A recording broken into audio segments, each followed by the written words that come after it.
mano, 10 balas de lança no ult dos caras. Uma viado. Bora, irmão. Caramba, você é campeão.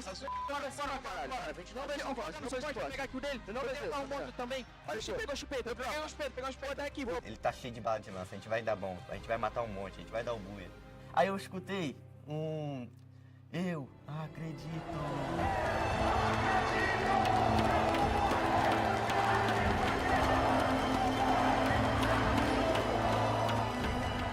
A gente soube coordenar certinho, o Bobs falando pra gente rodar direito. Foi os 4 rodando direito, os 4 rodando direito.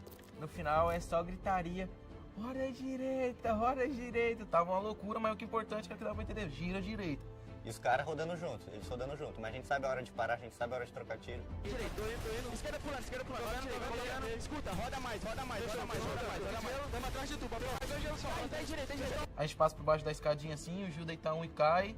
E aí chega uma hora que não tem como mais girar, a gente bate de frente com os caras. Paramos na hora certa, o Guti matou 3 lá, eu matei 2.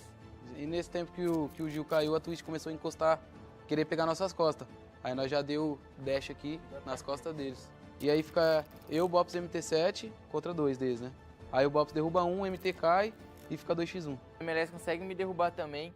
Mais um jogador no gel, só tem Bops e Boot. 2 jogadores agora, vambora Bops, pra cima deles não! Aí fica 1x1. O Bops na hora lá, todo mundo, só mais tu. Respira, irmão, só mais tu, então melhor.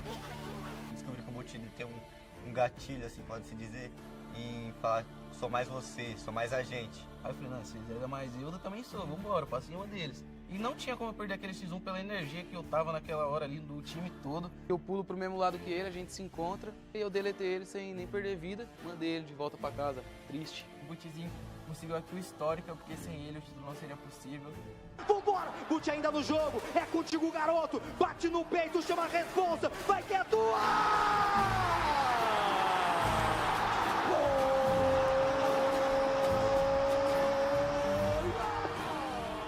Aí a gente foi lá, comemorou o buia e ficou tipo, caraca, será que deu certo? Será que não deu? E aí, deu nós? O que aconteceu? Como que tá? Aí ainda bem que anunciou muito rápido, porque eu tava tremendo já. A Camilota já começando a falar. Grita junto comigo!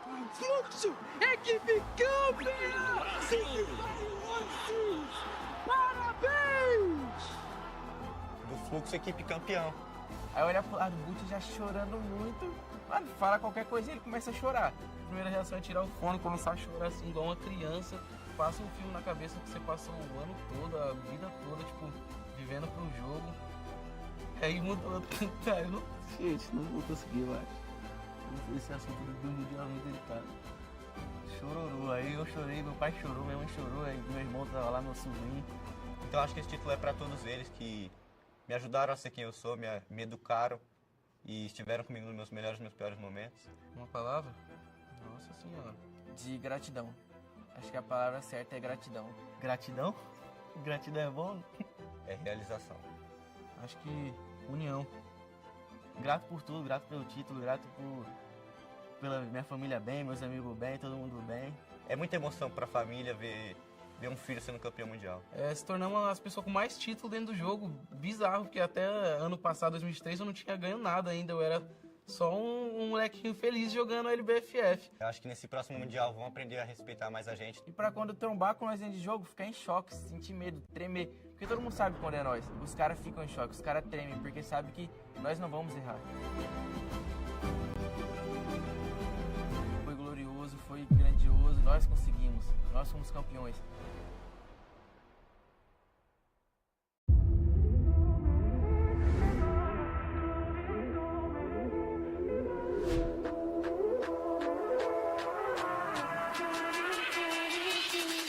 Okay.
Dear survivors, 2024 was a year of incredible plays and unforgettable moments.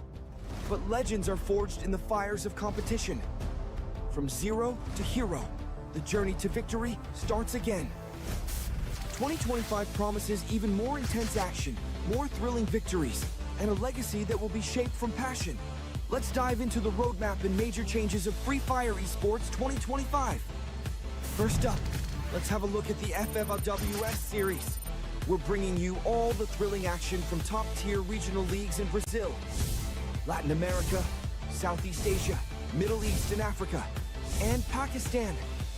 Pre-seasons leagues will happen in Feb to March, then most of the leagues will start around April 2025. 2 epic FFWS Sea offline showdowns are coming up. Hanoi, Vietnam for the spring season, and Bangkok, Thailand for the fall season. And of course, we're working on expanding our esports footprint by activating more regions in 2025. After dominating regional leagues, the elites will converge on Riyadh, Saudi Arabia for the EWC in July. Then, the ultimate battle arrives. FFWS Global Finals in Jakarta, Indonesia, birthplace of Free Fire esports legends. Prepare for an unforgettable spectacle.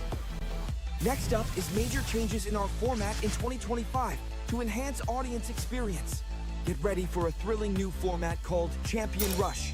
In the final match, teams race to achieve the Champion Rush point. Once a team hits that mark and secures the next Booyah, they are crowned champions. After 8 games, if we cannot find a champion team with Booyah, the highest ranking team will be the champion.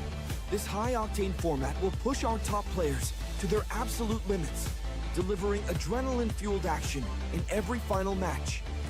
We also look for a new layer of strategic depth in 2025. We're implementing the unique active skill rule. Each team member must equip a different active skill, forcing teams to adapt and showcase diverse playstyles in every match. And last, we keep building a stronger esports ecosystem. This year, we have a global talent development program that empowers local teams, players, and talents to reach their full potential. Let's make 2025 an unforgettable year for Free Fire esports fans. Together, we'll create a vibrant and exciting competitive scene where legends are shaped.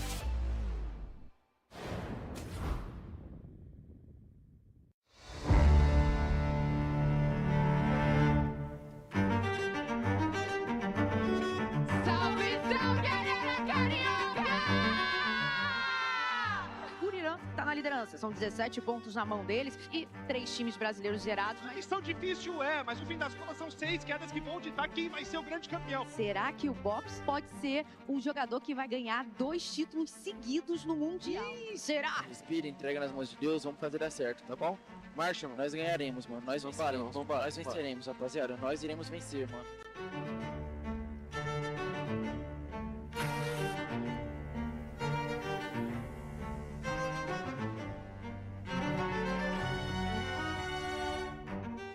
Vocês tomar pé Kalahari, mas nós sabemos que não foi fácil chegar até aqui.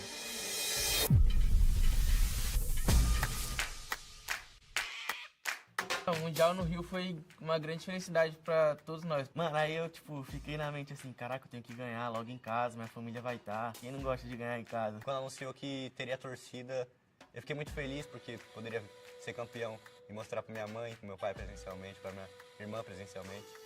Para os fãs do Fluxo presencialmente. Tá do nosso lado, tá na nossa casa, a gente vai defender o título em casa. É o Brasil, não iremos fazer feio pra nossa torcida, né? Todo mundo apoiando, vibrando, torcendo, gritando, não tem como. O troféu desceu ali, saiu do airdrop. Começa a entrar os times, aquela música, quando nós entra, barulheira do caramba, todo mundo empolgado, todo mundo feliz. Antes de entrar pro jogo lá, a gente tinha conversado que mesmo com a diferença de ponto ali, de 17 pontos que eles tinham, a gente não queria saber, a gente ia atrás, ia buscar. Ali eu falei, mano, hoje nós vamos fazer história novamente. Eu me arrepiei todo assim, a torcida gritando, a família lá em cima, não sabia pra onde olhar, até deu uma tropeçadinha na hora do palco. Não aguenta coração, pega sua pipoca, porque a decolagem foi autorizada! pô, primeira queda, vamos se soltar, ficar tranquilo, tipo, tirar um pouco do nervosismo, da euforia. A gente tem um top 5 interessantíssimo pro Fluxo também, que consegue segurar muito bem essa colocação. A gente ficou um pouco atrás e a gente falou, não, ainda dá, a gente sabe que dá. É 5 quedas, nosso time é o melhor time desse mundo. Agora é hora! Agora é hora! É o bicho papão do endgame! Olha! Fluxo é buia brasileiro! A torcida faz barulho, coloca a arena carioca abaixo! No primeiro buia, que foi na segunda queda, a gente ficou tranquilo, tipo, o primeiro buia, opa, tamo no jogo. Tava todo mundo muito confiante. Joena, o último jogador da squad pra cima dele! Nós somos o bicho papão do endgame! Arena carioca transbordando! 3 partidas, 2 buias do Fluxo! Nova Terra é o nosso melhor mapa, assim, em questão de pontuação. Nós tínhamos ali a convicção de que a Bigetron poderia não cair com nós e poderia fazer um jogo mais tranquilo. Só que a Bigetron veio com nós. Parece que foi de um jeito pra prejudicar mesmo.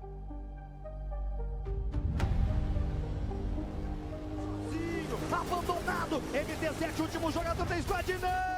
O Fluxo cai top 12. Acaba zerando numa partida que infelizmente não poderia zerar. Não é possível, viu? Tomar no c, mano.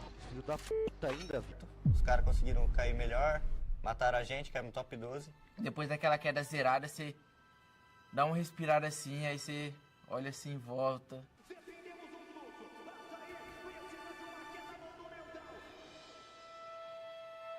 Putz, será que dá agora? Tomamos um choque de realidade, tá ligado? O time todo em silêncio, a torcida em choque. E a gente ficou 15 minutos assistindo a queda. Então, dos outros 15 minutos, era um animando o outro pra última queda, falando, mano, vamos que dá, vamos que dá. A gente sempre tem que acreditar até o final. Tá Mac, tropa. Tem última queda, pô. Última queda, cara. Acreditar, mano. Acreditar até o final, rapaz. Vai ser sinistro, mano. Cara, eu quebro esse palco. Vamos trocar tiro toda hora, mano. Toda hora não trocar tiro. É isso. E um dia antes eu liguei pra minha mãe, conversei bastante com ela. Eu nunca duvidei de mim mesmo. E aí foi uma classificatória muito difícil, onde eu comecei a duvidar de mim mesmo. E ela só falando, amanhã é o dia, a gente tá com você, vai dar tudo certo, vai tá lindo. Eu tô rodeado de pessoas que me amam, que confiam em mim. Eu tô com Deus, eu não tenho por que duvidar de mim. Amanhã vai ser o dia de novo e eu vou conseguir virar essa chave. Quando eu fui na GH pela primeira vez, estava o troféu do Nobru, do troféu do Mundial. Eu olhei pro meu pai, eu olhei pro troféu e falei, ai pai, um dia eu vou ter um desse. Aí meu pai lembrou, tipo, meu pai falou comigo, meu pai falou, lembra daquele dia que você falou, que você me mostrou o troféu do Nobru? Você falou que ia ter um desse, então, tipo, tô sentindo que vai ser amanhã. Se Deus quiser, vai se realizar. E eu confio muito em você, confio muito nos meninos, que vai dar bom. Pensar na família, mano, é o que mais faz seguir, é o que mais me fez seguir, o que mais me trouxe forças. Quando eu desacreditava, ali na quinta partida, que você pensava, mano, será que vai dar? Eles trouxeram uma esperança a mais, sabe, de que, mano, tudo é possível. Eles acreditam em nós, então tudo é possível pra nós. É isso, rapaziada. Respira, entrega nas mãos de Deus, vamos fazer dar certo, tá bom? Marcha, mano. Nós ganharemos, mano. Nós venceremos. Nós venceremos, rapaziada. Nós iremos vencer, mano. Eu acho que, olhando assim, eu sou o espelho do time, então se eu demonstrar fraqueza, ou se eu demonstrar medo, o time vai ficar com medo, o time vai enfraquecer. Eu tenho que estar 100% confiante, eu tenho que trazer a confiança pro meu time.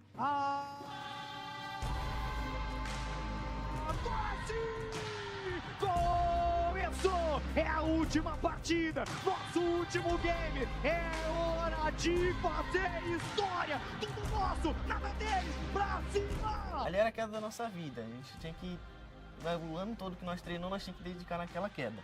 A gente tava saindo ali do barco, subindo o morro. Aí acho que foi MT7 que fala, mano, tão chupetando reto em nós. E aí, tipo, começa a vir uns passarinhos assim, ó, 1, 2, 3, tudo caindo no chão assim, a gente matando muito fácil. Nós mata o Águia, que isso, mano? 10 balas de lança no ult dos caras. Viado. Bora, irmão. Vamos ser campeão. Bora, caralho. A gente não vai pegar aqui o dele. Eu não vou pegar um monte também. Olha o chupeta. Eu peguei um chupeta daqui. Ele tá cheio de bala de lança, a gente vai dar bom. A gente vai matar um monte, a gente vai dar um buia. Aí eu escutei eu acredito.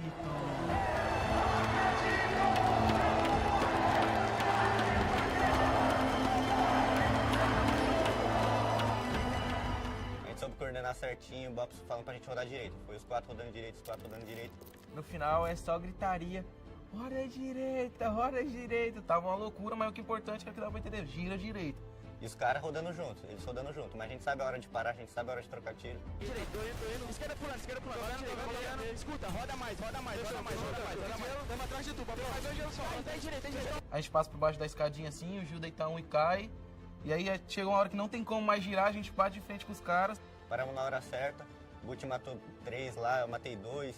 E nesse tempo que o Gil caiu, a Twitch começou a encostar, querer pegar nossas costas. Aí nós já deu dash aqui nas costas deles. E aí fica eu, Bops MT7 contra 2 deles, né? Aí o Bops derruba um, o MT cai e fica 2x1. O MLS consegue me derrubar também.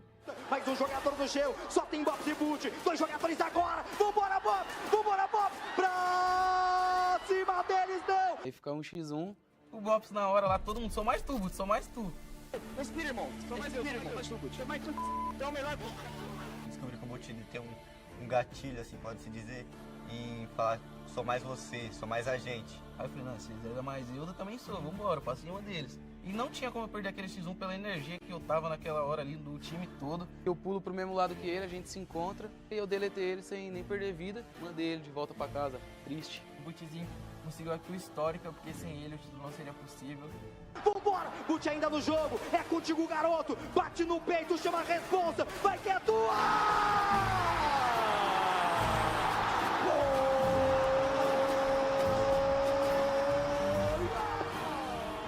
Aí a gente foi lá, comemorou o Buia e ficou tipo, caraca, será que deu certo? Será que não deu? E aí? Deu nós? O que aconteceu? Como que tá? Aí ainda bem que anunciou muito rápido, porque eu tava tremendo já. A Camilota já começando a falar. Grita junto comigo! Fluxo! Equipe campeã! Semifinal! Parabéns! Do Fluxo, equipe campeão. Aí eu olhar pro lado do Guti já chorando muito. Mano, fala qualquer coisa e ele começa a chorar. A primeira reação é tirar o fone, começar a chorar assim, igual uma criança. Passa um filme na cabeça que você passou o ano todo, a vida toda, tipo, vivendo pro jogo. Aí mudou. Eu não, gente, não vou conseguir, eu acho. Esse assunto do Mundial é muito delicado. Chororô, aí eu chorei, meu pai chorou, minha mãe chorou, aí meu irmão tava lá, meu sobrinho. Então acho que esse título é pra todos eles que me ajudaram a ser quem eu sou, me educaram e estiveram comigo nos meus melhores e meus piores momentos. Uma palavra? Nossa senhora. De gratidão. Acho que a palavra certa é gratidão. Gratidão? Gratidão é bom? É realização. Acho que união. Grato por tudo, grato pelo título, grato pela minha família bem, meus amigos bem, todo mundo bem. É muita emoção pra família ver um filho sendo campeão mundial. Se tornamos as pessoas com mais título dentro do jogo. Bizarro, porque até ano passado, 2023, eu não tinha ganho nada ainda. Eu era só um molequinho feliz jogando LBFF. Eu acho que nesse próximo mundial vão aprender a respeitar mais a gente. E pra quando trombar com nós dentro de jogo, ficar em choque, sentir medo, tremer. Porque todo mundo sabe quando é nós. Os caras ficam em choque, os caras tremem, porque sabem que nós não vamos errar. Foi glorioso, foi grandioso, nós conseguimos. Nós fomos campeões.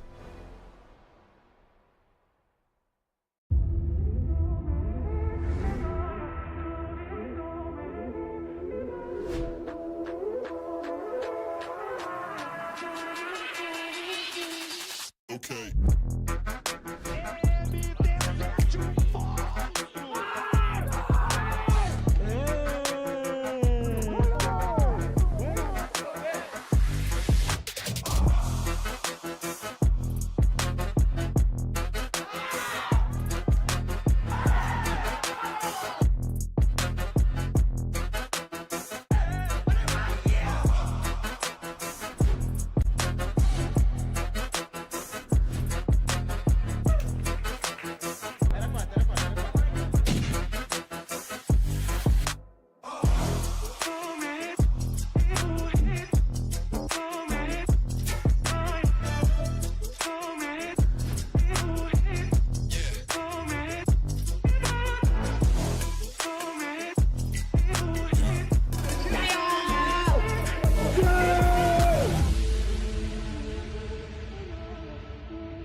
Dear survivors, 2024 was a year of incredible plays and unforgettable moments. But legends are forged in the fires of competition. From zero to hero, the journey to victory starts again. 2025 promises even more intense action, more thrilling victories, and a legacy that will be shaped from passion. Let's dive into the roadmap and major changes of Free Fire Esports 2025. First up, let's have a look at the FFWS series. We're bringing you all the thrilling action from top-tier regional leagues in Brazil, Latin America, Southeast Asia, Middle East and Africa, and Pakistan. Pre-seasons leagues will happen in Feb to March, then most of the leagues will start around April 2025. 2 epic FFWS Sea offline showdowns are coming up. Hanoi, Vietnam for the spring season, and Bangkok, Thailand for the fall season. And of course, we're working on expanding our esports footprint by activating more regions in 2025. After dominating regional leagues, the elites will converge on Riyadh, Saudi Arabia for the EWC in July. Then, the ultimate battle arrives. FFWS Global Finals in Jakarta, Indonesia, birthplace of Free Fire esports legends. Prepare for an unforgettable spectacle. Next up is major changes in our format in 2025 to enhance audience experience. Get ready for a thrilling new format called Champion Rush. In the final match, teams race to achieve the Champion Rush point. Once a team hits that mark and secures the next Booyah, they are crowned champions. After 8 games, if we cannot find a champion team with Booyah, the highest ranking team will be the champion. This high-octane format will push our top players to their absolute limits, delivering adrenaline-fueled action in every final match. We also look for a new layer of strategic depth in 2025. We're implementing the unique active skill rule. Each team member must equip a different active skill, forcing teams to adapt and showcase diverse play styles in every match. And last, we keep building a stronger esports ecosystem. This year, we have a global talent development program that empowers local teams, players, and talents to reach their full potential. Let's make 2025 an unforgettable year for Free Fire esports fans. Together, we'll create a vibrant and exciting competitive scene where legends are shaped.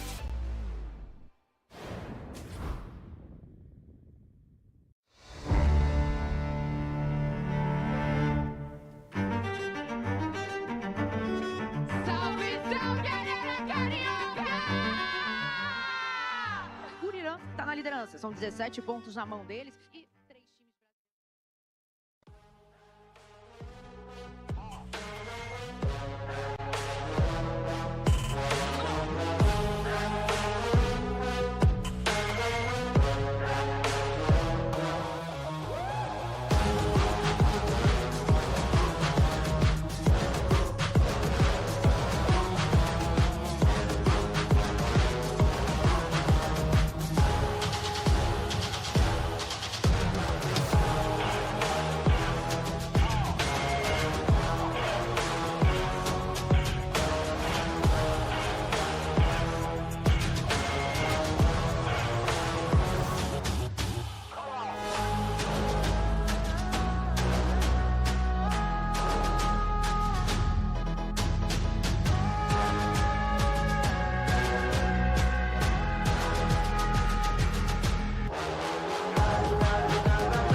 What's up, folks? Welcome to the Free Fire World Series Southeast Asia Preseason 2025. It's Clash Squad, and today is Championship Sunday. As always, you got me, Husky, alongside the Mustachio AJ, as we will go through the semi-finals and eventually the grand finals of this Clash Squad. 4 teams remain, and only one will come out on top and walk away $8,000 richer.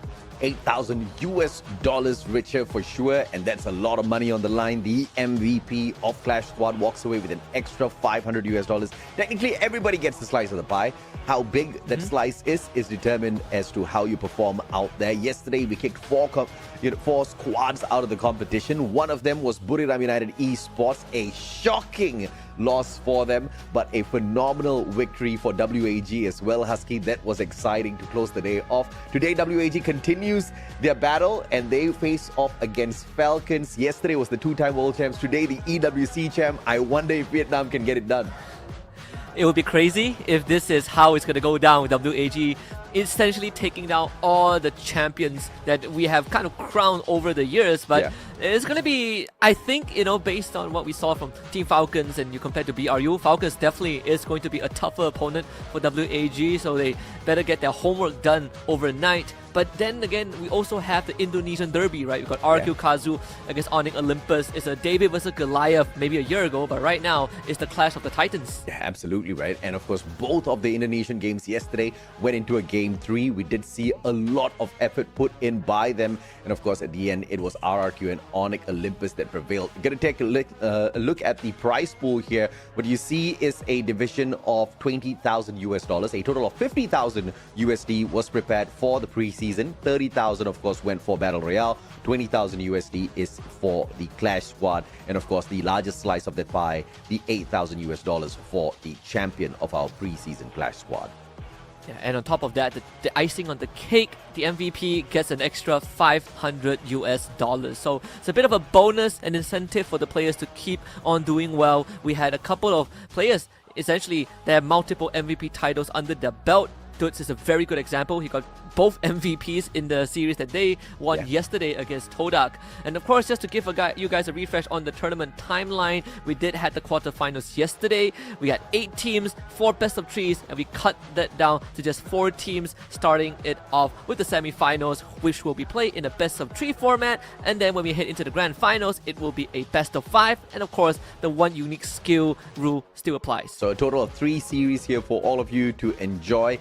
Each game within the series will have a best of 11 rounds. So that grand finals is most definitely going to be an extended one. I'm very curious to see if or not whoever who gets there gets to complete the grand finals run in a 3-0 victory. That will be truly dominant. We've seen so much of quality out there from the squads thus far, especially with the brand new format where you have to bring in those unique active skills. But of course, speaking of the format, in terms of the competition thus far, once again, quarterfinals, we've already concluded that was yesterday. Today is going to be the semis as well as the grand finals.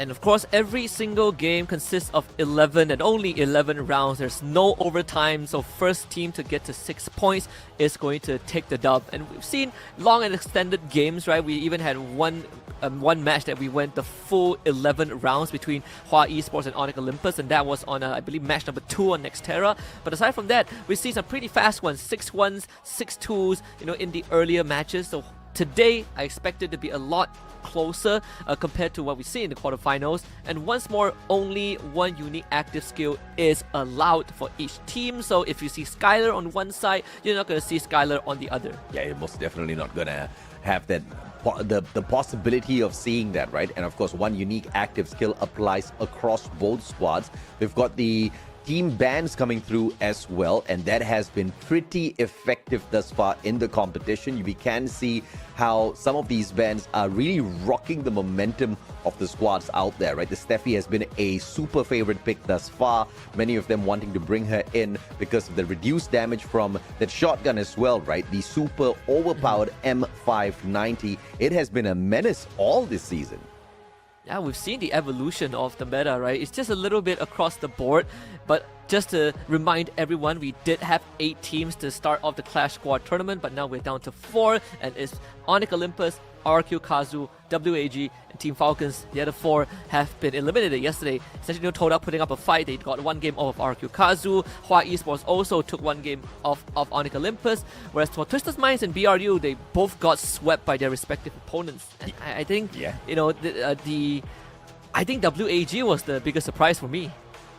I mean, it was a very pleasant surprise, I'm very sure, because we've been seeing the growth of the Vietnamese squads for a while now, and it's high time they went out there and achieved some solid medals for themselves. I think, you know, starting off here at the preseason will put them in the exact direction to do all of those things within 2025. Team Falcons going up against WAG, that's going to be series number 2. We start the day off with an all-out Indonesian clash between RRQ and Onyx Olympus shortly. It's going to be very interesting because how these two teams have played yesterday. I would say to a certain degree, almost the same. It did look like Onyx Olympus are more willing to take these aggressive maneuvers, but we've also seen the change of prioritization, right? We started with Tatsuya being a must pick, and then afterwards we saw Koda being on the list, but some teams in the latter half of the quarterfinals prioritize Steffi a lot more because of what you mentioned, the damage reduction from armor-piercing rounds, the ability to essentially disable grenades from afar is so good. The map order for our semi-finals will be Bermuda, Kalahari, and if we get a game 3, we go to Nextera. Oh, okay. So this is most definitely going to be very exciting, ladies and gentlemen, boys and girls. We start things off at Bermuda. We saw yesterday how the pacing was at Bermuda, right? It's super fast, lots of open areas. Those blue walls are most definitely going to be brought out. Skylar is going to be a must-ban for certain squads out there. Yesterday, we did see him I would say being brought in not by all of the squads, right? Mostly by the teams that have already gotten kicked out. So that could be an indication that perhaps Skylar is not as effective out there up against these top squads.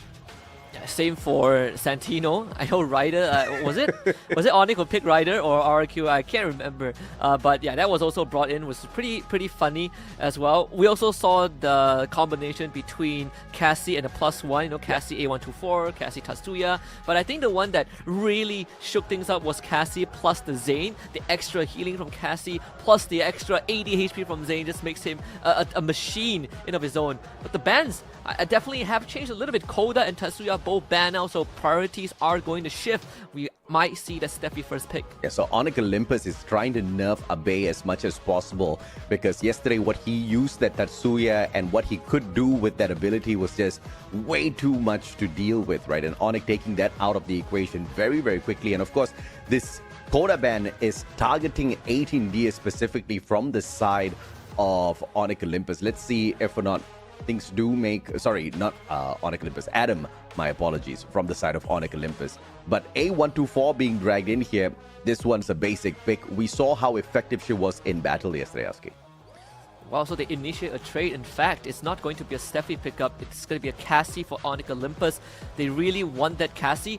That does allude to a possible Zane pick, because it could be an, you know, a Cassie Zane for RQ Kazu if the Steffi goes to Onyx Olympus, right? So you gotta kind of cut your losses. In this case, Onyx Olympus picked their poison. They let go of Steffi. Klug gets picked up by RQ Kazu. Now they can take the Zane for themselves if they want. The Homer is also available. If you want to play long range, there's always the Iris, but most teams leave it for last pick.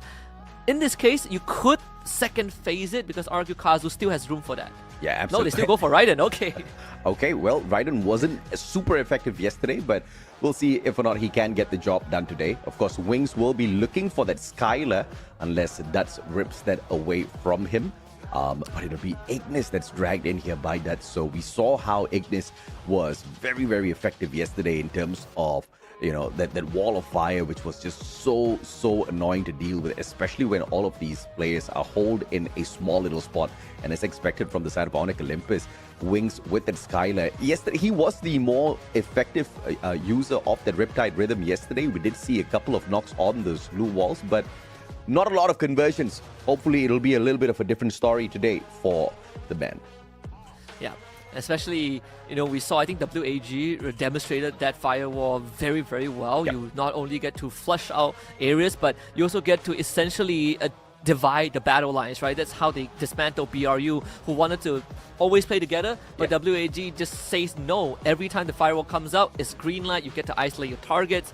So RQ Kazu taking a page out of that playbook, but you did call the Skylar pick for Onyx Olympus. I think it's a all-around long-range fight for Onyx. Yeah, so not everybody's favorite. It has to be used, at the right time. A little nerf to this Skylar is, but you do get 2 pumps off of that Riptide Rhythm. So Wings is trying to make good use of that. Let's see exactly how they start things off. This is only a best of 3 game within this series. Each game will be a race to 6 rounds.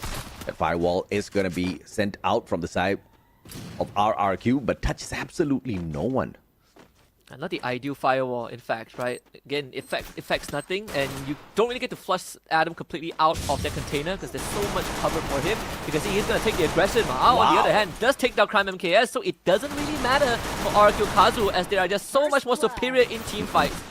They are going to take down Prime MKS with Adam bleeding out. Wings is next on the board. Zyru does get a trade, and it's a 2-piece for him. So there is a chance for Onyx to bring this back. Oh, this is a phenomenal play coming through from Wings.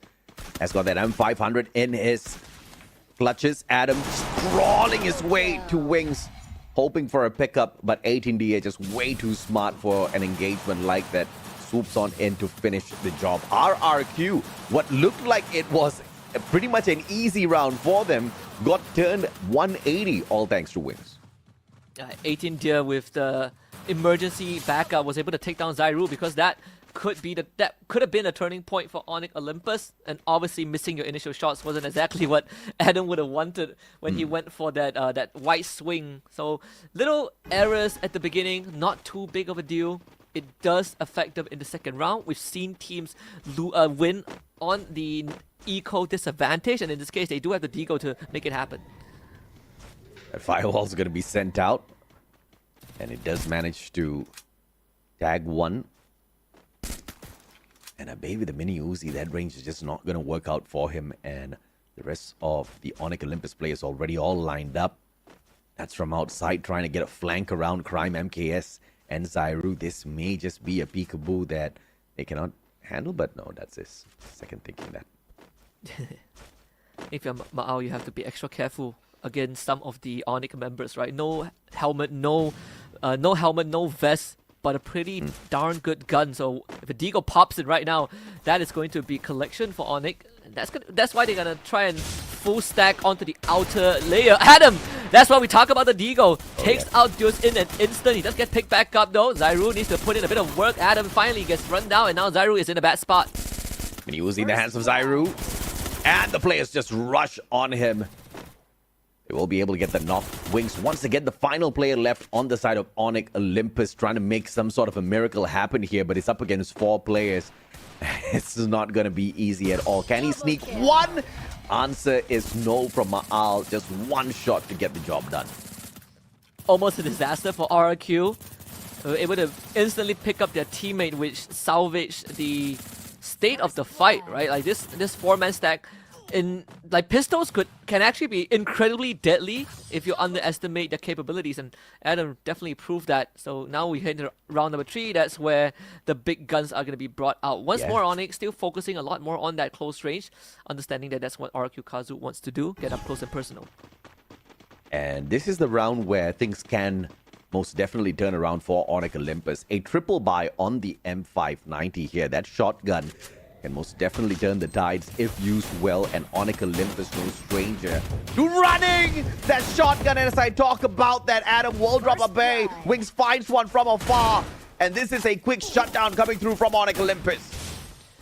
And that's what we talked about, the close range fight. Onyx Olympus more than prepared for this. My goodness. Nothing the MKS cannot do in this state.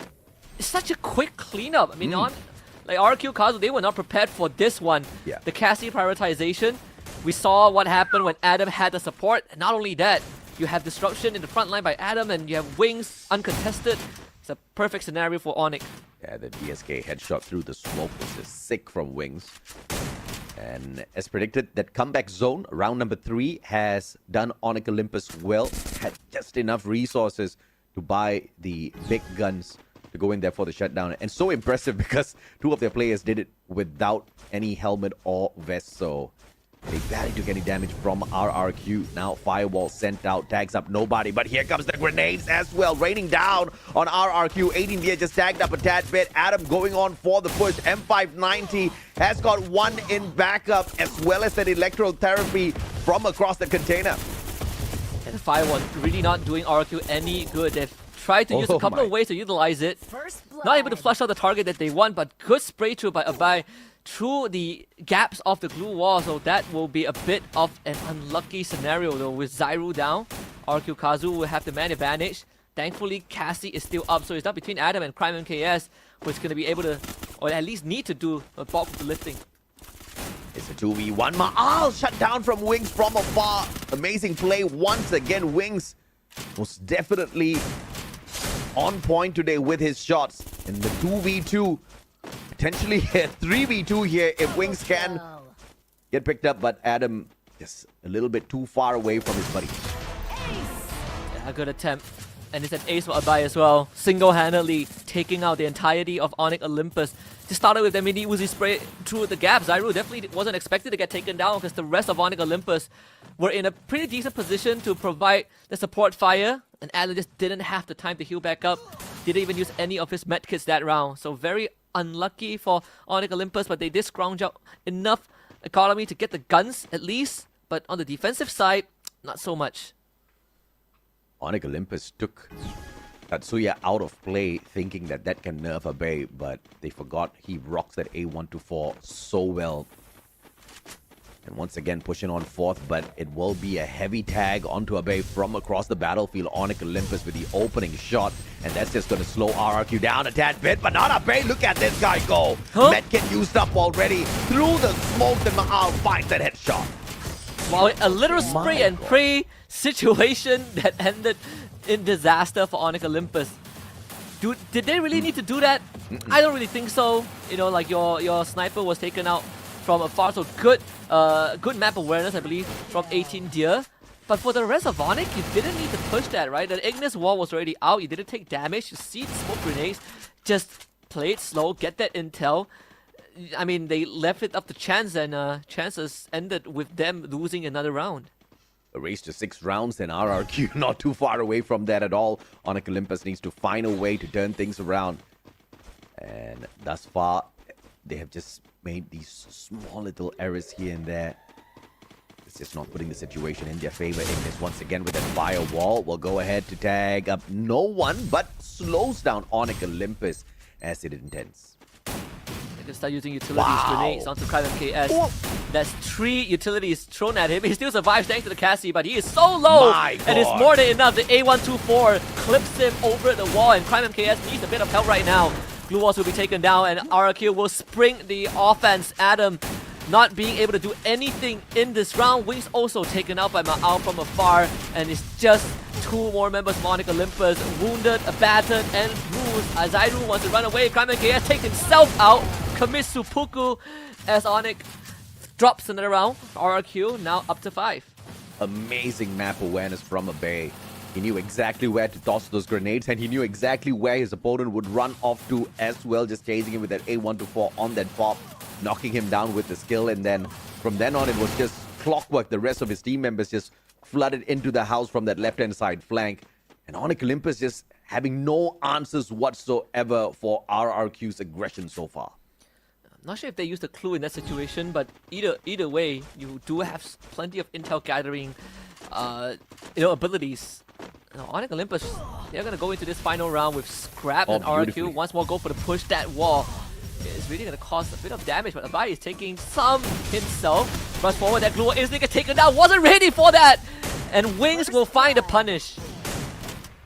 Pulled out the glue wall, just 2 seconds too slow. Unfortunate for Abai. Rushed on into his death there. Crime trying to pull one more for his team, but might just overstep his boundaries here if he pushes out too far. M590 in play. That's already cooking up the nade. And Crime very smartly backs away. Just play patiently when you have a man advantage. You just want to go in as a unit. Good glue wall to block off any off angles. any alternate angles from RQ Kazu. This was the adjustment that we needed to see from Onyx Olympus slightly earlier, but better late than never. Ma'al's holding on to a very tight angle here that might just compromise Onyx Olympus. They do have eyes on him, and Wings is trying to take Ma'al out of the situation. Firewall will force Onyx to scramble for just a moment. But that doesn't really put them in a disadvantage. Prime just can't seem to cut the distance here. Both teams thinking twice before stepping out, and Ma'al does manage to catch one. This is almost turned disastrous. They were able to at least take down Dudes thanks to Wings, but he gets picked back up instantly. Also heal a bit of that health. Onyx Olympus, they want to hold this midpoint, and they know that Dudes is going to be forced out by the blue zone, so that blue one will buy a bit of time between him and Zairu. But if you are Onyx Olympus, you just want RQ to funnel into you. In fact, it ends up being a trade. Dudes ends up going down. Adam now has a lot of work to do, and he does it justice at the end. Onyx Olympus survives for another round. Adam pulling in a triple for the squad to keep Onyx Olympus in the game, holding RRQ at match point for a 2-5 score now, but they gotta repeat that 4 more times in a row to take game number 1 away from RRQ. Onyx Olympus showed us that they are capable of some comeback plays here, but up against their big brothers RRQ, I'm pretty sure that's gonna be tough. They have still not fully recovered in terms of economy. They need to again win one more round. That doesn't seem. The chances did go down a little bit with Adam getting tagged out. Firewalls on both sides. Adam forced to eat that 30 damage. Dangerous position to be in, but was able to heal back up regardless. The grenades coming in slightly late, and Adam, he's really eating it in the face. Absolutely, man. The man's got tagged up by every single lethal thrown by his opponents. And ain't that firewall as well. I don't think he wants any more. I mean, good news, he's back up to full, so yeah. I mean, if you're RQ, that's your utilities used for almost 0 gain. Used for entertainment. We got entertained. Got some fireworks, right? It is Ramadan coming up. That's beautiful nade. But Adam sidesteps that, going in for his own ice grenade, and gets a tag onto Abe. Onyx Olympus not making a mistake with their positions this time around, just waiting for RRQ to come in here with the push. That's once again cooking up that grenade, waiting for that opportune moment to spot one of these players, to hand them the grenade as a gift. A shoulder jump just to check out the situation. Yet another firewall by that Ignis sent their way. Adam has a great ability. Wings just got blown up. That's the full push from RQ. Gotta try and defend it. There's the Steffi being used. Zairu was able to stop a bite in his tracks, but Dudes instantly comes in for another trade on the Crime MKS. Somehow, Onyx Olympus able to rescue the teammates and dealing massive chip damage. And Adam was able to find 2 on the side. Onyx Olympus putting in the numbers. Adam with a 3-piece, and Adam with an ace. Adam is on fire, no doubt whatsoever, saving the match earlier, getting a triple for himself, and now acing out RRQ to still keep Onyx Olympus alive. This is phenomenal. We wanted them to do that 4 more times in a row, and if they can pull off that exact same patience once again here, I don't think that's going to be impossible. Looking more and more probable for sure, even in terms of money. Onyx Olympus doing slightly better than RRQ in the grand scheme of things after winning 2 rounds in a row? 2 crucial rounds, I'd say. Adam having the rider in that previous round definitely helped out because Shipyard has a lot of tight corners, but with how RQ is playing, I think that Spider is going to get a lot more value than they initially expected. Gets hit by the firewall. Not too happy with that. Look at that Spider. Spider's just chilling, man. It's just waiting. Yeah, blocked out by their own blue wall, so not going to make any advancement for now. It does give some intel over to Abe, who is so patient. He saw Adam jump back into the building, so that's 1 confirmed. But you got so many footsteps, and Abe, he is willing to put himself in front, and once more he spots Adam again. Yeah, he's got the right gun to be in front. 590 in striking distance, and he's got the reaction timing as well to deal with Onyx Olympus. But here comes Adam on that flank, spots out Duds, goes in for the shutdown. Duds turns around, uses that glue wall, but that A124 wall tag him up. Grenades delivered in. Ma'al just managed to sidestep that. That firework's not going to do much to Adam. Sadly, Crime has been waiting for that moment. Pops Dudes, and he's going to bleed out. Adam fights Ma'al on the side as well, and Onyx Olympus truly awake by one against the entirety of Onyx at this point, and Adam once more is the one that delivers death. Onyx 3 rounds in a row and finds themselves one away from the equalizer. Hitting a double this time.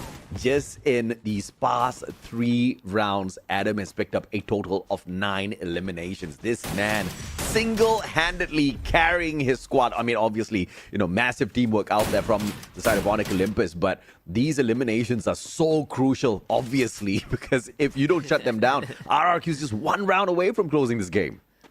You can see who is doing majority of the lifting, right? It's Adam with 11 and the Wings with 5. Of course, Zyro and Crime MKS also had their moments, eliminations. Let's go over to the one who deals the final blow. But when in terms of knockdowns, they obviously did put in a couple of their own. But Abai is going to be pushed out so far by the early moves from Onyx. Another firewall, and that's another 30 HP down. Abai really wants to stay here, but they're making it incredibly tough. Abai waiting for Adam to make a mistake this time round. AWM in the hands of Adam, who gets stacked up. Half HP left here. 18 Dia trying to get the job done for the side of RRQ. But Adam just refuses to go down. With a sliver of health here. Manages to go. No, what a tag with a nade. Absolute fireworks show from Onyx Olympus. When Wings finds 3, just like that. And we are all equaled here in terms of points.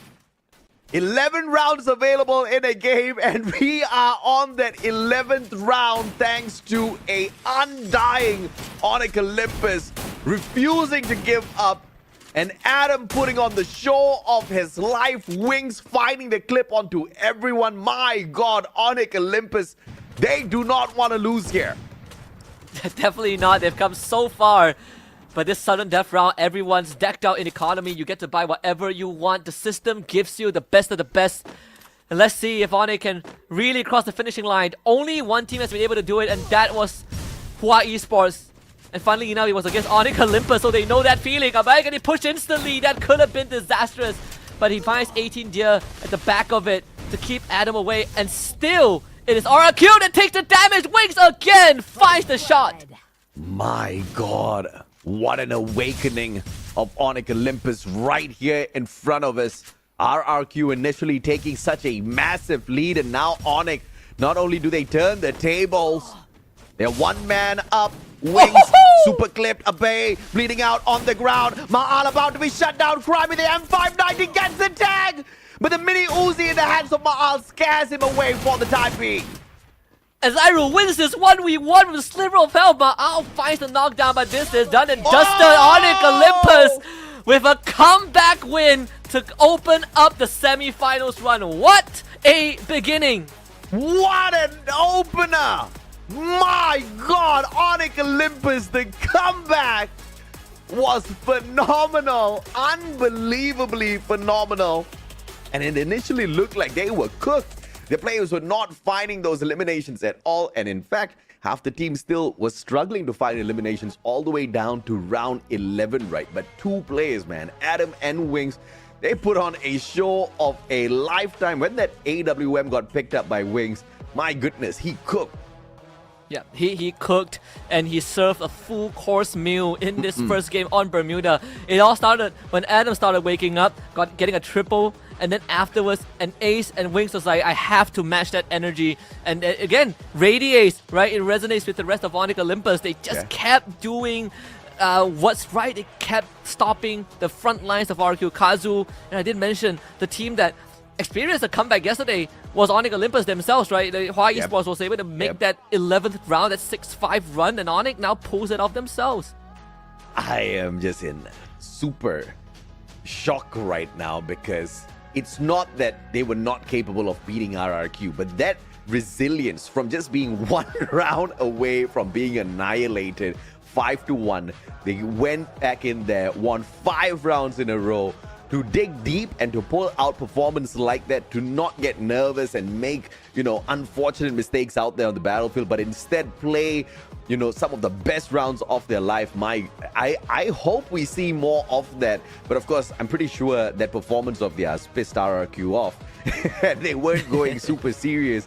I'm very interested to see if or not we see a comeback here, or a super shocker for the opener of our day. Can Onyx Olympus now go 2-0? It does feel possible with how they closed out that match 1. Like I said yesterday, the hardest round to win is the round that gives you the match. And who would have thought that RRQ Kazu, I wouldn't even say they dropped the ball. I think Onyx Olympus just played so much better the longer the game went on. And RQ Kazu couldn't adapt to it. They started getting picked off. Again, Abai wasn't able to do too much. You see the work he needed to put in just to stay in the front lines, and Onyx Olympus was not having it at all. They were trying to get him out from wherever he was hiding. And it also looked like the side of RRQ just wasn't taking enough initiative towards the finishing parts of this matchup, right? Once they started losing rounds, they started getting very calculated. They were very scared to take any steps forward. They were playing very defensively, and Onyx Olympus took the initiative to flank around to meet RRQ at their own defensive spot, and they still won out those bouts. This is unbelievable in terms of performance. 14 eliminations, 4,334 on the damage. No headshots, no problems. Adam was an annihilator out there with the Adam 590. Yeah, just blast their core whenever you see them, right in the thorax if you can. We joked about the Raiden a little bit, even though you didn't get to see much of it, partly also due to the fact that the Spider isn't exactly the most visible thing in a chaotic battlefield.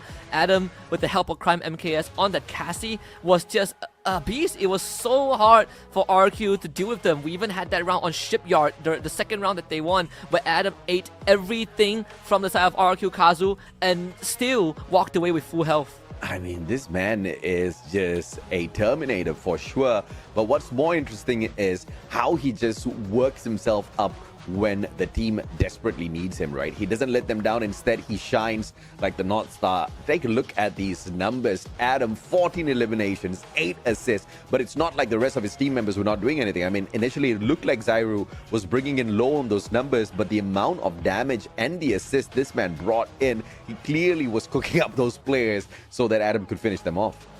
Zyru was essentially the sniper, of Onyx Olympus, and then Crime MKS, he's the personal butler of Adam. He follows him wherever he goes, and then Zyru and Wings just making sure that Adam and Crime MKS stay safe in those front lines. And when push comes to shove, when they really needed Zyru to step up in that final 1v1 against Dudes, he wins out the most important duel to give Onyx Olympus this game 1. So either way, very, very well played.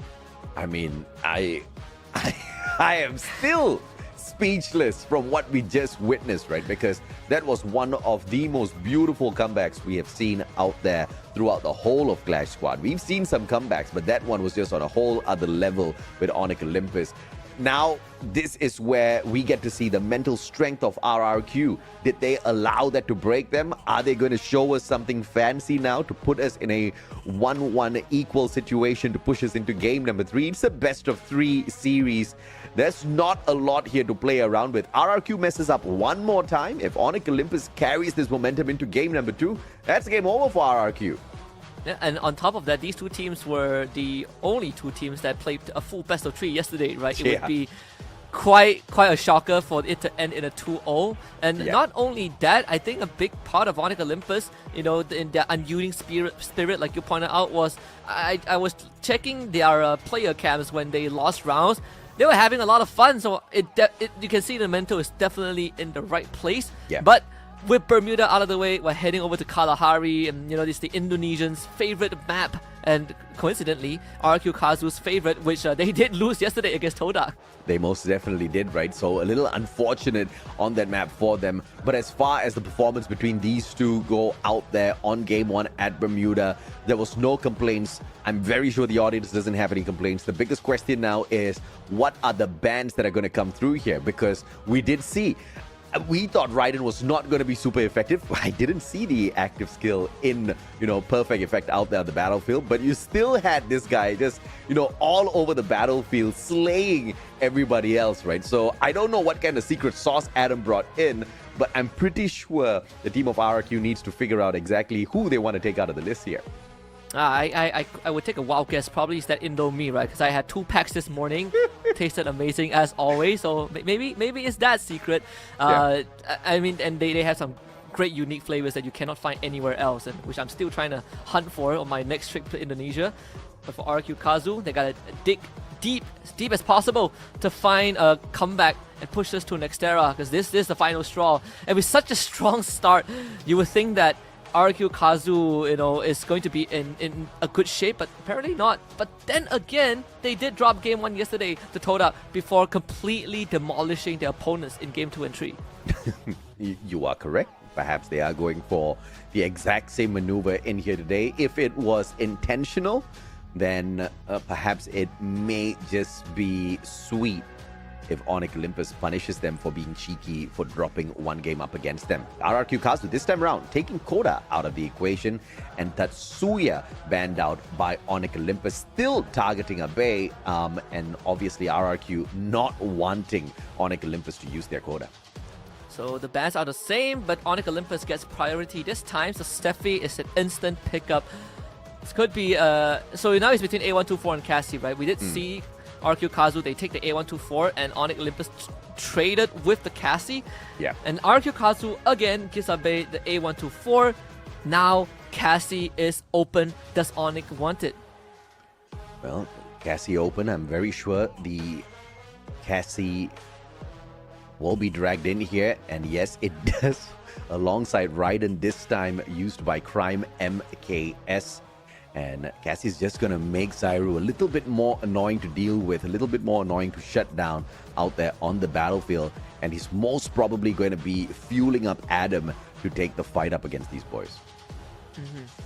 Of course, there is a bit of a change for RQ Kazu. Now it's all about long range, right? Give him the Homer, give him the Iris, which was what I expected in the previous game, at least the Iris for RQ Kazu. And now we get to see that in action in the hands of Ma'ao as well.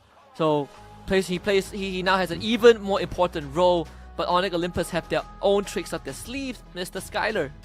Yeah, I mean, Wings just loves his Riptide rhythms. Has not dropped that Skyler since yesterday, so no surprises there. That's on the other hand, will be bringing in Zane to back himself up with some extra damage absorbing abilities before he goes out there and tries to slay Onyx Olympus, because obviously these boys tried earlier and failed miserably. Great lineup coming through from the side of Onyx Olympus. Very aggressive setup here with that Skyler, Cassie, as well as Steffi. But if you look at RRQ Kazu, they've got the capabilities to disable their opponents, as well as the ability to soak up a lot of the damage that can be dealt out there. Yeah, it seems like the game plan is didn't really deviate too much from game 1. They still want to be on the offensive, but now with a bit better long-range support thanks to the Iris. On the other end, for Onyx Olympus, it's the exact same approach from game number 1, but now with the Steffi, right? With the Steffi to buff up that close quarter combat capabilities. You have the Skyler to start breaking down glue walls. The Raiden, I think, is going to be great in these tight areas, but it's very far and few in between when it comes down to Kalahari, so I wonder how they are going to utilize that Spider. Exactly, right? So even in the previous match, I didn't really see that Spider very effective out there on the battlefield, let alone, like you mentioned, Kalahari, much wider maps, very few tight spaces, but I'm pretty sure they will be chased in there. They want to protect their glue walls at the end of the day. But of course, we are going to be kicking off map number 2, ladies and gentlemen, boys and girls. It's Kalahari time, baby. RRQ, if they lose this game, they are out of the competition. RRQ is fighting for their lives here. Yep. And it's going to be very crucial as well, because this win essentially bumps your prize pool up to a minimum of $4,000 US. So I mean, if you're any team competing in the semifinals, you would want this win as much as possible to double what you already have.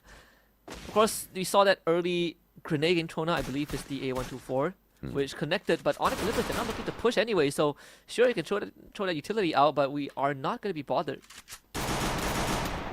Very smart play from Onyx, not rushing on out, but surprising as well from the side of RRQ. I expected them to take advantage of that A124 pop, but it was a game of wait and see what the opponents are going to do. And once again, just like game one, Onyx Olympus is holding a good back line here and not really giving away their positions yet.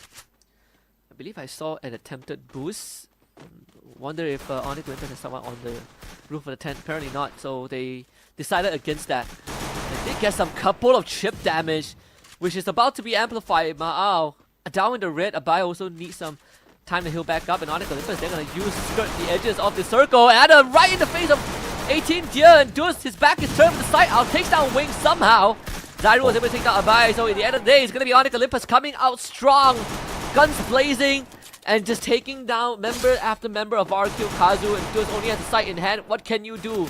They try and cleave down 3 members of Onyx Olympus who are not giving him the opportunity at all. RRQ's fresh off the boat with $8,000 in their pocket. So perhaps Onyx Olympus is saying enough is enough. You don't have to fight for another 8K. Let us have it this time. What a start to this game number 2. Dutch did manage to get that melee slay onto Wings earlier, but you know, it was just a cheeky one. RRQ just got torn apart by Onyx Olympus in that round 1. You could see that. I feel like RQ Kazu were not ready at all, and in fact, forcing the guns in this round 2. They really want to kind of catch Onyx Olympus off guard. We'll see how this pans out, because they do have the abilities for it to happen, to make it work. Iris, you know, Homer, Onyx Olympus, undeterred. Look at Adam and Zyru in the face of RQ Kazu already, and Wings does get punished. And RRQ is just very comfortable here at Refinery, right? This is their home. They know this like the back of their hands. Everybody just going there for that AC-80 on the triple buy. They know that ranged gameplay is going to give them that advantage. And understanding this terrain so well will give them 2 eliminations very early on. Onyx Olympus trying to desperately catch back up here, but Abe has got a little bit of backup in that. And that was just way too easy as Adam finds 18 Deer. RRQ finds him in a return to pull 1 round back. Good round from RRQ to essentially just take out stragglers from the side of Onyx Olympus. Crime MKS and Wings both caught sleeping at the wheel, trying to find a good position when RQ Kazu already has a sniper's nest established. So Onyx losing the front line support right off the bat didn't turn out well. Good equalizer for RRQ. Let's see what happens in this round 3. Yes, it's now double weapons time. Enough resources to bring in that shotgun alongside a mid to long range engager. RRQ with a 3v2 here down in the middle. Riptide Rhythm courtesy of Onyx Olympus. Wings will send that in, but it does not affect RRQ in the slightest. Instead, it drops the defenses off Adam. He goes down. Zyru taken down as well as 18 Deer finds him. That's shooting him from the back. Onyx Olympus, their defenses all crumble thanks to their own. Good idea though from Onyx Olympus. Unfortunately, the Riptide Rhythm didn't cover the full extent of the area. So at the end of the day, RQ Kazu was still able to back off and put up extra glue walls to keep themselves safe. Crime MKS was able to down Abai, but needs to fight Dudes. And the Mini Uzi just better in these situations. RQ Kazu finding their 2nd round in a row. You see this Riptide Rhythm. They needed a bit more range, but couldn't find it because of where it hit. Wings will regret that one for sure, as he got sprayed down, and Prime MKS with the Deagle just could not find those headshots in time to stop the rush of RRQ. 2-1 as RRQ makes back-to-back victories possible for themselves. Now time for those VSKs up onto the skeleton as Onyx Olympus looks to play that high ground. I'm playing at Mammoth. The location is pretty much revealed. If the clue is popped in this early stage, which should be the move, now that Coda is not available. And RQ Kazu going for a big wraparound. So this tent's going to keep them safe from Onyx Olympus. And Onyx roughly knows where they are. They didn't already before those shots. They know now. Ma'al versus Adam is going to be pretty interesting. Oh, Crime, I feel like has a good idea of where RQ might be. Going for a reposition though, because Ma'al is going to be the big threat with Wings going down. The idea is there. Crime wanted to support Wings, but just couldn't get there in time. And then losing Wings means that high ground is now compromised. They gotta somehow take care of Ma'al. And it's not just that player with the long-range capabilities. RRQ, every single player has got either a VSK or the AC-80. But Ma'al will break his foot! And the play zone gets the rest of it done in. Poor man will not get picked up. A little unfortunate. Kind of funny, but more unfortunate. Should still be a win with Crime MKS literally being the last man standing on top of the mammoth skeleton. Having to deal with the blue zone and no way out. If he jumps down, he is straight up dead. So he needs to somehow win this fight while traversing the skeleton. He's doing a pretty good job at it. But time's gonna run out as he surrenders himself to Abe. So 3 rounds for RRQ. He thought the circle would do him in, but Abe, of course, taking advantage. 3 rounds in a row for RRQ just means that these boys are on for a fantastic comeback. But of course, Onyx Olympus showing us earlier on that they can go 5 back-to-back rounds with no sweat broken whatsoever. Still not too late for Onyx Olympus to run away with this match and send their big brothers home. Oh yeah, if Onyx makes another comeback run, this truly is going to be a series to remember. Despite it being a show match, it still has delivered on a lot of fronts. You know, like those pilot seasons you don't expect too much out of. I mean, Onyx has definitely given us more than what we initially expected. Close range battle of Bay under massive pressure. You got Zyro from the top. Adam comes in with the drop down, trying to go for slam dunk on the dude. Somehow wins that fight. Blue wall goes down. Adam heals back up thanks to electrotherapy, and that is the support system that we've been looking for from Onyx. And Zyro as well will be able to find a Bay as he sneaks away behind the bar. Ma'al, the final player with the mini Uzi in hand to take on 3 players on the side of Onyx Olympus. Does manage to find a tag onto Crime MKS, giving away his position as well. Things get a tad bit more difficult for Ma'al as they know exactly where to hunt him down. Should be an Onyx round for sure. It's going to be easy drop down. Adam comes in. Already finding some tag on blue walls. Instantly expanded. Crime MKS with the collection. So 2 rounds for Onyx. And this was such a good push, that Riptide Rhythm. Completely dismantled all the blue wall defenses from RQ. And then you have Wings, who literally was hiding at the bottom of the bottom level of the ship. And through that peephole was able to find a couple of shots into RQ too. It's tight spaces like these that the Riptide Rhythm just brings in so much of damage, just opening up the field of play, allowing Onyx Olympus to get the damage done, and they love playing it close range. The M590, the perfect shotgun to get the job done. Wings now up with advantage point and AWM in hand, but the rest of his team members outnumbered in a full 4-man fight on the side of RRQ. Like we might see history repeat, Sonic basically deploys their MO to shut down Abai. See the spider coming to work, actually 18 year rooted for just a little bit. The grenades come in, Zyro loses the fight! On the flank, Abai finding the pick off, and Crime MKS again goes down. It's Adam and Wings. Can he do it? Still not leaving his hand just yet. Kind of stuck to his palm, but that circling around finds him. Good tag. And it's a 2v1 here. Adam's not going to survive this if it gets caught. And another clip onto his foot as he runs away. And that should be able to finish this off right now with the next bump. And he does exactly that. Wings, a sliver of health left as the final player on the side of Onyx. But it looks like all hope is gone. And the only way for them to win that 2v4 was for Adam to win his fight against Dudes, which didn't happen. But Wings was doing his best to give that support. Like that support from that high ground was pretty decent. Adam needed to win this to give themselves some breathing room and to allow Wings to kind of basically just pepper RQ Kazu. But all that plan failed. And again, it was because of an open flank that Abe was able to exploit. So Onyx Olympus needs to be a bit more aware of their surroundings.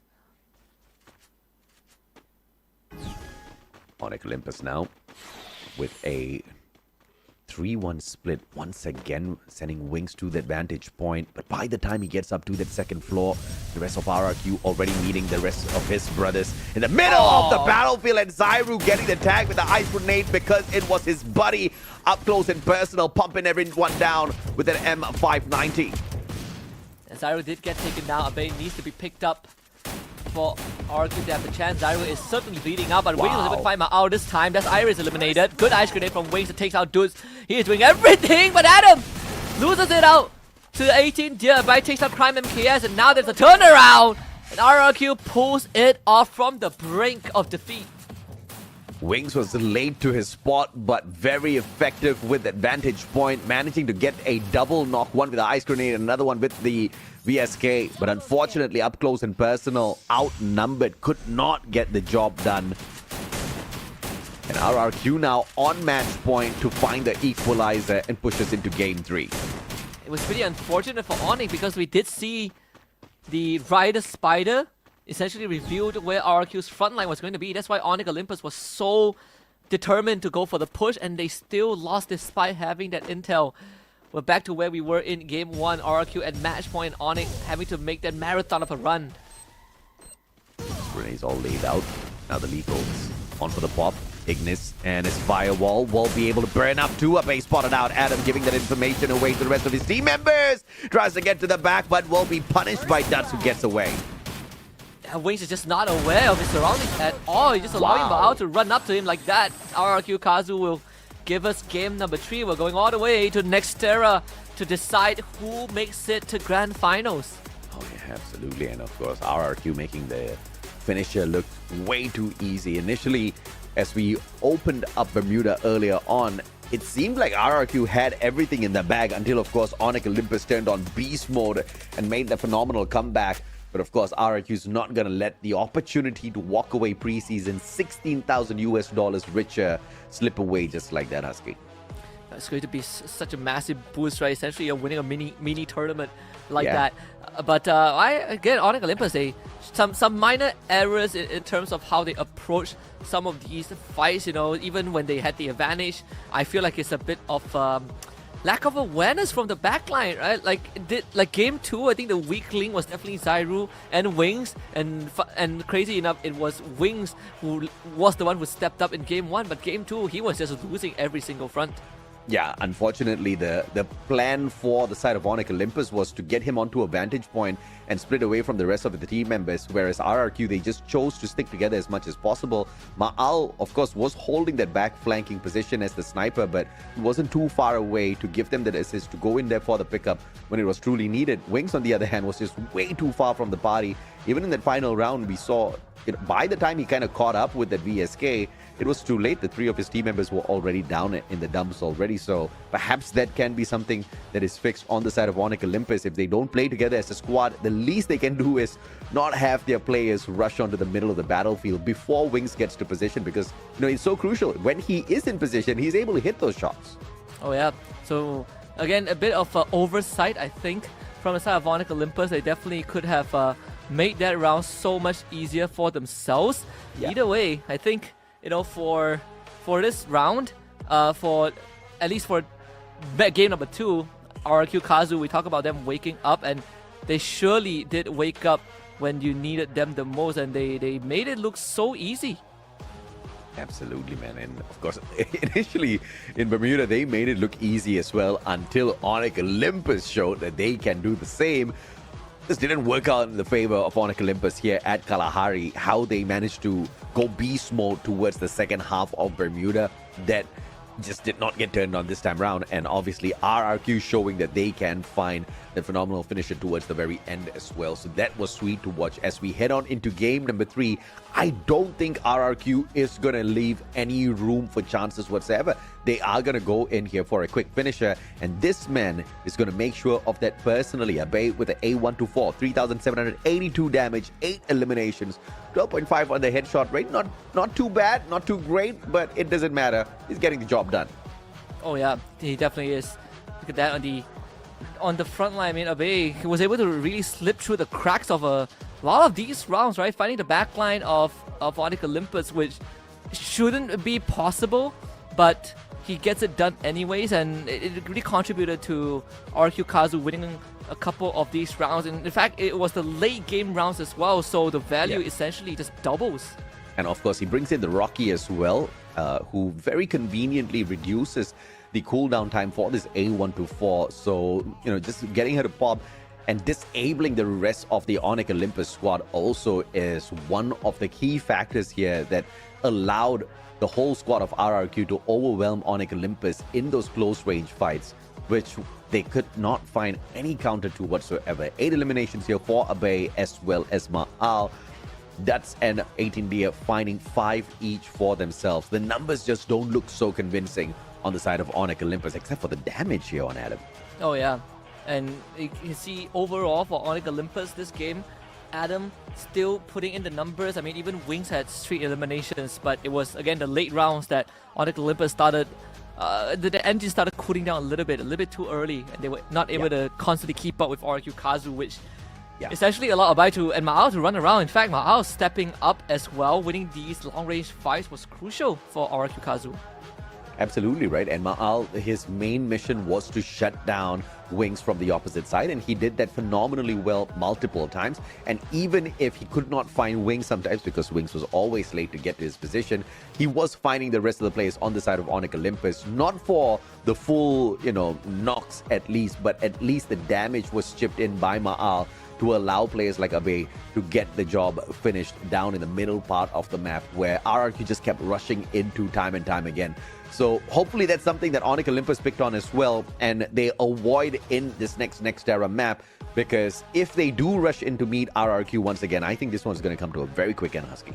Oh yeah, you can see for Nextera, it definitely has some extra elements to it. First of all, it's the whole, if you have to play in graph labs, now you have to kind of think twice about how you want to play things. But you have other traits of the map, right? Like having travelators, having teleporters, depending on which location you are playing at, and it's very urban, very urbanized battleground. So I think for Onyx Olympus, they're definitely going to be a lot more used to it, because clearly Kalahari has so much open ground and open field, and it felt like it wasn't what they are well versed with. Can't wait to see exactly who these players choose to ban from being picked here in this next Terra map. RRQ, yesterday they obviously did not like dealing with the Cassie, but this time it's the Steffi that gets taken out of the equation. And once again, Onyx Olympus, they rather deal with the A124 off of Abe than his Tatsuya. If that's the case, I feel like A124 definitely has is a lot more important for Onyx Olympus to ban out, considering how they want to play this. But they do get the Cassie again, just like the previous round. So I think it's a trade that I think that they are very happy with. In this case, if I'm RQ Kazu, if I'm Onyx Olympus, I actually wouldn't be complaining as much at all. This could feed into that Zane pick now that Koda was let through. So this could be a bit of a tough one for Onyx to deal with. Yeah, Onyx with the Zane should be a good pick, but instead they bring in the Raiden, very confident with this guy once again. Earlier on, it was the Raiden on play for Adam, where he made that phenomenal comeback for Bermuda. And okay, all right.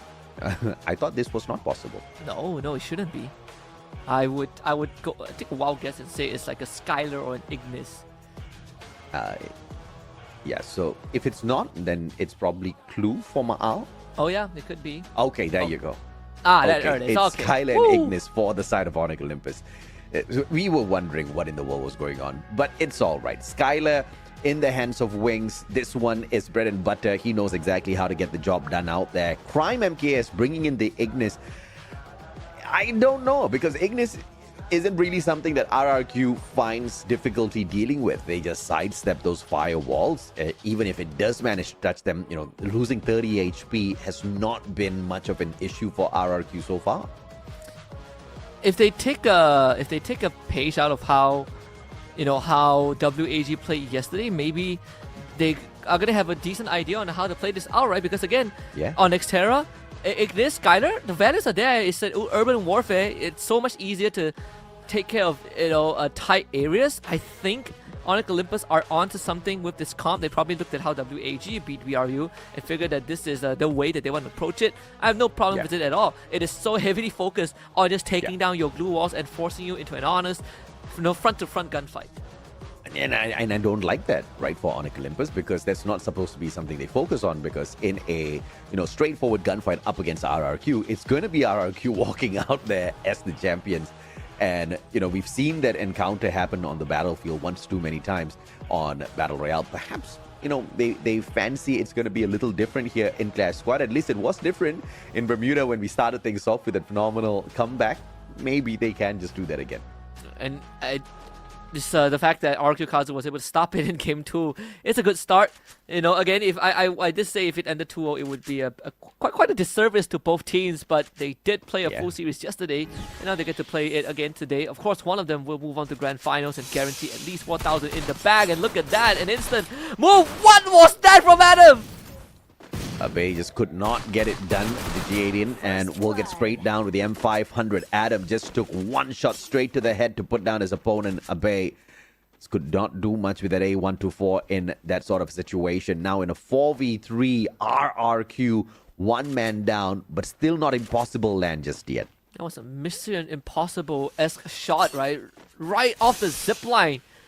It was just very great accuracy from Adam. And this already puts a dent into RQ's plan. No A124, no A124, which was on Abe. Mao also losing half his health. Dutch was able to find Zairu, so at least you equalize the playing field. Can he get the confirmation though? That's important.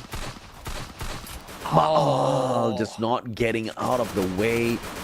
Underestimating what the M500 can do from a distance like that. Gets straight down to the ground. Now nobody can go in here for the pickup as well. Adam with a sliver of health left. Just oversteps his boundaries, but thankfully Wings and Crime just need to look for one more player here in 18 the air to bring this to a close. I was about to say RQ actually had a good chance of winning this. Wow, just can bring back out. What was that shot from Wings? Highlight reels in a pistol round. Wings shoots both of them out the air. But look at this shot. Woo! Nasty stuff from Adam. This was just too beautiful to watch. And it is a fantastic opener here for Onyx Olympus. I mean, USP G18, no problem, baby. We'll get it done with these pistols. Now the Deagles are going to be brought out for play as well. AC80 on the focus here for RRQ. Yeah. This is going to force their way through this one. Just like game number 2, go for that force buy. There was a moment in pistol rounds where I feel like Dutz is going to be kicking himself because he caught, I believe, Adam defenseless, but wasn't able to find Crime MKS defenseless, but wasn't able to get the knockdown. Like, missed all his pistol shot. His entire magazine was blown in that exchange.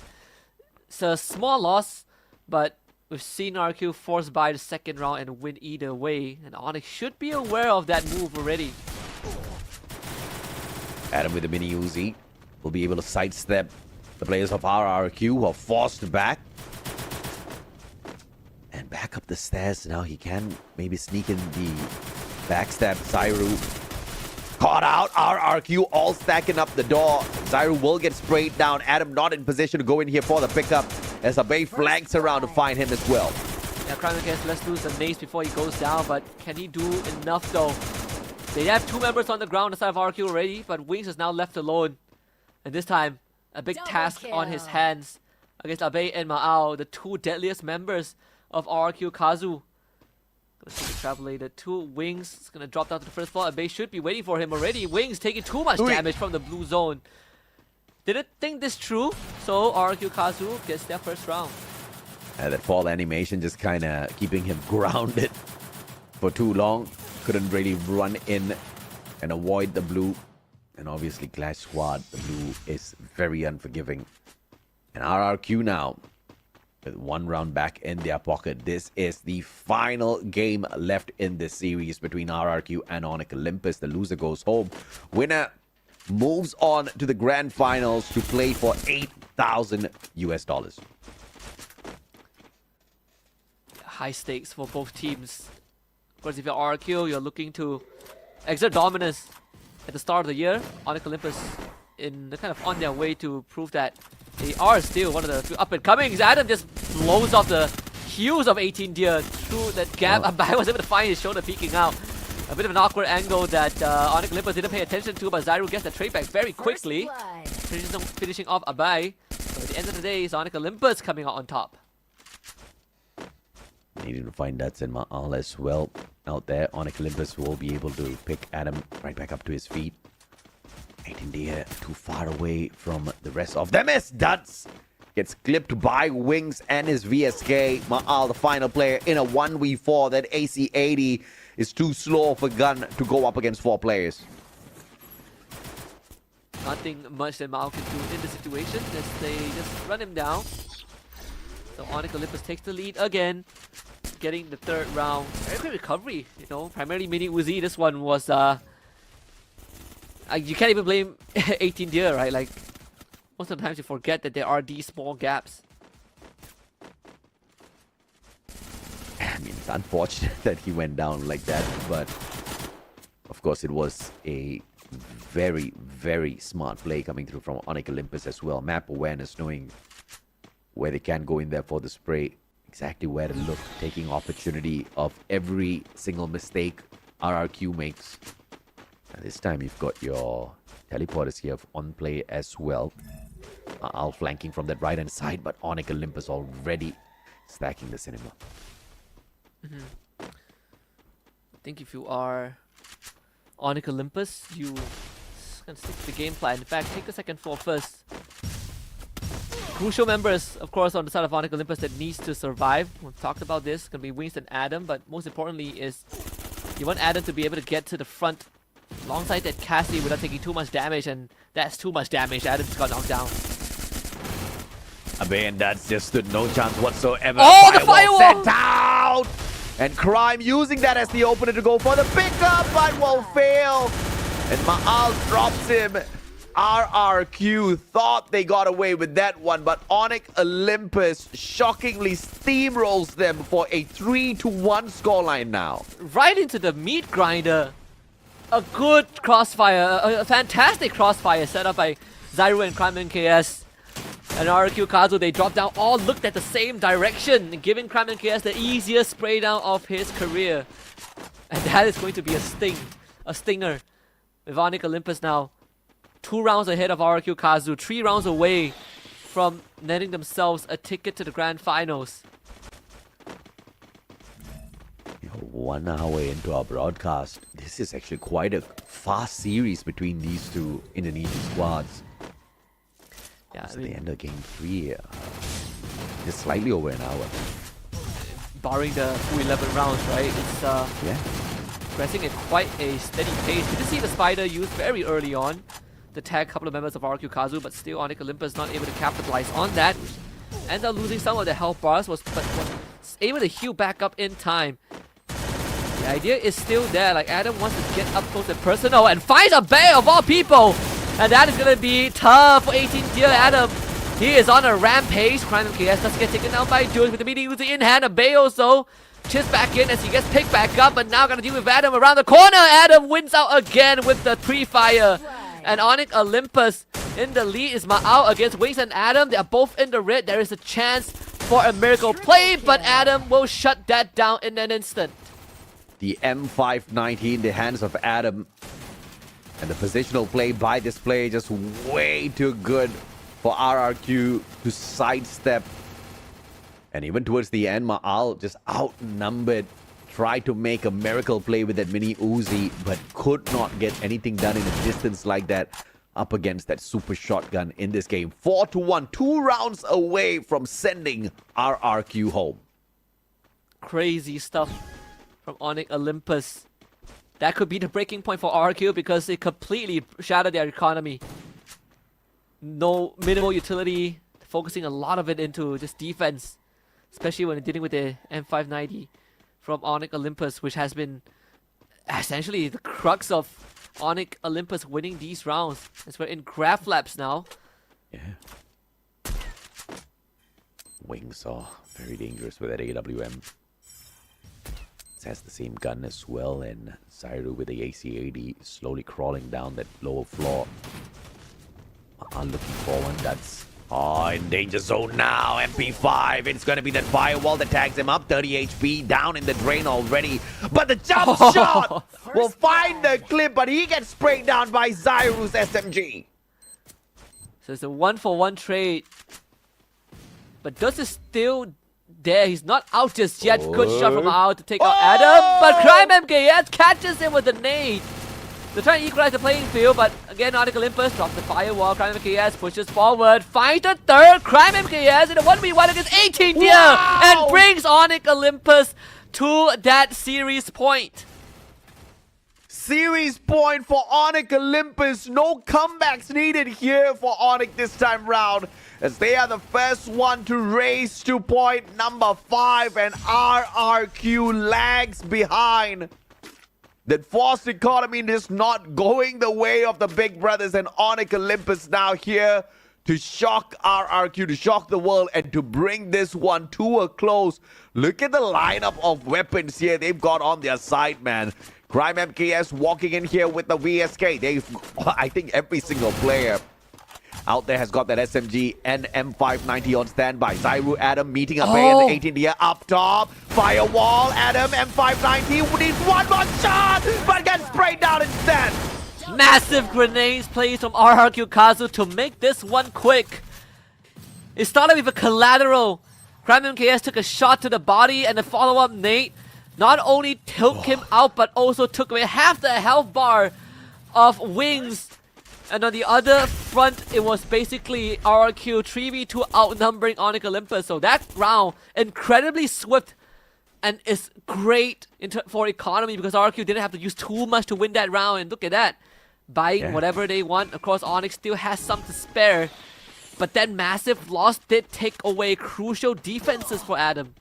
Yeah, that was just purely lethal grenades, man. I mean, those frag grenades managed to find their mark, and Adam now will be able to toss in a couple of ice grenades to tease the players of RRQ. Recovery, way too easy. As those blue walls get pulled up, Wings. What? Not be knocked down the way. Giving it one more chance. The spider! Wow! Wait, they used the spider, but they were not responding in time. So Abai just swings the corner and takes both of them down. A bit of a disaster for Onyx Olympus. That's not what you want. Crime MKS and Waze both isolated, and Waze just get taken down. He's down to Crime MKS again, and he cannot do it. And a team ace for RRQ, not a single player eliminated on the side of the big brothers RRQ, but Onyx Olympus just finding it difficult to play against all of these frag grenades. They just keep landing right in front of their faces. And what was that from Abai earlier, man? I mean, he was walking around with the AWM, switches out to the MP5, and the SMG just sprays down two players up close and personal so easily. Yeah, I feel like it's a minor oversight from Onyx Olympus again. They clearly saw their spider tagged onto someone, and they didn't expect the rush, I guess, from Abai, but it was such a tight corner. And this early tags, both Abai and Zyru taking some damage. Just also, Crime MKS and Wings very ready to receive the hits. And there's a 4 AWM play here from RRQ. Talk about overkill. Looking for the numbers here. Looking for that comeback gameplay off their own. Crime tagged up. Ice grenade. A sliver of health left here. Onyx trying to save him with a shot from Wings. But Ma'al sending that response fire. Needs one good headshot. Come on. Opportunity. Come on. Not finding the connection just yet. Took it 5 shots to land 1. But they still got Zyru though. There's a nade trade all around. Mao finally gets Crime MKS. And Wings, once more, last man alive. No way out of this one. At this point, RRQ, they just need this. Ma'al playing that Iris, so Blue Wall's not going to work against him, but man's not getting any shot on point. I didn't hear. Well, saying, no problem, bro. We'll chip in. Yeah, 18 did looking at that and was like, man, your form's kind of off with that. Almost unloaded a full magazine. Not able to take down Wings, who, for 90% of the time, wasn't really aware of Ma'al either way. He got some pretty clear shots, but trigger discipline sometimes, you know, overcompensating for what he could have done. Still, I mean, No surprises why Ma'al's just on 3 eliminations so far, bro. He got 13 assists though, so not complaining. He's doing something right. Yeah, firing a couple of bullets to the recipient. But Ma'al, I'm sure he'll be tickled that he can't find those numbers, but that's now.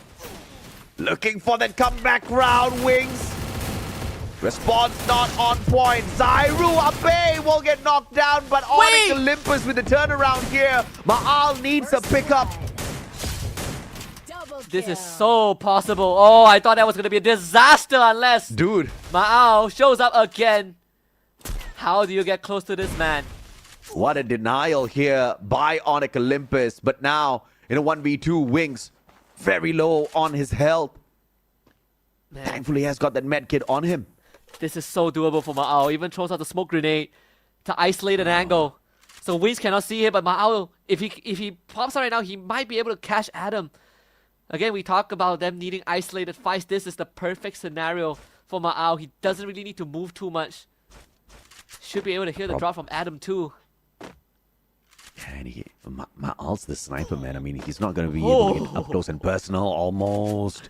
With a shot onto Adam to take him out. Ice grenade. That's just going to tease Adam a little bit. Wings with a response nade to force Ma'al out of his position. And that fails. Ma'al has to make the play of his life. Make up for all the wrongs in the previous round. Takes a shot. Oh, that's going to blow that helmet off. Somehow hits the shoulder blade. Oi! And that's about it. Onyx Olympus sends RRQ home. Oh, that was so close. That could have really been the play of the tournament by Ma'al, but just could not get it done. Needed to land crucial shots, had the right idea, but finds no headshots, right? Those were the moments where you really need to start landing headshots, but couldn't find it. Onyx Olympus defying odds, defying predictions, and now they're in the grand finals. First team to make it there, guaranteeing them a minimum of 4,000 and a chance to get 8,000 if they walk away with the BO5 later tonight. The 4th seed from preseason Battle Royale here at FFWS Sea is now moving on into the grand finals. Top 2 spots guaranteed for them. Maybe even the champion of Clash Squad here at the preseason to walk away with $8,000. And if that happens, it's going to be a historic moment here because it is an all-out domination by Indonesia at the preseason if that happens. But of course, we still do have a couple of other nations here. We've got Vietnam and we've got Thailand still in the race. WAG up against Falcons. That's going to be yet another explosive match for us right after this.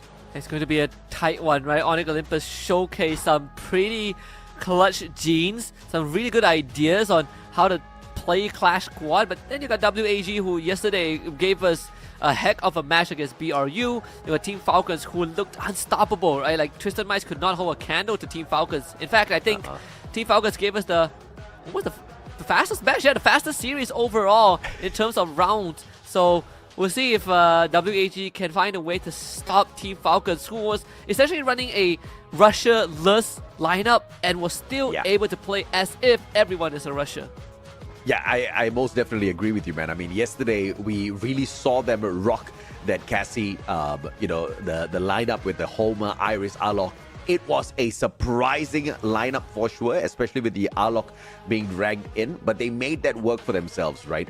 Massive in terms of how quickly they got that done. The numbers did not look too great because of how few rounds were in existence there. But what was shocking was if you really compare the damage that Falcons brought out in their short number of rounds as opposed to the other teams, they had so much more damage. So WAG has got a treat waiting for them in a little bit. But of course, let's focus back here on the downfall of RRQ.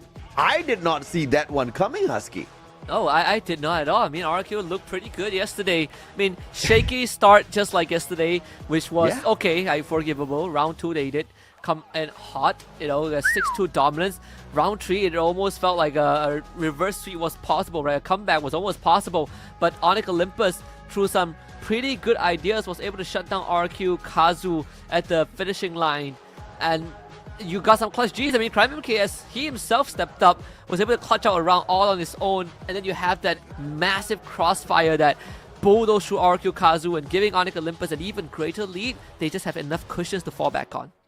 Yeah, absolutely. And of course, if at all RRQ Kazu thought they could take it easy on Onyx Olympus, well, they just learned a tough lesson and they'll never do that again, because taking it easy just meant that Onyx Olympus not just pushed them, but managed to reverse the result out at Bermuda before we even got to Kalahari. And that's where RRQ showed us what they're truly capable of, shutting down Onyx Olympus, only allowing them to take away 2 rounds. But this final game at Nextera, MVP goes to Adam overall because of what he's been able to do, not just on Nextera, but all throughout these games, right? Starting from Bermuda.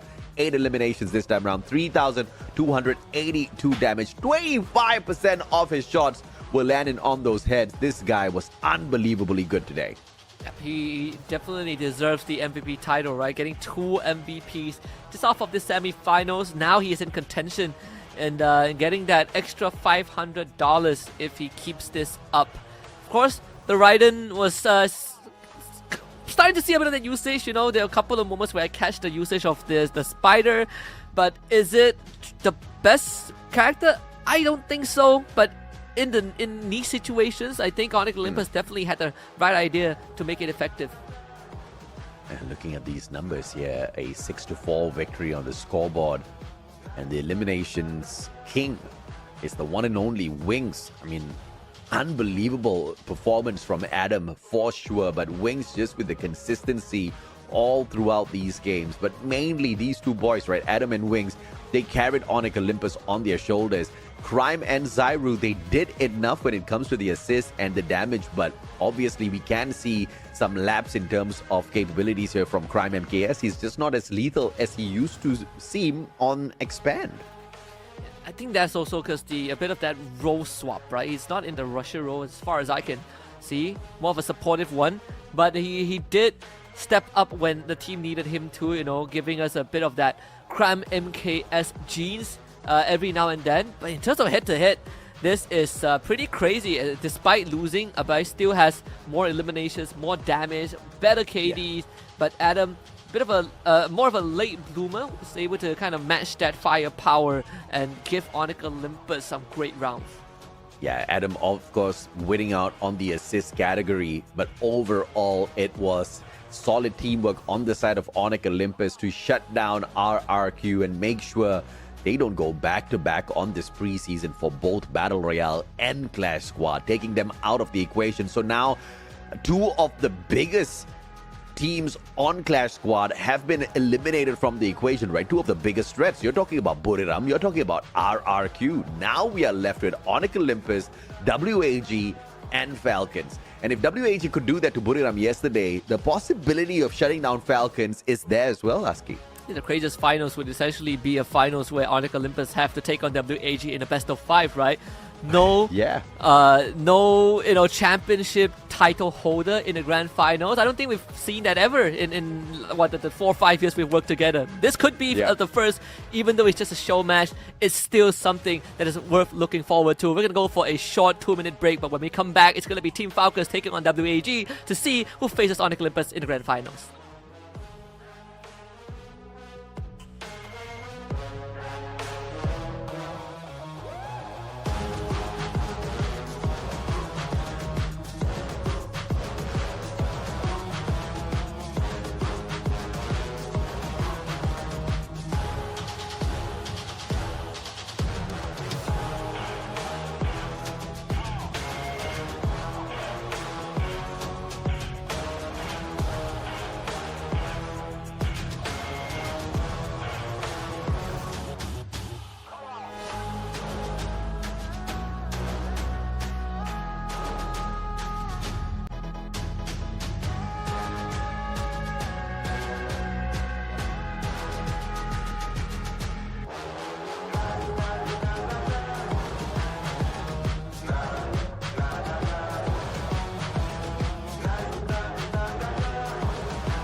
Welcome back, ladies and gentlemen, boys and girls, survivors of all ages. This is the Free Fire World Series Southeast Asia 2025 Spring Pre-Season Clash Squad. We are now on our final day. One more game before we get to our grand finals. This time, it's Thailand taking on Vietnam. Falcons, they will meet WAG in a best-of-3. Winner goes to the finals. Loser, unfortunately, goes home. My name is AJ. I'm the Mustache down here with the one and only Husky. We are your casters for the day. And my, oh my, what an exciting showdown it was there for the Indonesian teams. Yeah, we are in for a treat. I mean, we've been given some great treats since yesterday, and it only gets better. This feels like an omakase from all the teams, essentially. Like every single prediction that anyone has had, I think it's time to, just throw it out the window. I don't think any of your prediction is coming true at this point. Map order for the semifinals. We're going to start off with Nextera this time before we head over to Bermuda. And then if we get lucky, we get a game tree, we'll go to Kalahari. And this is where things get a little bit interesting as well, right? So sometimes these teams, they do have certain positions or certain maps where they're very proficient at, like RRQ earlier on. Kalahari may be a map where they favor, but Refinery, very specifically, the area within that map, they dominate. And we could see how they very easily shut down Onyx Olympus. So some of these maps being put through that randomizer could just be the determining factor as to who gets the early momentum. And that early momentum could just be what breaks their opponents. And, fingers crossed, WAG finds some sort of extra assistance here, because Team Falcons, mechanical capability-wise, on paper, they are the better squad. I think the highlight between these two teams, we're definitely going to be looking at two individuals, right? One from each team. I'm looking at Export from WAG, and I'm looking at him against Limit. Because Limit popped off yesterday. He was so good at what he did that Saming was not in the game at all. He wasn't allowed to play the game. And if he brings out that 110% performance, Export needs to match him every step of the way. Now, Falcons actually saw Steffi being used on the side of WAG yesterday, and they're like, nope, we do not want to deal with Alan. He's just way too much of a pain. They ban her out instantly. A124 taken out by WAG, and it's a Coda Dragon here by WAG just to play that extra bit of pacing to counter that Suya on the side of Falcons. Yeah, we did see the Zane-Cassie duo from WAG yesterday, which really gave us some crazy moments, but this time they will opt to go for the Homer instead. It's all about information. They still take the Cassie though. They don't want to give Team Falcons too much of that intel gathering capability. This could force them to go for the Clue and the Iris, which would work insanely well for Limit. I think the Skylar is also still up on the table. Yeah, since the Homer got stolen away, it's the Clue and Zane instead for one more, as well as On Fire. Limit usually drags in that Homer now without the capability of doing that.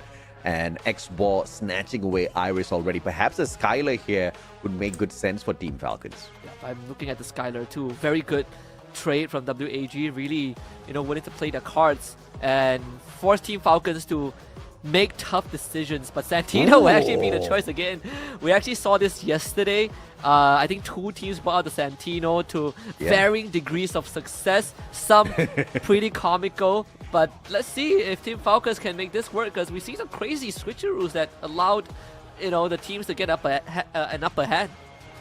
That was an almost legendary moment yesterday with the Santino, but then it failed, okay? So we have not seen an effective use of the Santino, and that's just a troll pick at the end of the day, if you ask me, because it's just so hard to execute out there on the battlefield. Unless, of course, these pros are out there on a ranked match and they're meeting absolute strangers out there on the battlefield. It's a different story with the Santino. Up against pros, the Santino just doesn't stand much of a chance, right?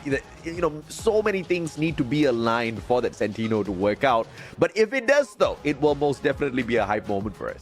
Yeah, especially when it's going to be on Limit. I saw Limit pick it up, and if that's going to be the case, you are going to be dealing with Houdini with a sniper rifle, so that it's quite interesting to look at, right? It does give you some ways to reposition. Let's just set up a decoy, which has been demonstrated yesterday, that 200 HP clone can tank a couple of shots, so we'll see as we head into the first map, and Nextera nonetheless, to see who is gonna come out swinging.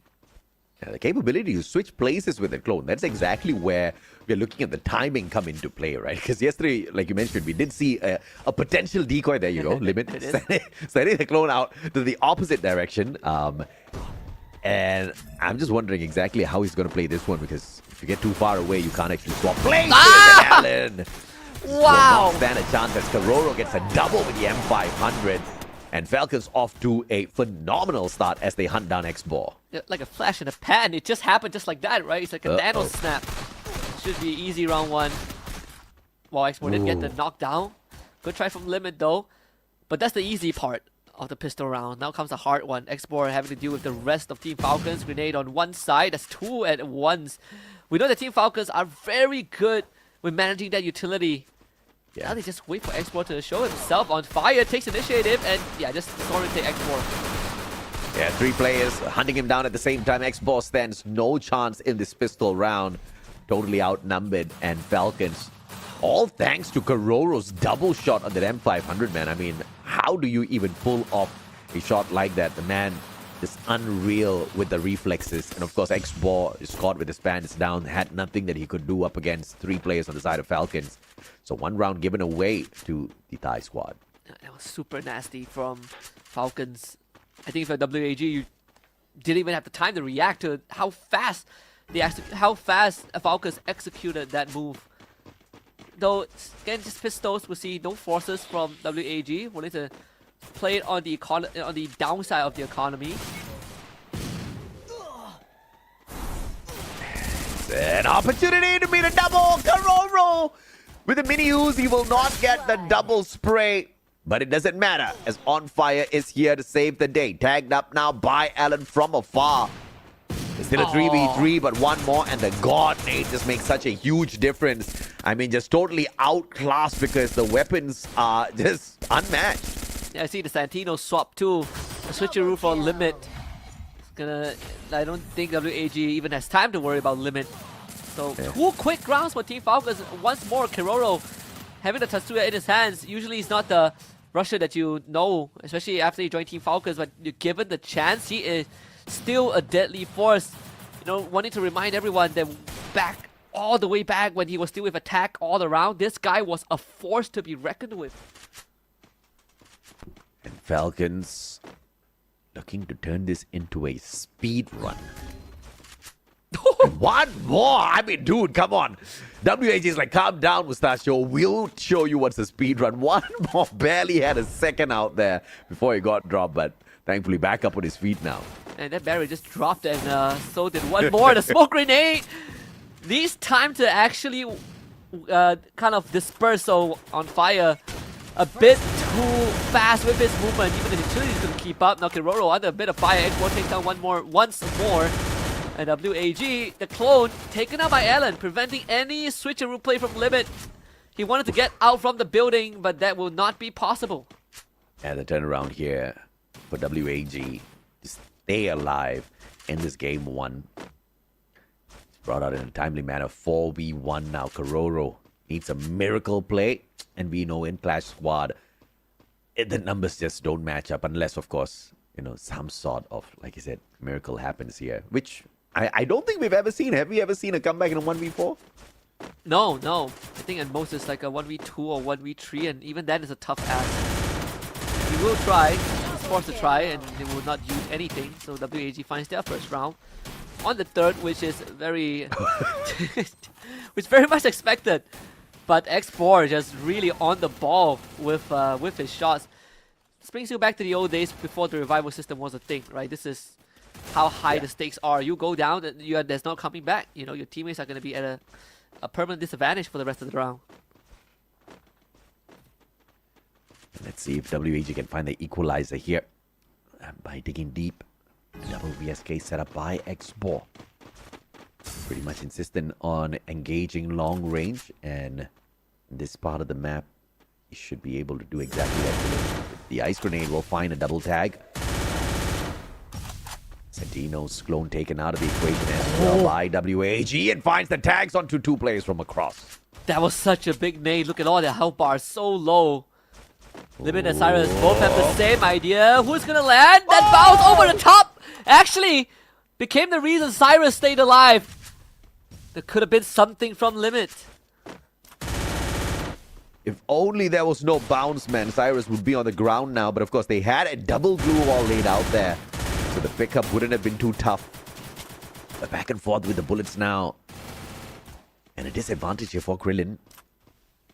If he gets tagged up, he can spot out the heads of these players on the side of Falcons. Just no vantage point to find those tags. Falcons just playing it very smoothly. And smoke laid out here by Krillin as he wants to access that second floor. It's going to create a bit of that anxiety, that panic from Team Falcons. Someone might come through the stairs, but you never know who that's going to be. So the blue zone will force WAG to move first. Falcons going to be forced to hold this angle and anticipating a potential off attack from the stairs, but Krillin is not going to do that. So that window has closed. Falcons are going to try and get deeper into the war zone. Opportunity now for WAG to do some big damage here, but instead all the players choose to disengage from that gunfight, drop onto that lower deck to deal with the incoming blue. And this is a smart play from WAG as Allen gets the knock onto Limit from afar. The rest of the players too far away from him for the pickup, and Allen goes for a 2 for 2. And 2 more to go from the side of Team Falcons. They do eventually lose Krillin, but help our why Team Falcons not doing good at all. It's just 1 more left, and the finisher comes through. Equalizer achieved by WAG. Unbelievable stuff here. As WAG makes a solid comeback to match up the 2 rounds snatched away by Falcons initially. Now we thought the recovery was going to be tough, but it seems like they have caught up in time to make sure things don't get out of hand here. Vietnam still a strong chance. Yeah, so pull off an tactical. upset here. The way they play this Clash Squad is so tactical. It almost feels like the usual FPSs that you see out there, the different titles.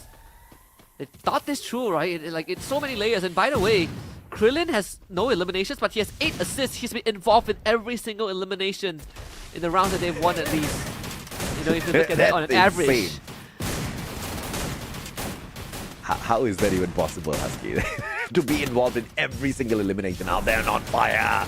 Could not get away from Allen. And Export turns around 1 more. Almost find the clip. Limit will be able to find one on the train. Karoro finding Cyrus, putting it down on the ground, but a sliver of health left here on Karoro. And Export gets a double done in. Holy cow, Karoro took a chance and got so much from that. He's the reason that we are in this 1v1. And Limit almost got clipped. It's between him and Export. We talked about this matchup. And Export so far has had Limit's number around the corner. Brings the back up. Limit pushes it and finds the win. I mean, it's that one mistake to choose to go in for the pickup, instead the shutdown. And that M590 in the hands of Limit, able to get the clip damage off of those pumps.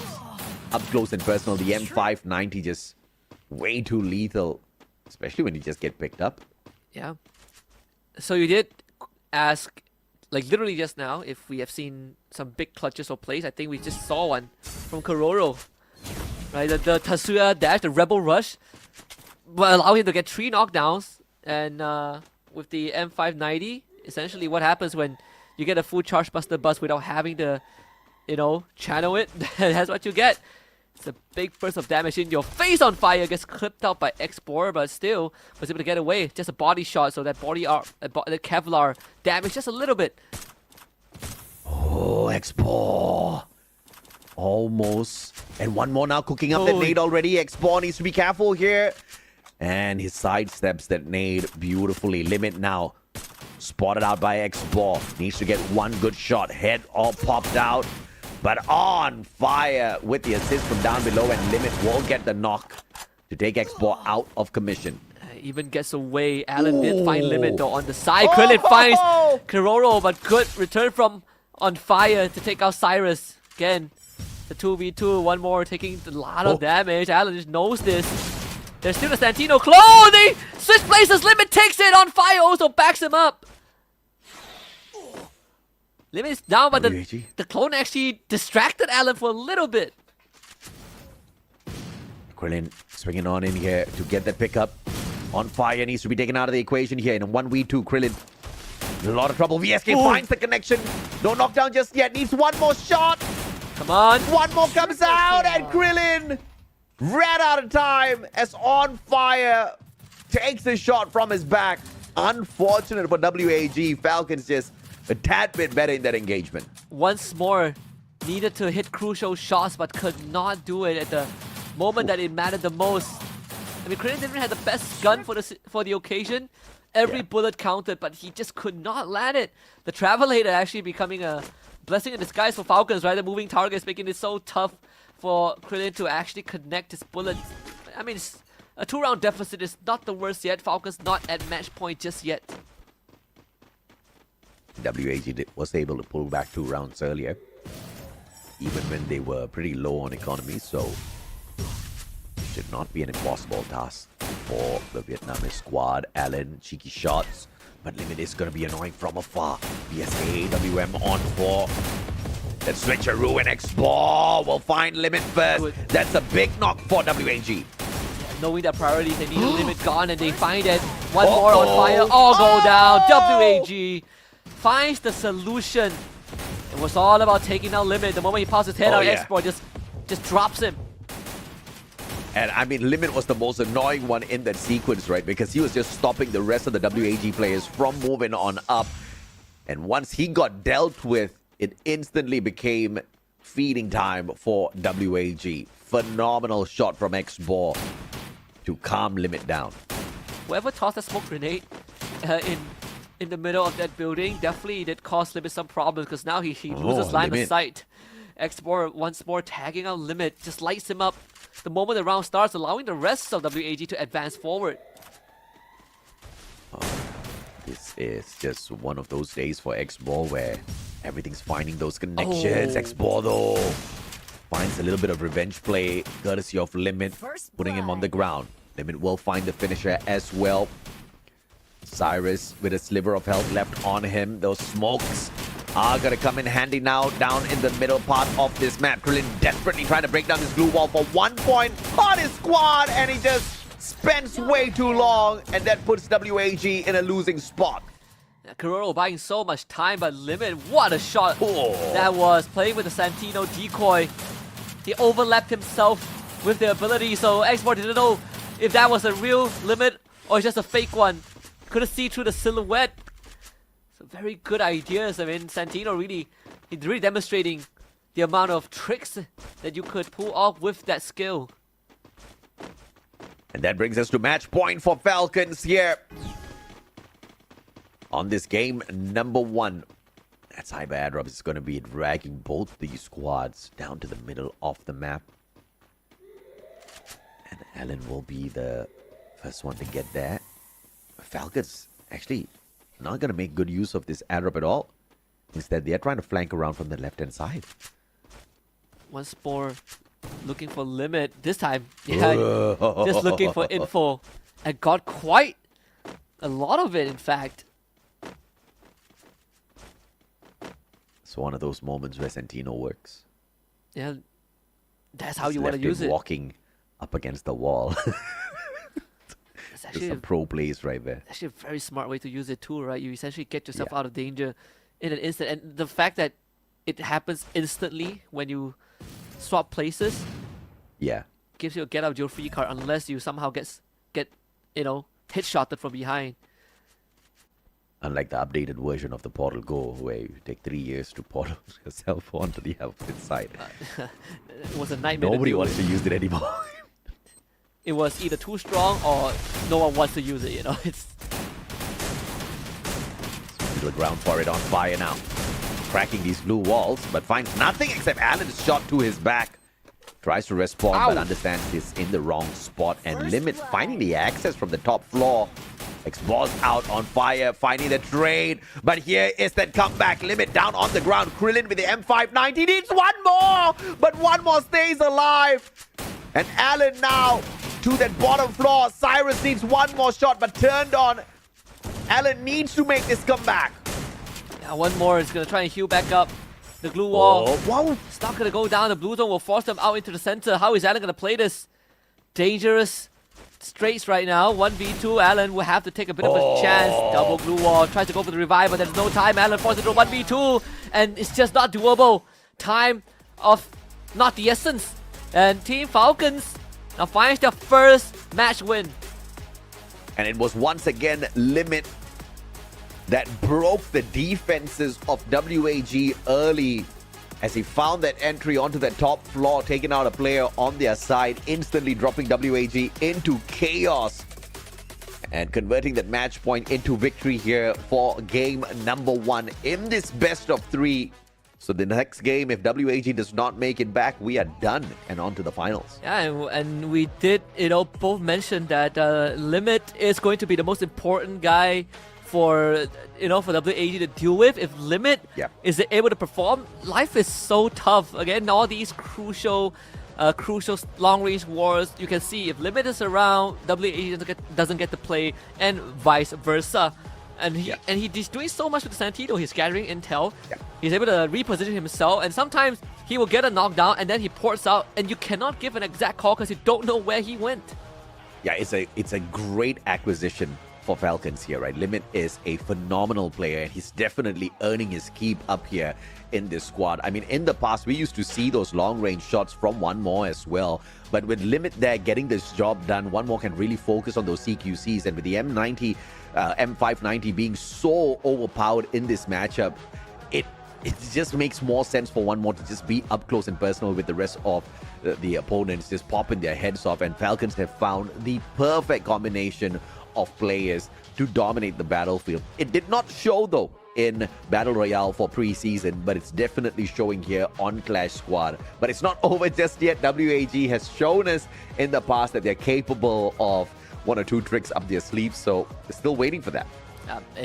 WAG actually put up a pretty decent fight, against some close rounds, and it really came down to just the gunfights, which Team Falcons time and time again demonstrated that they have what it takes to win these crucial fights. Kororo, right, having some heroic moments to kind of start the whole arc of Team Falcons snowballing the game. So I think for WAG, great effort in game 1. We'll just have to see if they can kind of recover in game 2. Let's take a look at the match summary here. 6-3. WAG kind of faltering too early. And every time X-Paw managed to find a response for the aggression Limit brought onto the battlefield, as well as the cover from that long range, WAG was able to contain Team Falcons. But with Limit out on the battlefield just wrecking havoc, the Vietnamese squad is finding it really, really tough to deal with him. Now, as we move on into Bermuda, this is going to be an important factor once again. I think for WAG, the focus of the upcoming game on Bermuda is going to be the same thing, Export against Limit. I think that would be the whole theme whenever Limit is going to be playing. If Team Falcons make it to the finals, it's going to be Limit again. I mean, look at One More, right? He only has 4 eliminations, but in terms of the value he provides in this game, with the clue alone, is unmatched. Yeah, I mean, no doubt at all, right? And obviously just 4 eliminations here, but look at the headshot rate. This guy is a sharpshooter for sure. And if you're walking away with headshots like that on the shotgun, you know he's getting up close and personal, and you know he's lethal when he meets you out there on the battlefield. Very nice to see him on full form, all thanks to Limit just kind of playing that long-range support so well for the side of Falcons. And if WAG wants to deal with this aggression, I don't even know what they need to do, because Limit wasn't even playing with his Homer. He walked in there with a Santino of all things. And really showed us the infinite possibilities of Santino, right? He expanded on a character that we were scratching our heads trying to figure out if it's even a good character, if it's even viable, if it's even a priority. I mean, even if Team Falcons were fooling around, they definitely were fooling around in an intelligent manner. I was wondering how come One More got the MVP. Now I understand. 14 assists. I mean, the man was pretty integral in almost all the fights out there on the battlefield. So he was doing quite a lot in terms of damage, allowing both On Fire and Limit to find the finisher onto some of these players on the side of WAG. But if you look at the side of WAG, the numbers are not too far away off of this game number one. So firepower-wise, they do have it. It's just that those final few moments to find the finisher, once they lose a couple of players, WAG seems to crumble, right? That panic kind of sets in. Falcons, they don't seem to show any signs of weakness. Yeah, and I think, this was kind of what a lot of people were also expecting from yesterday from BRU when they dealt with WAG. Just, I guess, winning crucial gunfights is a big part of it. But once more, Team Falcons showed us that this back to front support system is so far flawless, right? It's so hard for WAG to break through it, and even in times that they do, you had individual plays from Falcons that you need to handle. Not to mention, we're going to Bermuda, plenty of open ground, and as the series progresses, we got more open ground if you make it to Kalahari. So X4, it's time to step up. If there's any time to step up, this is it.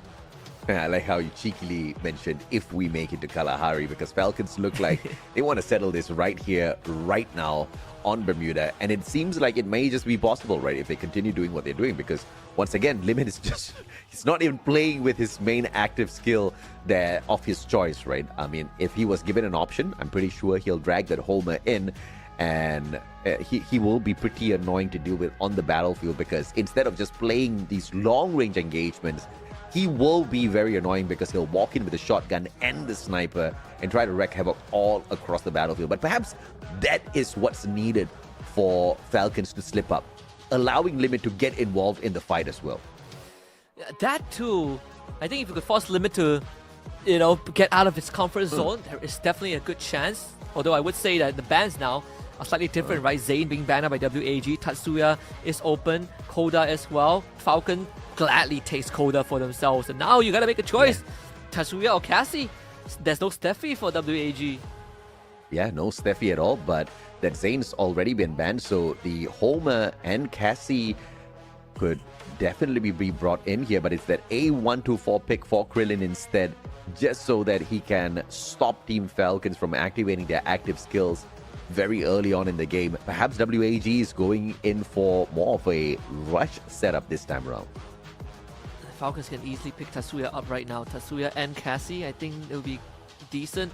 Or even Tatsuya Homer will be good as well. There's plenty of options for Team Falcons, honestly. I think if you're WAG, you are now almost looking at a situation where you are put on getting scraps for yourselves. Homer and Cassie would be the option, right? You did point that out. So Tatsuya is still open if WAG wants to go for him. But there's no Cassie to support him though. So Clue is still open here for the taking. Iris as well for Xbor if he wants to find some of those shots, manage to maybe mark up a couple of players from the side of Team Falcons for the rest of his team members. And it is going to be that Iris and of course Tatsuya, since it was not taken up by Falcons. WAG will gladly welcome him to their squad.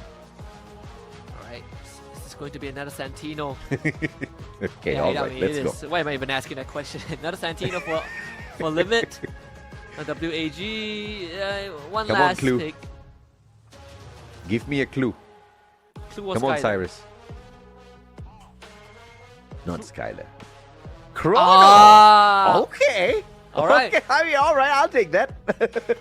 This was what we sort of like slightly Why not? touched on yesterday. Like what happens if you have to give the Tatsuya away? Maybe the Chrono is a good option, right? Either Chrono or Ryan, maybe Chrono, because you could have the time turner to kind of duck in and out. But in this case, it's not too bad, right? If you take Chrono, it is a way for you to deal with Limit. It's like, well, if Limit wants to take these long range shots, I'll pick Chrono. Shoot me now. It's actually a very, very good pick, right? The Chrono is going to give you some precious time out there on the battlefield, and many a times in this battle between WAG as well as Falcons, we have seen how that Chrono could have come in handy if only they had that extra layer of defense to block off those shots from afar to go in there for the save on one of their team members, right? Because it's just time and time again, Falcons, they get a knock from afar and then they're continuously just, pelting them with all of those bullets. So it seems like WAG kind of has this figured out in terms of a counter for the playstyle of Falcons. I'm liking it. Yeah, I'm also liking the idea from WAG. So let's see if this Chrono is going to be enough to give us that game number 3, you can see even Falcons. Someone is getting ready for bed. Guys talking about closing this out early, you know, getting comfy already, blanket around his shoulders. Falcons really just wants to end this as fast as possible. See Pistols though on fire, having the Cassie Fim as well. M500 in the hands of Cyrus is going to be pretty irritating, and we saw how Karoro just flattened 2 players from WAG in that first game with this pistol, so can't put it past him just yet. But for the time being, Falcons, just that long flank around that right-hand side by Limit is very dangerous. Just like game 1, Pistol's incredibly slow. Well, actually not like unlike game 1, this one is pretty slow. Game 1 they just imploded in like 15 seconds. And WAG trying to look for any sort of avenues. So one more and on fire will be sticking together. Might run into a firing squad. Very early shots. I think X4 making contact but not able to get the damage in. Alan now from the side. Oh, Limit. Surprise attack. Where is he when we need him? Too far away. He drops the Sentino first. Tries desperately to get across. And swaps with the Sentino to save his life. Alright, nice one. They do see him though after the swap, so he's not going to be able to hide for long. Yeah. Cooldown takes quite some time too, so this swap not really bringing the value that he was expecting to. One more even taking a nade to the side, so that's half his HP gone.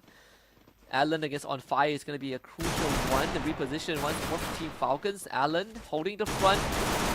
Decides to go for the swing and the challenge, but obviously On Fire slightly more durable.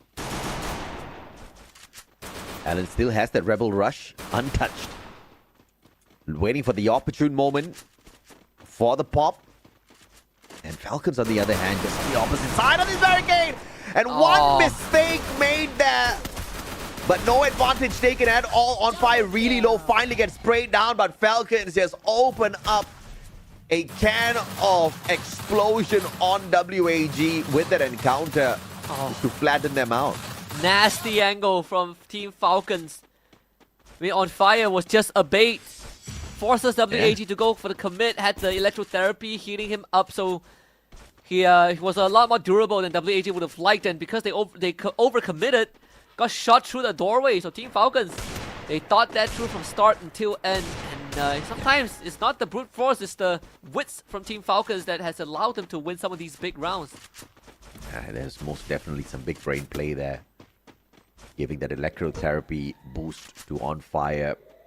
Getting him to bait out WAG into a tight little corner to get sprayed down. My goodness. And of course Vietnam did not see that one coming. And executed to perfection by the Thai players. Now one more does spot Cyrus on the cross. Oh, what a nade. Ice! It will be the time turn of Ice Cyrus to save his own life, and Limit is a little tickled by that. But it's a clear indicator that it has been used. So visually jarring, right? Like you see it from a mile away. So WAG now with one less crucial abilities. Team Falcons, they can just do the same thing that they did in game 1. Just wait for the engage. But Export with the pop, that one is very much needed. Yeah, because of the overextension by Limit. Export going in there for the Punisher. On Fire, Mini Uzi not able to get the job done just yet. Finally drops Alan down on the ground. The secondary connection not there. And On Fire will find a double for himself. My goodness. As one more comes in for the chip. Falcons almost went down, but WAG just didn't have the right guns. Look at his health bar. He went in, lost some health, got back to full. How do you take this man down with weak weapons? Falcons knew exactly what they were doing, and one more on the back of just having On Fire, being able to keep topping him up. And it was an easy win regardless of whether Limit was still in the round or not. And when you've got barely armor on you, that many Uzi, so annoying. The rate of fire and mag size. This man has controlled those sprays so well. Falcons now 2-0 up. This could potentially be the final game. As On Fire finds 3 players, tags up 2. Cyrus with the mini Uzi will be able to back away from those shots. One more can't seem to find the connection with the Deagle. But Karoro will though as Allen gets shut down. Fire once more. Uncontested. The name for Krillin! Big one to take out 2. And now X-Born needs to clean up the pieces if he can get there in time. But it's not going to be easy though. The members of Team Falcons will not let X-Born get anywhere close. So one more gets picked back up. Casualties reduced to a minimum. And 3 players up against X4. You are right. Not allowing him to get anywhere close to his team members for the pickup. Isolating X-Ball with those grenades and shots. Chasing him out of this warehouse. And now that's just done and dusted for Falcons. A 3-0. There's no way X-Ball walks away with a VSK. And 3 eliminations right here. Managing to dodge for the time being. Karoro trying to cut down this distance for the M590 to do the biggest lot of damage. And X-Ball just stood no chance there. Man, all that effort and not able to close it. What was that from Karoro? What in the world? Eagle to the back of the head.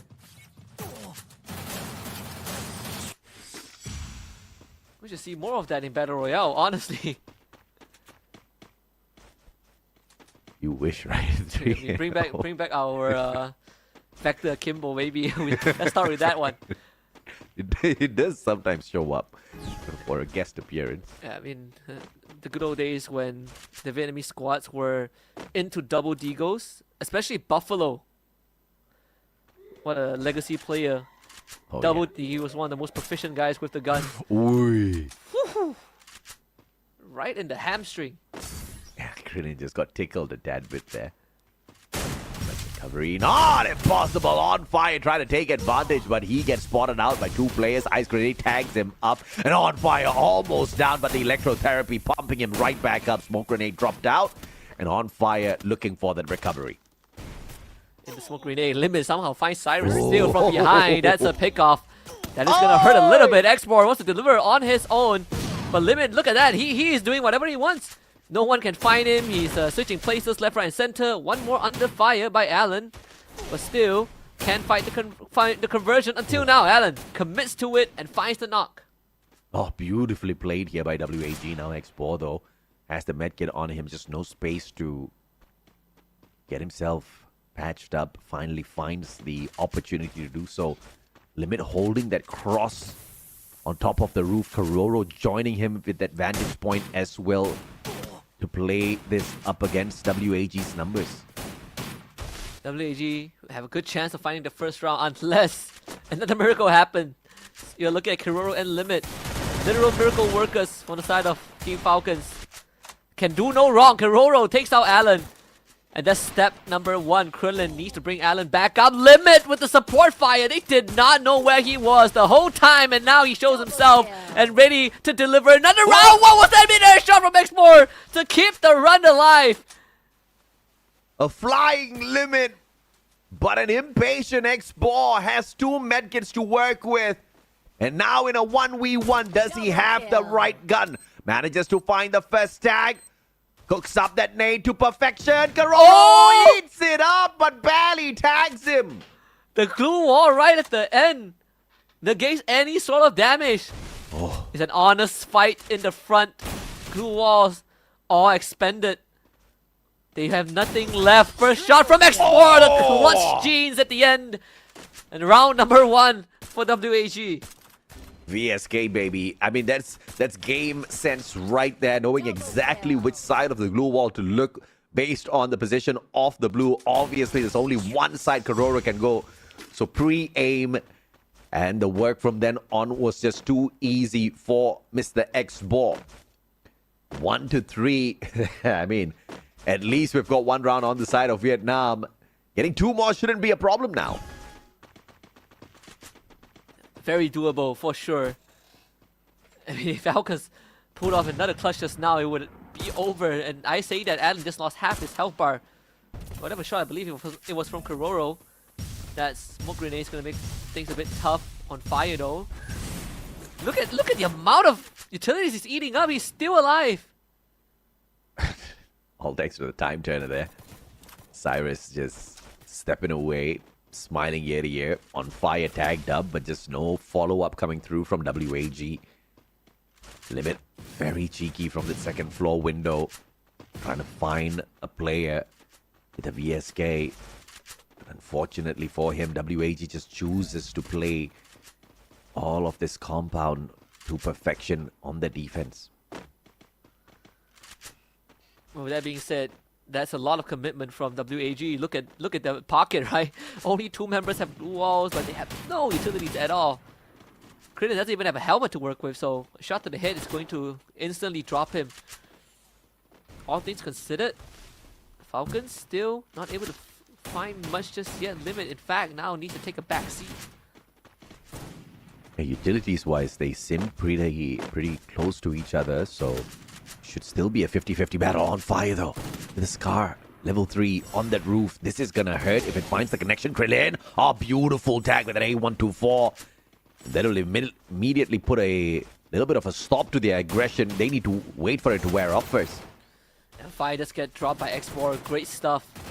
Limit trying to provide support fire on top of the roof, but might have to get up close and personal. And Alan has nothing to say about it. One more getting dropped. X4 now delivers. This should be the second round for WAG, just as the doctor ordered. Kororo has a lot to do, and not enough health bar to make it happen. Wonderfully played there by Team WAG. Initially, it was that time turner to play the game of survival. And after that, it was just pure brilliance from these players, right? And they knew their positions. X-Ball just did not let that one slip away from him. That AWM, just merciless plays. Now we got a game. For sure, finally got a game where WAG now has a chance again to give us a potential game 3. Getting closer and closer to that, at least. Some adjustments in that early encounter, limiting what Limit could achieve. Just not letting him pop your head early on. I have to say, Falcons versus RRQ for the grand finals, you know, would have been pretty crazy. But it's just a day of shockers here.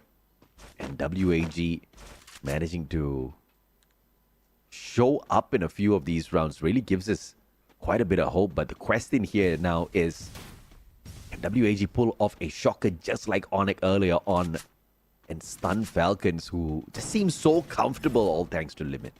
Yeah, honestly, the Battle Royale seeding, you know, the seeding that got us this single elim bracket, if you didn't know how the seeding was done, you would think that the second part of the bracket was purposely done so that you don't have 2 Thai teams in the grand finals, but that's not the case, right? It's just how they performed earlier on. Yeah. On fire was able to find Alan, and that is not the start that you want. The firewall actually delivers X4! Oh, the support in time! They find a knock. X4 needs one more, but let's start with one first. Limit was able to get Krillin down. He sees the decoy. Limit has already switched position. He's behind. X4 sees him, but takes a shot in the gut and now drops down from the sky. X4 cannot win. Limit just outplays him again.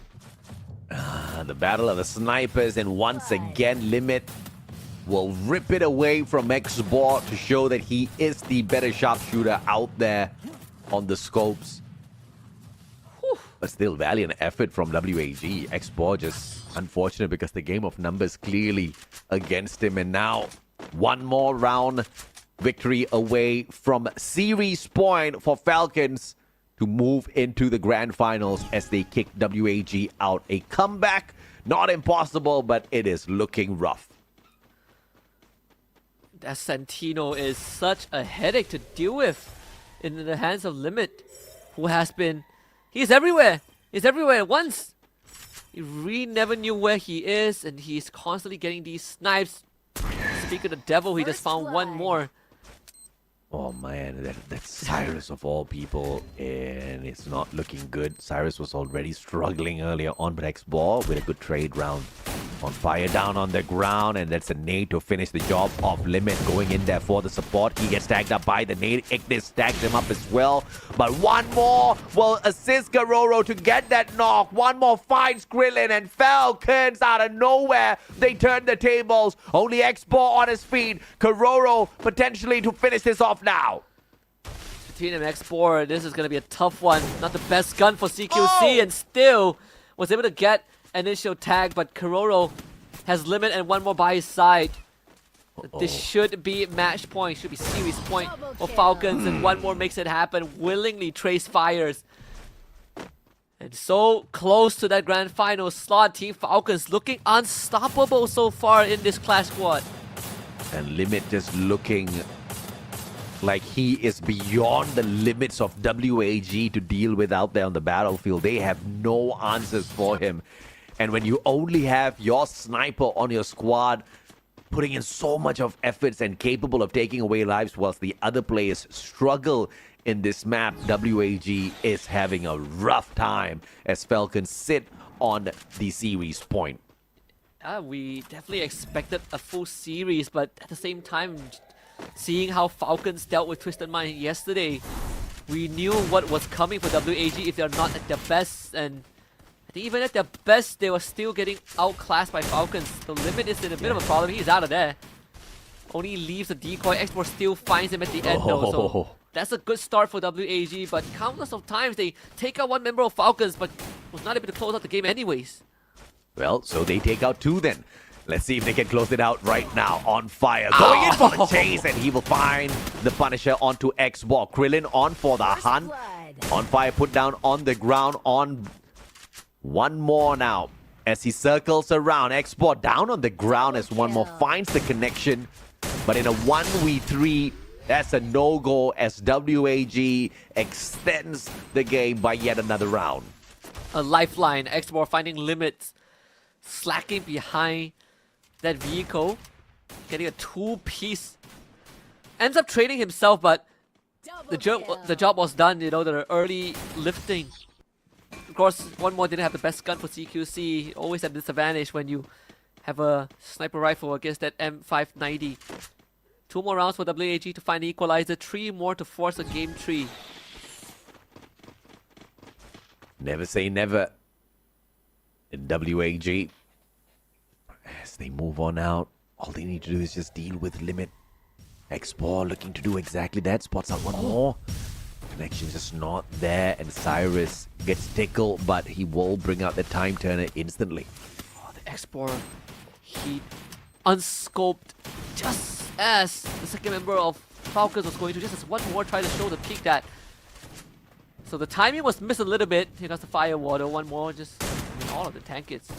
Electrotherapy is going to negate the majority of the damage. Now they lay out the glue wall, so WAG blocked out of any offensive maneuvers. Kororo did take some damage and get pushed away by the wall again. Aaron in the face of On Fire. That's a good start. Aaron looking for a 2 for Krillin with the support from afar and enabling the rest of the team to come in, but still, Team Falcons in it to win it. Limit down in the dumps. Good grenade. Takes out Cyrus. It's Krillin and Export to try and take out Limit and force another round. Smart play by WAG though, focusing on picking up the players first. But look at that Sentino clone. But Limit making the switch in an unfortunate fashion for WAG to drop him like you saw it. 4-5 now. One more round to find the equalizer to keep themselves alive in the series. And this time WAG were ready to take on Team Falcons. It's serious mode now. The smiles just ever so slightly wiped off the faces of the Falcons players. They know that they were so close, but they've seen what WAG could do. They've seen those comebacks from a deficit, and WAG putting it back step by step. The resilience, the fight in Vietnam. Full display here, courtesy of WAG. Krillin tagged up. On Fire, on for the chase. Information given away to the rest of the team members. But look at this, Limit. The position that he holds on to. He's waiting for those flanks to come on through so that he can take a backstab. But too many of those players, though. If Limit shows up, gives away his position, he will be in a lot of trouble. Therefore, he calls for backup. Gives away the information to the rest of the Falcons player who line up those shots. WAG, if they take this corner, they're going to be in trouble. They saw his gun barrel just now, so now they're going to try and just pepper it with utilities. Limit. Oh, wow. Really not having a good time at all. Just drop the Santino to try and get away. All the glue walls will be damaged by the firewall. On Fire, just holding everyone back. Limit now has found some respite as Alan is the one that's in the red. Team Falcons now On a bit of an offense, forcing back the entirety of WAG. Very well done. Clusters tossed out. One more now in a rough spot, and he needs help. Yep, and one more does not find the help he's looking for. And On Fire steps on out, but gets shut down. One more will have to back away from that engagement. The intention was to get into it with On Fire, but the timing just off as Karoro finding Krillin. That's a great trade coming on through as Cyrus pulls out the time turner. Down to a 2v2 limit, tagging on Cyrus, and now he's going to be up against Export, and Export finds the shot when they need it the most. Karoro does take out Allen though. Export cleans up shop, and we are down to sudden death. Export, his shoulders must be aching right now. Heavy carrying his whole squad through this game up against Falcons. The elimination strong now as we complete round 10, heading into round 11, the final round available for game number 2. Falcons win this, WAG is out of the competition. WAG wins this, we get another game, baby, in the series between Thailand and Vietnam. And of all places, is this location for the final showdown. And look at Team Falcons. It's all about long range. It's all about picking up WAG from a distance. Don't let them get in your face with that M590. Cyrus can drop that glue off first. Actually, he finds himself slightly trapped. Needs help from his team a little bit. They even tossed out the smoke grenade, I think. It's a block out line of sight. Look at the Santino decoy. Did they see him? I don't think so. And Limit manages the cross. There you go. Cyrus once again with the time turner. Grenade. They see him now. To touch Limit. And the nade just goes wide. But beautiful reposition coming through from the sniper on the side of Falcons. Yeah, Limit just pours back to where he was. It did force WAG to go indoors though. Maybe that was the intention. Ice grenade tossed out as well. Karoro needing to back off. And Allen is taking up so much space. The flank now is in jeopardy if you're Team Falcons. You need to somehow watch out for this angle.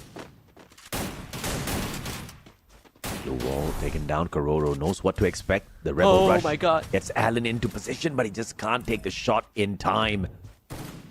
Allows the player to step away. Limit! Absorbs that shot in full, but does not get knocked down just yet. Might have wanted to use that Santino. Allen just rushes on into the fray and gets punished for that maneuver as Karoro finds Cyrus. My god, WAG with a misstep and they're being punished for it. Yeah, they made the commitment. It was a attempt that they know needed to be done, but maybe it is their undoing. Instead, Krillin not able to cross the finishing line. So close yet so far. Team Falcons will make it to the grand finals. And we got a Thailand-Indonesia El Clasico with Team Falcons against Onyx Olympus. My goodness me. WAG so close yet so far. Much more closer in this game number 2 as opposed to game number 1 where they only managed to win 3 of those rounds. But the comeback was phenomenal for WAG this time round. But when push came to shove, Team Falcons, they knew exactly how to get that done. I have to say though, Falcons a little bit lucky. If Limit had gotten knocked down there, it would have been a very different story. It was that AWM shot to the back and the man still didn't go down. The Kevlar definitely dampened the blow a little bit, right? A headshot would have been ideal for sure from Allen. And of course, using the Rebel Rush to start the fight, I am not against the idea. I can see what they're going with. The only problem was that Allen was way ahead of his team. He was so deep in, but the rest of his team was still trying to catch up on barefoot, right? They don't have the dash that he has. They don't have a coda for their speed boost. So at the end of the day, you know, Team Falcons, they are forced into a situation where WAG challenged them to a honest gunfight, and they just won because they are better in landing their shots. Absolutely, and of course, WAG had the better share of the prize pool overall in Battle Royale as opposed to Falcons. Falcons only managed to sneak away the 7th spot. WAG, on the other hand, managed to come in 3rd, which was phenomenal for the team from Vietnam. So it's okay. At least they give way to Falcons a little bit to make some money before heading into pro season. But, you know, jokes aside, WAG, dude, they came so close in the 2nd game, Husky. They just needed one more round. And it was unfortunate. It's not like they made, you know, big mistakes. It was just those 1 or 2 moments where, like you said, you know, just could have waited a little bit more. Instead of the Rebel Rush, they could have just repositioned and waited for the opponents to make a mistake. Though WAG was able to push Team Falcons further than any team has, or at least further than what the previous team has, which was Twisted Minds. 6-3 on Dexterra, and then 6-5 on Bermuda. Team Falcons takes a 2-0, but it's not by any means a walk in the park, right? They had to actually work for it, right? They had to get serious. At one point, they just stopped laughing at it and they realized we might go to a game 3. We need to buckle up, and even then, WAG almost took it away from them. Yeah, almost is the key word there. And, you know, love the time turner from Cyrus, but it just was not bringing in much of a difference. I expected the time turner to be used to go in for the save in terms of pickups for the rest of the team members when they do get down, because clearly up against Falcons, who are so phenomenal with the shots, especially with Limit from across the battlefield, finding such accurate shots on them. You know, it could have been used in a defensive manner, but instead, you just saw Cyrus very aggressive, going out very early on, one of the first few to engage from the side of WAG, and constantly using the time turner prematurely, and he just could not bring it out when the time was right. It did, you know, saved him from a couple of close shaves, you know, grenades being tossed at him. But I think in the grand scheme of things, the time turner does force you to fight in a bubble, so didn't really get to see much of that usage. MVP for this match is going to be one more, at least for game number 2, with the Cassie. Just ultimate support player. That's the support that you need on your team. It's always there for you. Make sure you stay alive. Allows you to do your job twice as easy. Yeah, you've got the Moko there. You've also got Otho and his memory miss. You have got Joseph with his silver spoon. You know you're not going to get slowed down. You know you're going to be able to go out there and get the job done. And if you do get a knock, instantly information shared with the rest of your team members. One more, you know, clearly he did a lot out there. Look at this, man. 16 assists. That's massive. But the damage from Limit is the damage from X-Ball? That's the first time you're seeing 7K on the board for a game.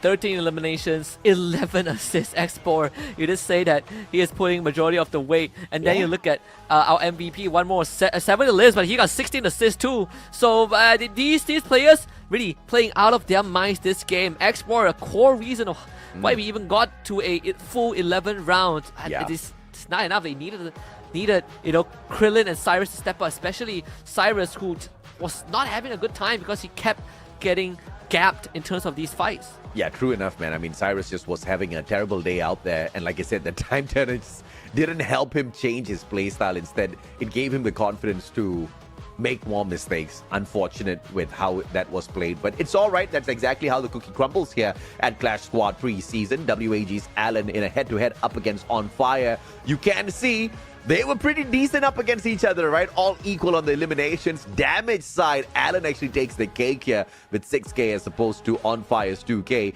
KD-wise, On Fire obviously getting the victory. They have won 2 series thus far as opposed to WAG, who has only managed to get 1 on their side. But Alan definitely taking the cake when it comes to the assists. Just great performance overall. Like yesterday, Alan had quite a majestic, you know, performance too. When we look at X-Ball against Limit, this is the matchup that we've all been looking forward to. And I'd say X-Ball's numbers, they surpass what Limit has delivered. But I think in the grand scheme of things, when it comes to that team play, Limit definitely has a bit of an upper edge. Yeah, most definitely, right? And the only reason why X-Boss numbers are so high is because he was doing the work of the rest of his team members as well. You know, he was picking up everybody's efforts, but it was Limit who was playing together with a very clean squad on the side of Falcons. He didn't really need to do much, but he did just enough. And he was an integral player, especially when it came to stopping X-Ball, because when X-Ball was not being slowed down, it got really difficult for Falcons to walk away with the victory. This was probably the series that we had the closest matchup between the snipers of both teams, right? I'm all for it. Now we pass the baton. X-Ball is out. Now he's down to wings. Can he deal with Limit at the same capacity that X-Ball has? Because the benchmark is pretty high for the grand finals, right? It's a best of 5, of course. There's plenty more chances, more rounds to come. We might get 5 if you know, the situation permits. But looking at the state right now, Team Falcons just looks unstoppable. They have not dropped a single game. On paper, Falcons should be able to walk away the champion, but Onyx Olympus has shocked the world by ripping away the victory from RRQ Kazu, their big brothers from Indonesia. So taking it away from Falcons might not be too bizarre of a thought. But ladies and gentlemen, boys and girls, we're going to take a quick 10-minute break. When we come back, it's the grand finals here at Clash Squad.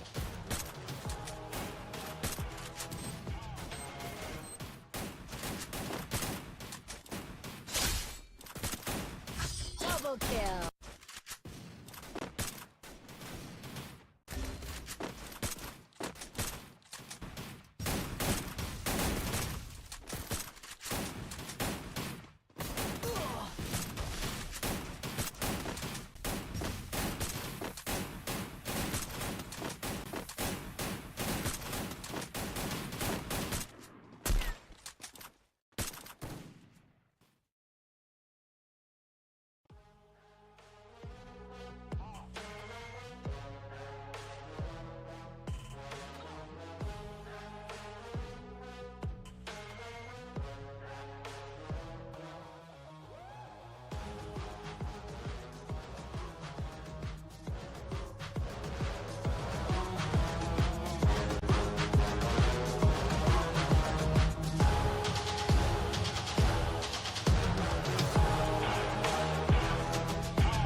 Double.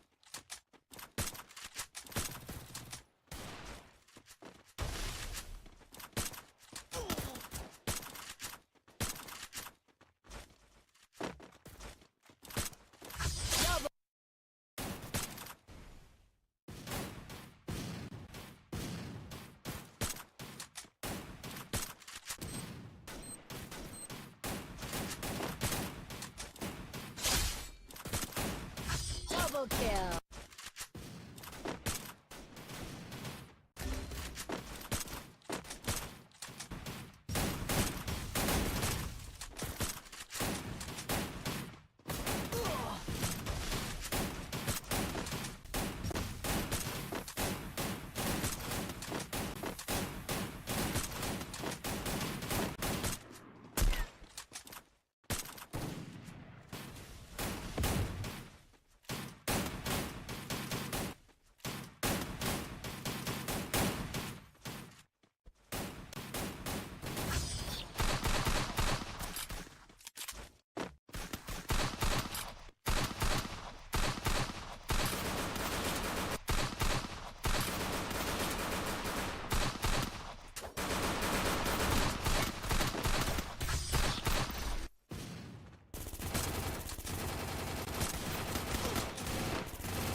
First blood.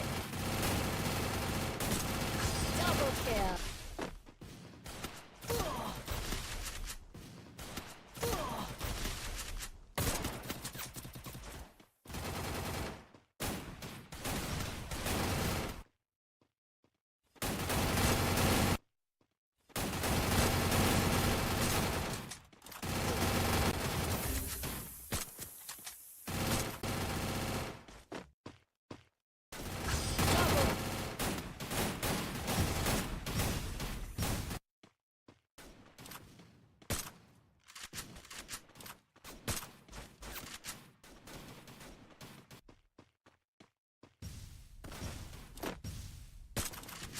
First blood.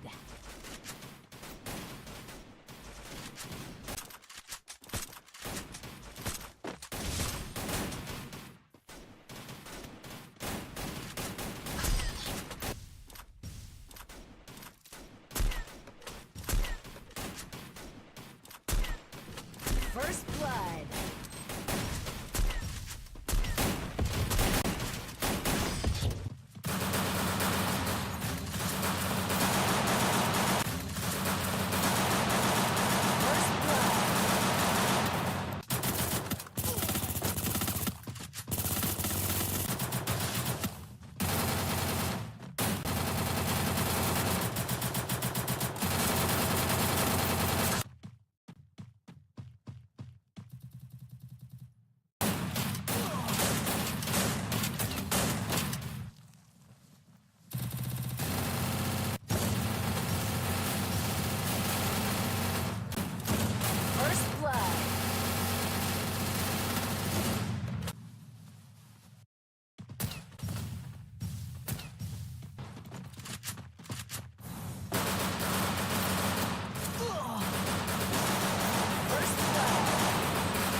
First blood.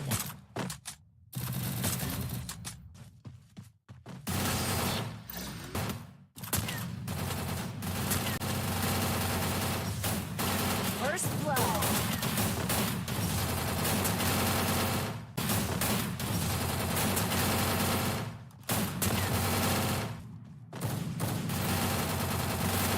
Triple kill.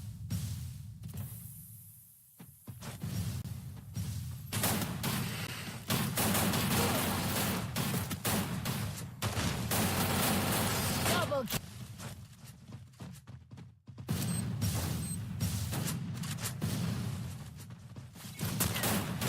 First blood. Triple kill.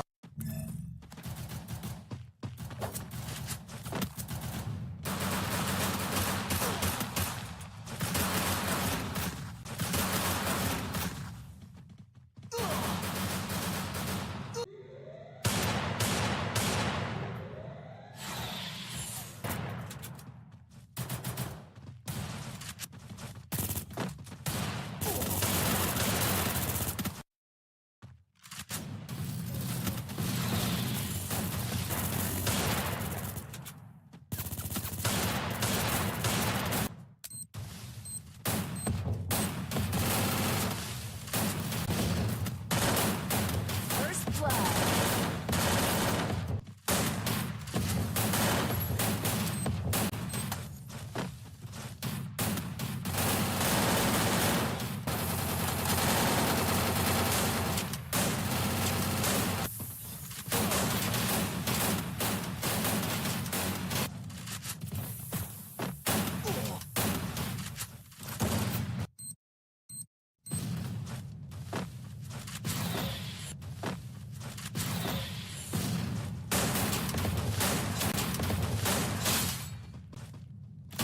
Double.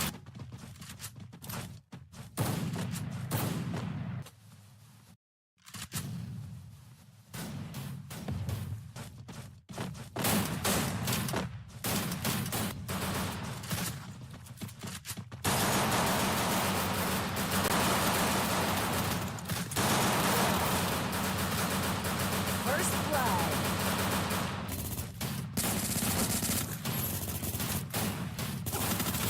Blood.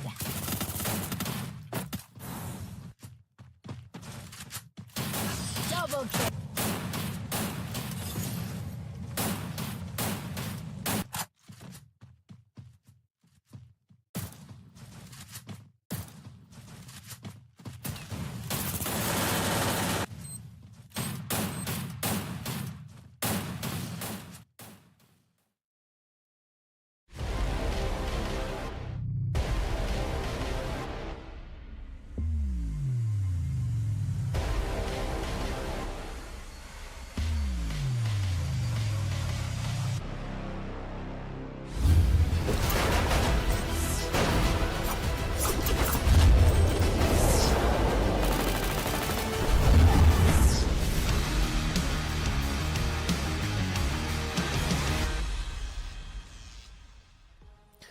Welcome back to the Free Fire World Series Southeast Asia Preseason 2025 with the Clash Squad Tournament. We are finally at Terminus, the final series to determine who comes out as kings and who will fall short. It's the grand finals between Team Falcons and Onyx Olympus, and you have us as your commentators for one last best of 5 with Husky and the Mustachio AJ. The first best of 5, the last best of 5 we will have here at the pre-season Clash Squad. I wonder if or not Falcons can drop it like it's hot and end it on a 3-0 because, you know, WAG, they dragged it out up against Buriram, but Falcons made that look so easy. I mean, yeah, there was a little bit of a fight from X-Ball, but apart from that, there was no competition between Falcons and WAG. And if they made that look so easy, perhaps Onyx won't be that much of a competition. We'll have to wait and see what the Indonesians have to say about that. Oh, I mean, we are going to get a full treat if we go all the way. I mean, we're guaranteed Alpine, that's for sure. But if you want to see Purgatory for the first and last time, we got to go 5 games. And I think the onus is definitely on Onyx Olympus to give us that 5 games. Yeah, I mean, we'll have to wait and see, bro. We'll just have to wait and see exactly who is dominant out there, because I'll not be shocked at all if we get into this fight and all of a sudden Onyx Olympus just shows us that they are just a different beast at Clash Squad when they're taking on a Thai team out there, right? So we haven't seen this combination just yet. And I'm hoping to believe that if a team is confident and capable enough of beating RRQ in a fair fight, then they may be able to take on Falcons as well. Because, you know, Falcons are not as consistent as they used to be. I mean, we say that, but they have essentially won every single game. And they're in good spirits, right? They're really feeling great about themselves. Not sure where... Where did Kiroro go? It's like, okay, never mind. I'll take a short break first for everything. Don't worry, like my team does the drafting, the coach does the drafting. You know, plenty of time to figure it out. Knockout stage, Falcons did very well for BR, but then, you know, just kind of crashing in the finals. But, you know, speaking of crashing, we are not going to have Koda, but Tatsuya is going to be available, and Onyx Olympus instantly snatches that away. So Onyx Olympus opts to ban the Homer instead. There could be the Steffi now as an option for Team Falcons. If they want to go for Steffi, actually, I think they can. So they go for the Zane first. So a bit of a switch up, right? Falcons changing priorities, giving on fire the Zane. They still could go for Cassie. That's, I mean, and the assumption that Onyx Olympus doesn't take it, then we'll see the one more on fire duo once more. But if Cassie not, Koda? Oh, no, I mean, well, they can't pick Koda because they got banned. Okay. Cassie 1-2-4 sounds like a very troublesome combo to deal with either way. So Onyx Olympus still winning here. Yeah. What's left? I mean, the Clue is still up there. It's Clue, Skylar, Santino, Orion. We theorycraft about this yesterday, right? Like I did bring it up. What is the way to deal with someone that wants to be in your face? Orion seems to be a decent option. You go invulnerable, you can buy a lot of time. Kuroda wants to be in the front line, so Orion is a pretty darn good pick, especially when you have Skylar that's going to break down all your glue walls. You have a way to get out of harm's way. Well, let's see if or not they can actually make that Orion work, right? Homer should be the pick here for Limit and Homer is banned out, though. Oh my, sorry, bro. It's grayed out. I must be colorblind to the color gray. And he brings in Santino. Well, if it worked in the previous match, why not now? Yeah, as no one has been able to effectively shut down the Santino play from Limit, so not a surprise that he goes for what hasn't been broken thus far. But the Orion is another curveball, right? I want to see how this Orion plays out. Quite self-sufficient, but obviously the downside is that, you know, you don't get to immediately come out from your invulnerability and start shooting. Like, people will know that people will have that fraction of a second to react, but either way, it does allow you to buy plenty of time.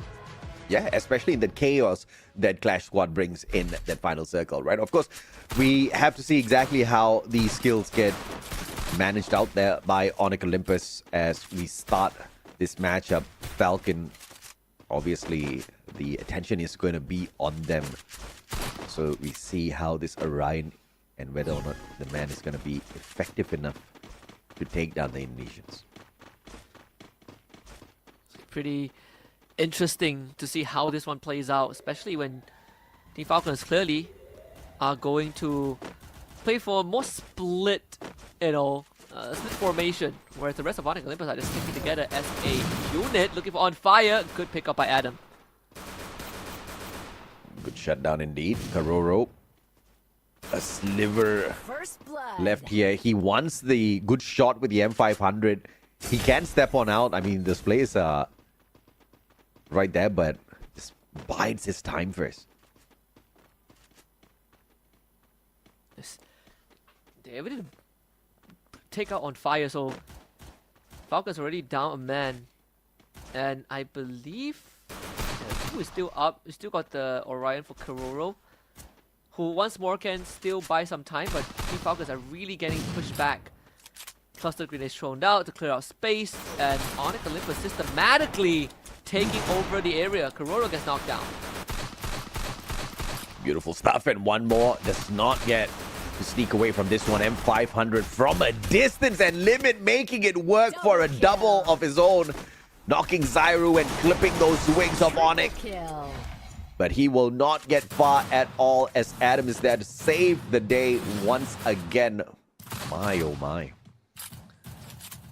Almost making a comeback happen. Kororo completely caught sleeping at the wheel. And of course, this shot from Wings, one more. Kill. Didn't know what hit him. Of course, Adam having the time to use that Tatsuya. Always valuable in these 1v1s.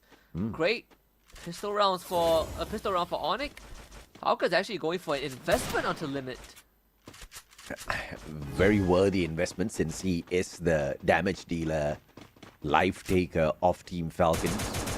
Crime now up on top, and one more will be the one to drop him with a headshot on the Deagle. Kororo finding Wings as well. Onyx Olympus being crushed, but one more will be double teamed with the Uzis. Wonder if they saw the decoy from Limit. Wings is gonna get eliminated on fire now against Adam.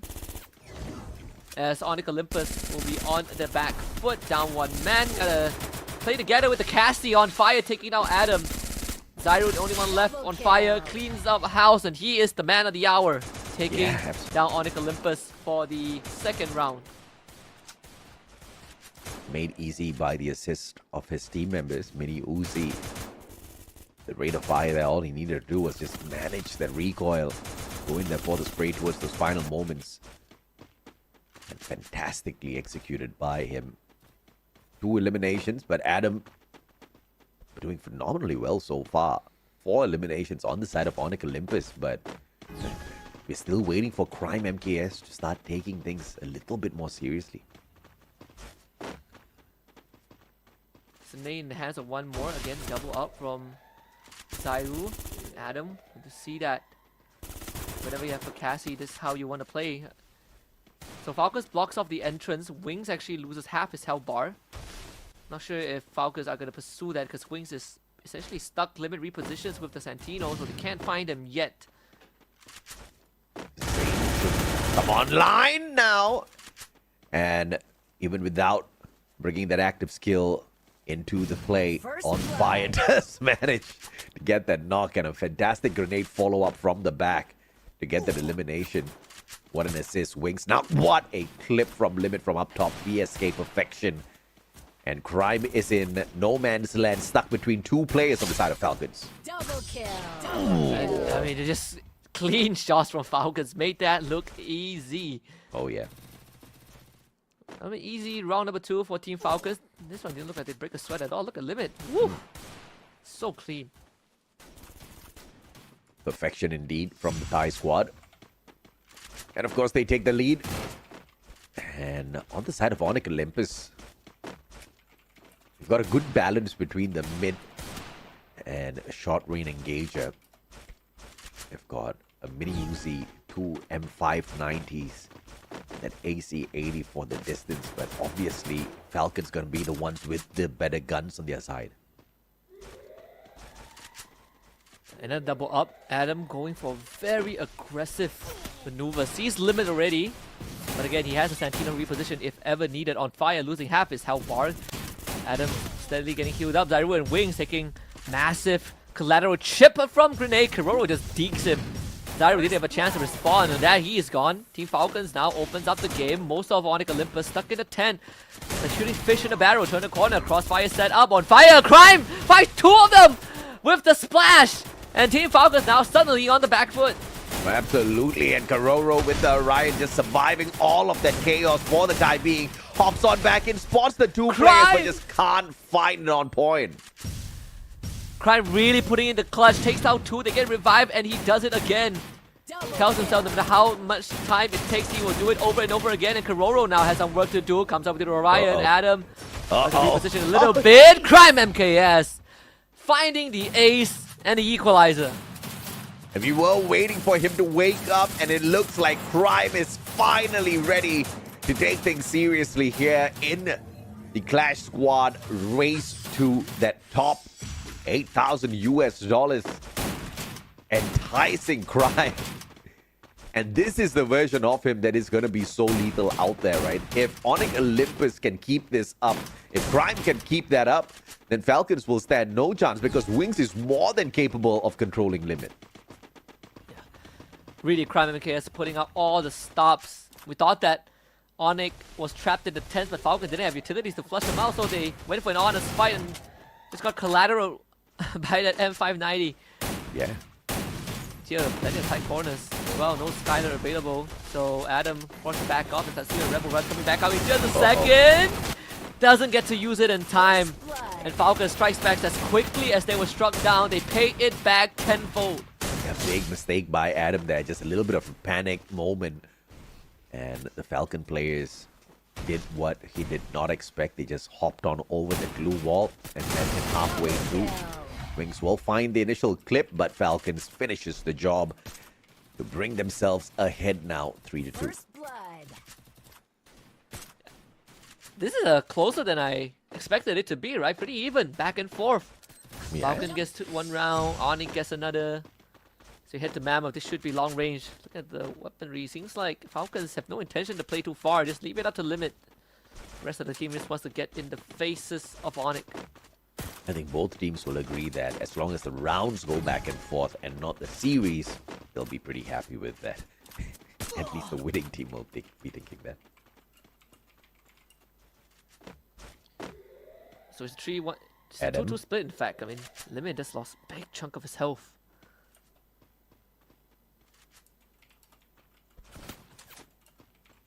Shots by On Fire, but it's just not going to find him just yet. Adam in a great position to catch MT7 Limit. Tad bit off guard that Santino, but Wings will get the job done instead. No need to worry about the clone. And Adam goes in for the finisher, but perhaps a little premature with the Rebel Rush. And Crime now has a little bit of action of his own to take care of. Loses a chunk of his health on that drop, but nobody takes advantage. Yeah, if he makes it out of it, it's actually going to be worth it. Karoro actually somehow finds Zairu. Can they get the pickup though? Karoro needs to hold that ground and he does have the Orion. Beautifully done. Gonna buy some time, pause that up. Karoro! Oh, does it all on his own! I mean, you wanted to see it, you see it. That Orion just went absolutely nuts. Turns around 180, takes away the life of his opponents, and just outplays them with the M590. Falcons now 2 more round victories to bring game 1 to a close. Crazy stuff with that Orion, really.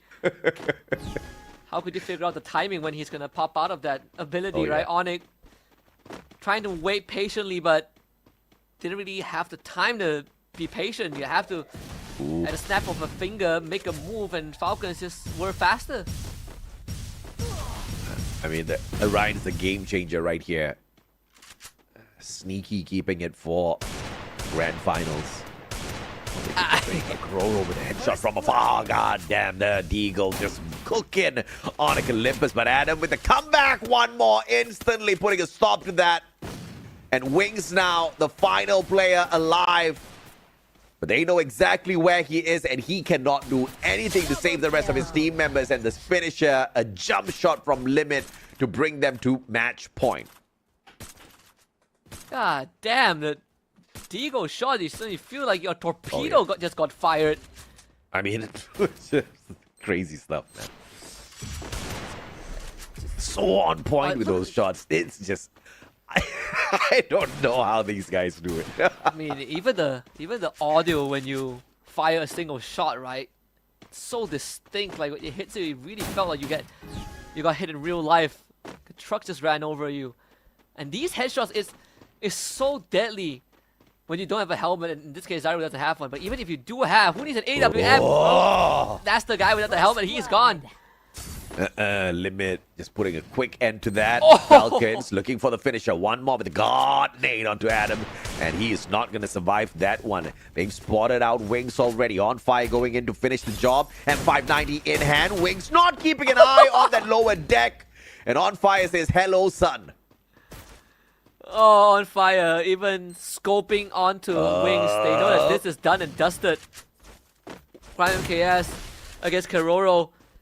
I don't even know how you're going to beat Karoro with when he has Orion. On Fire comes in for the cleanup. And game 1 for Team Falcons, 6-2.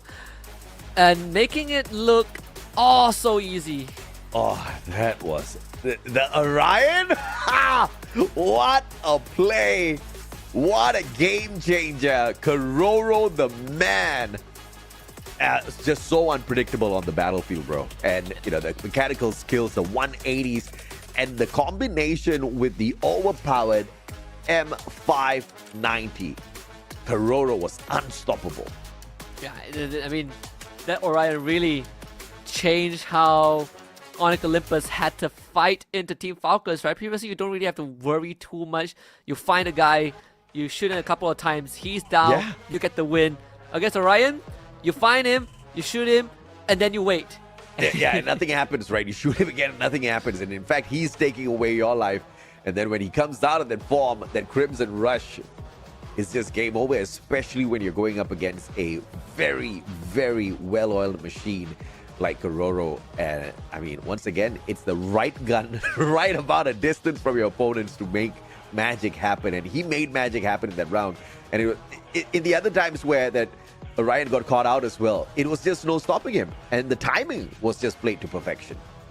Yeah, I mean, like, the only time, well, they only lost 2 rounds, right? The pistol round was, he didn't really have much to work with, and he got caught with his pants down. But aside from that, every time, like, you think that having a Tatsuya run into your face is scary, and then just look at how Kororo does it, right? He's manhandling 2-3 people at once. They don't know how to deal with him, and he's just playing on the timing, right? It's the anticipation that ends up being the demise of Onyx Olympus. And that's just one player. There's just so much of chaos from the side of Falcons that's felt by Onyx Olympus. And just dealing with Kororo alone was enough headache already. You've also got Limit from the back, and he's hitting his shots, and they are just so difficult to deal with. You know, we did talk about how Wings was capable of managing the onslaught that Limit can bring out there on the battlefield, but you know, when you've got everybody on the side of Falcons just on point, it's just a totally different beast, man. It's very chaotic to deal with them. Yeah, and look at this, right? Like 6-2 on Kalahari, those 2 rounds, Onyx Olympus. They did work for it, right? They won the pistol and then the round number 3. But afterwards, it was just Team Falcons walking all over Onyx Olympus as if the previous rounds never happened. Yeah, and we did talk about how the Indonesians just do favor Kalahari in general. They are decent at that map. Falcons just made that look way too easy. Onyx Olympus just barely standing a chance, like you mentioned, the pistol round and then one other occasion. But apart from that, it was just so one-sided. Falcons just making this look effortless, and Limit X7. 5 eliminations. That Santino, cheeky on the place. Got denied a couple of times, but apart from that, just so annoying and unpredictable out there. Yeah, and Santino really giving, like, you have Santino to play bait and switch, 40% headshot rate as well. And not only that, Raphael for the quicker bleed out. You got a Moko too. He is everything you want. He's like a full package of a sniper, right? Quick takedowns. Prevents any sort of recovery, and still was able to provide info, and most importantly, self-sufficient. Yeah, super information giver with that Moko as well as the auto. And like you said, you know, knockdowns with that Raphael, you make your opponents instantly regret ever coming in the view of your crosshairs. Crazy stuff. 12 assists from one more, though, down at the bottom with 2,744 on the damage. But of course, Falcons just flexing it with all their players doing so well. And on the opposite side of Onyx Olympus, though, Zyru just really not finding his rhythm in this matchup. Yeah, not at all. Even in terms of the eliminations, right? He has nothing. I mean, the rest of the team had their moments, like Adam, Crime, MKS, getting an ace for himself, even Wings getting some good shots in. But Zyru not getting to play the game at all. Like Limit was the bane of him. Honestly, everyone on the Falcons was the bane of Zyru in game 1. This is unbelievable because I expected it to be much more closer than this. I did expect game 1 to go into round 11 or somewhere around that range, but Onyx Olympus, they look like they were nerfed in that game against Falcons. Yeah, it's I guess they just weren't expecting the Orion. I I would assume so. I think, you know, the Orion definitely was a curveball. And Yeah. now there's a different layer to it, right? There's an extra layer where, okay, we are given the Tatsuya, you know, we ban out the Homer. And Orion's not worth being banned out. We don't really want to pick it anyways. So Onyx Olympus, they have very little time to think about how to deal with Team Falcons if they kind of throw in that Orion once more. I mean, they have to just figure out exactly which skill they're having the most issues with, because that's the blessing of being able to ban out all of these active skills before the starting off of your pick phases, right? So interesting if they actually do decide to get rid of that Orion. I will not fault them for that at all, but we have just completed one map, that's Kalahari. We now hop on into Bermuda. We have a potential 5 maps to be played here, but that's only if we get a little bit of a back and forth, and it's all in the hands of Onyx Olympus to send us the distance into Purgatory, because they gotta survive Falcons somehow or other, and, you know, if possible, just pull up an upset. Yeah, and it's, again, they have to really step up. We were looking for Wings to be the guy that kind of stops Limit, kind of making sure he puts Limit in his place. So far, no one has been able to do that. Team Falcons, if they keep this up, if we see the Game 1 scenario again, this could be a really fast Grand Finals.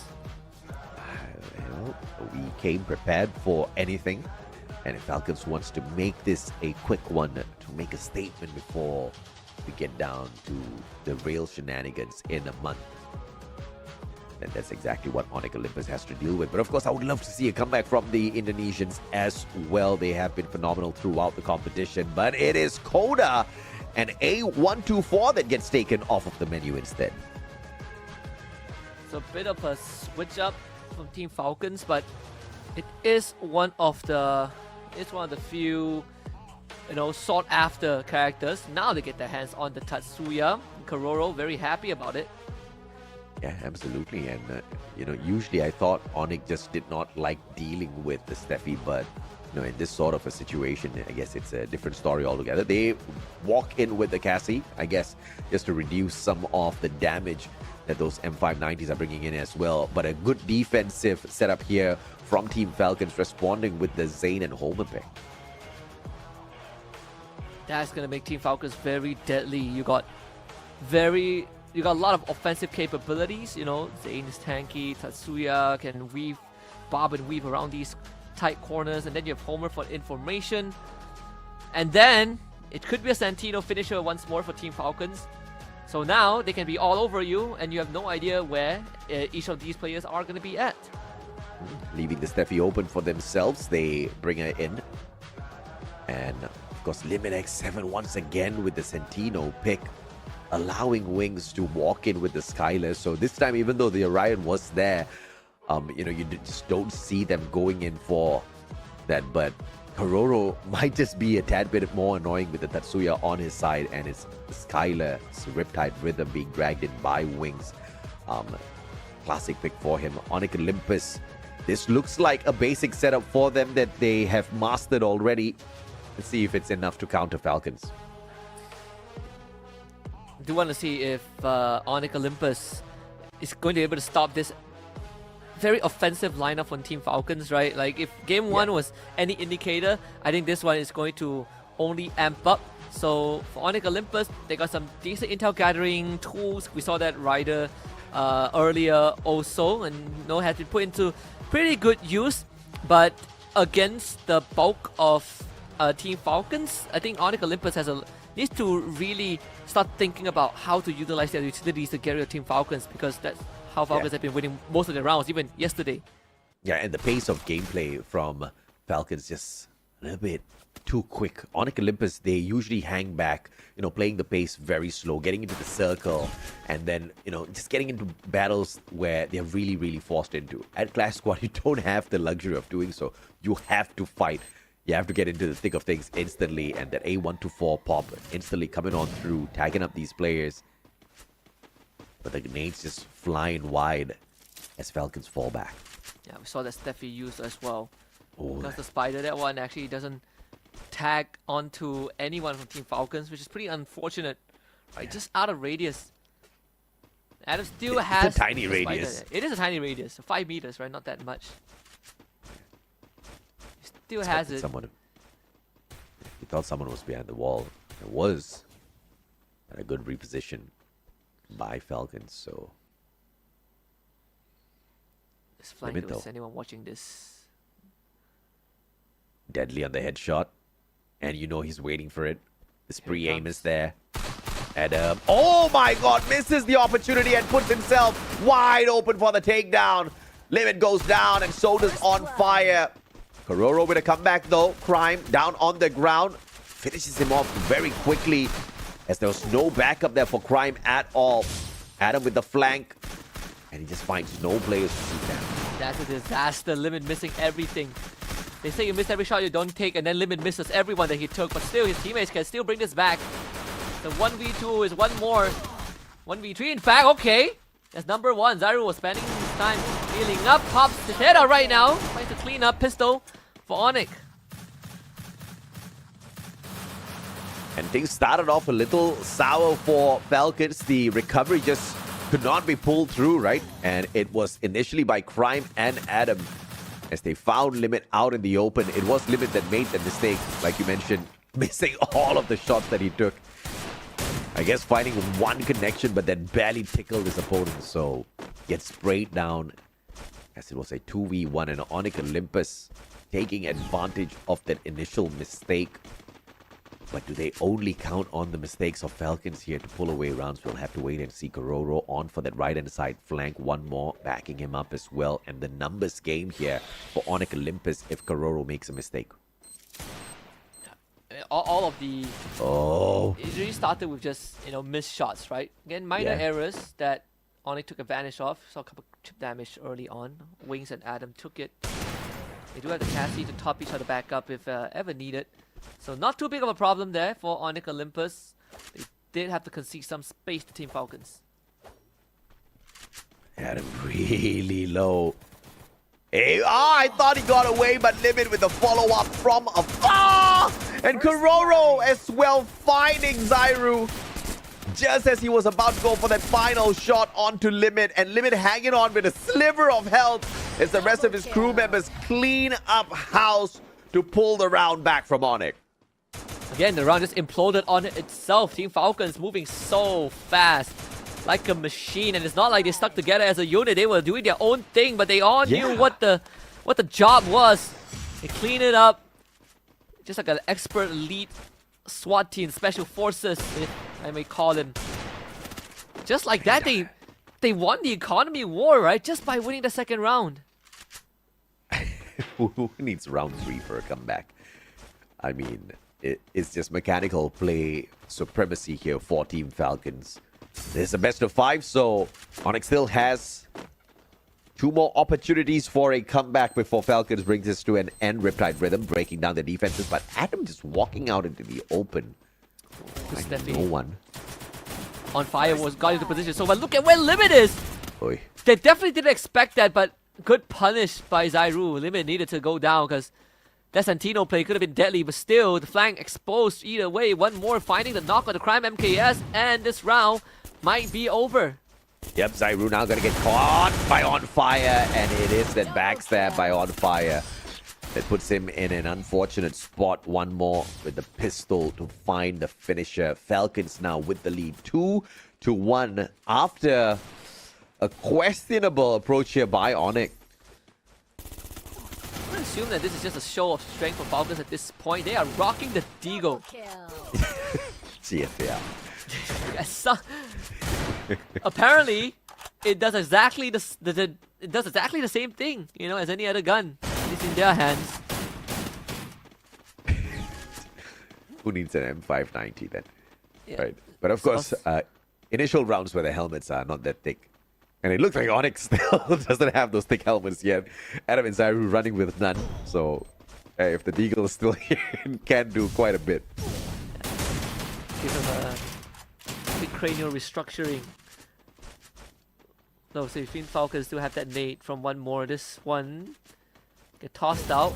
Bit of a rebound, and more than enough. Right from the back, Zyru trying to go for the punish as he finds On Fire. But how did Kororo find that shot? Just through the small window. Oh my goodness. kept jumping, and all he had to do was just aim through a small slot. A head appeared, and it went down. Unfortunate. Falcons, though, losing Kororo. Still a 3v2. Numbers advantage for Falcons. Stacking on each other. Wings too far away from Crime. There's no backup if things go south for either one of these players here. Not to mention that Limit is still around, so Santino open for business when you need that relocation anytime. There he is. He pops it already. They should see it, so they want to get rid of Limit first if they can, but it seems like that's not going to be required. Instant trade from Limit. They lose one more for now. Crime MKS literally in the red zone, instantly sprayed down, and Team Falcons finds the third round. I thought he was going to find a comeback here. Limit was so low in that round. Just needed one more shot from Crime, but obviously the game of numbers catching up.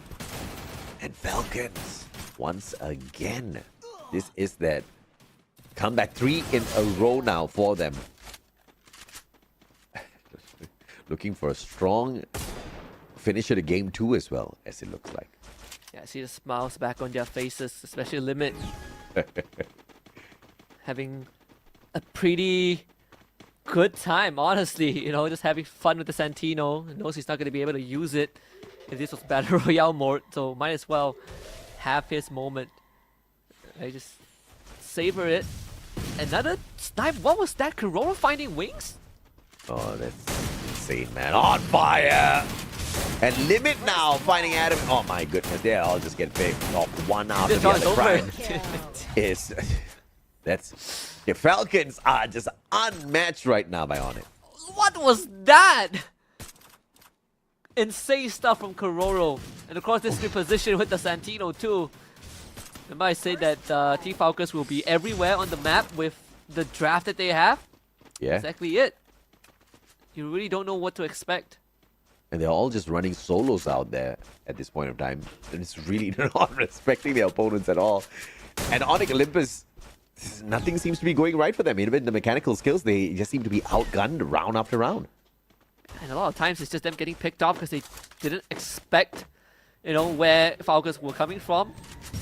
Surely they would check where Kororo might be, right? Surely they would anticipate that Kororo might take the angle because he used a very early Rebel Rush, I believe, to get to that spot. This is a massive flank angle. Evonik Olympus, tunnel visions.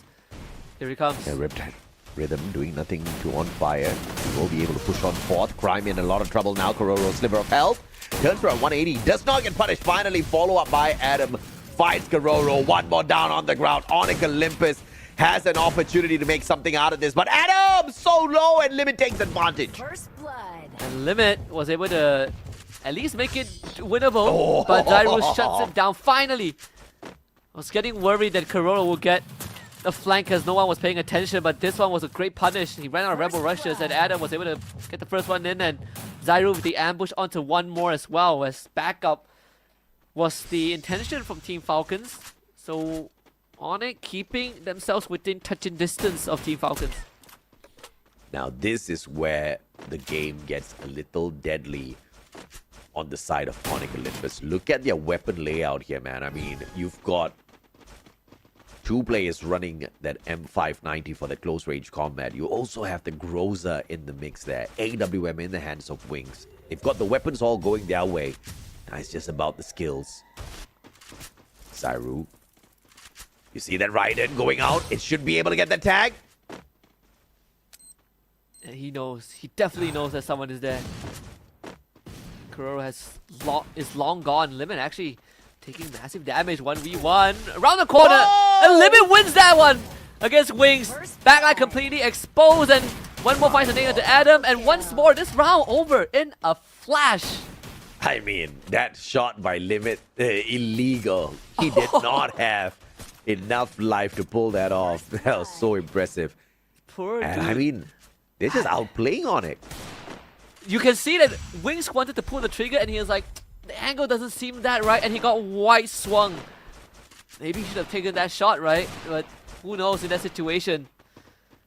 Calls for tough decisions, and Falcons on the verge of winning game 2 and putting themselves at literal 2-0 lead in this best of 5, and Adam just lost half his health bar. We talk about Falcons just being a cut above, and Onyx Olympus is really not challenging that at all. Oh my lord, Adam gets caught out once again. Karoro finding one with the Deagle. Everything's crumbling for Onyx as Wings, the final player left here on the battlefield, gets wiped out. Falcons, one more series to call themselves champions of Clash Squad here in the preseason. This series so far is rated PG-13 at least. Brutal stuff from Team Falcons. No mercy at all. And scariest part is they're having fun. They're having fun inflicting all these damages. It really felt like, they were not really breaking a sweat. The rounds that Onyx Olympus won, of course, off of their own efforts, but it sometimes also felt like charity from Team Falcons. And now they put themselves one game away and winning the whole thing. And guess what? It's going to be on Alpine, which is going to be the first time we see it. Probably the last, well, definitely the last time. It's more of whether we even get to see Purgatory at this point. For now, it's definitely the last time. Once the season comes, you guys can see it quite often, right? Unfortunate for Onyx Olympus, things just did not go well for them in the matchup at all. It was Limit and Gang that just showing up round after round, so confident, so good, so efficient at finishing off the job that they start. And Onyx Olympus, no matter what they tried, they just could not keep up with the pacing nor the gun skills, right? Every single time they got into a little bit of a tussle, if there were no buildings, if there were no glue walls between them, it was just Onyx Olympus being put down onto the ground. This time it was not even the fancy active skills that made the difference in there. It was just all-out mechanical warfare, and Onyx Olympus just clearly losing that. It's I don't know. I think at this point, really, it's a skill gap. I think, I say in a good way, right? Team Falcons were just doing so much better than Onyx Olympus. It's not like Onyx Olympus wasn't trying; they just couldn't make it work. I mean, on paper, this was never going to work, and even with their battle royale play style, Onyx Olympus once again very reserved. They don't really go berserk out there. Even when they do, it's now and then. It's not a very consistent thing. When Falcons want to go for the top kill, they usually do manage to get the job done. And, very lethal on the battlefield with the number of eliminations. And now that they've added Limit into the fray, it just kind of tips them over the bar a little bit more. But I did not expect this kind of a scoreline. Back-to-back now, a 6-2 to the favor of Team Falcons. Now 2-0 up. It's a race to 3, and they are just one game away from becoming champions. And you can see that, Team Falcons, they never really let Onyx Olympus get past that mid game, right? Like Onyx Olympus, they've won both pistol rounds, and then they would win like a mid game round, and afterwards, when late game rolls around, they just could not do anything. And the pace that Team Falcons were adapting to is such a scary thing to witness. Like one round you would have this very dragged out gameplay, and then the next round Team Falcons shuts you down in the first 30 seconds.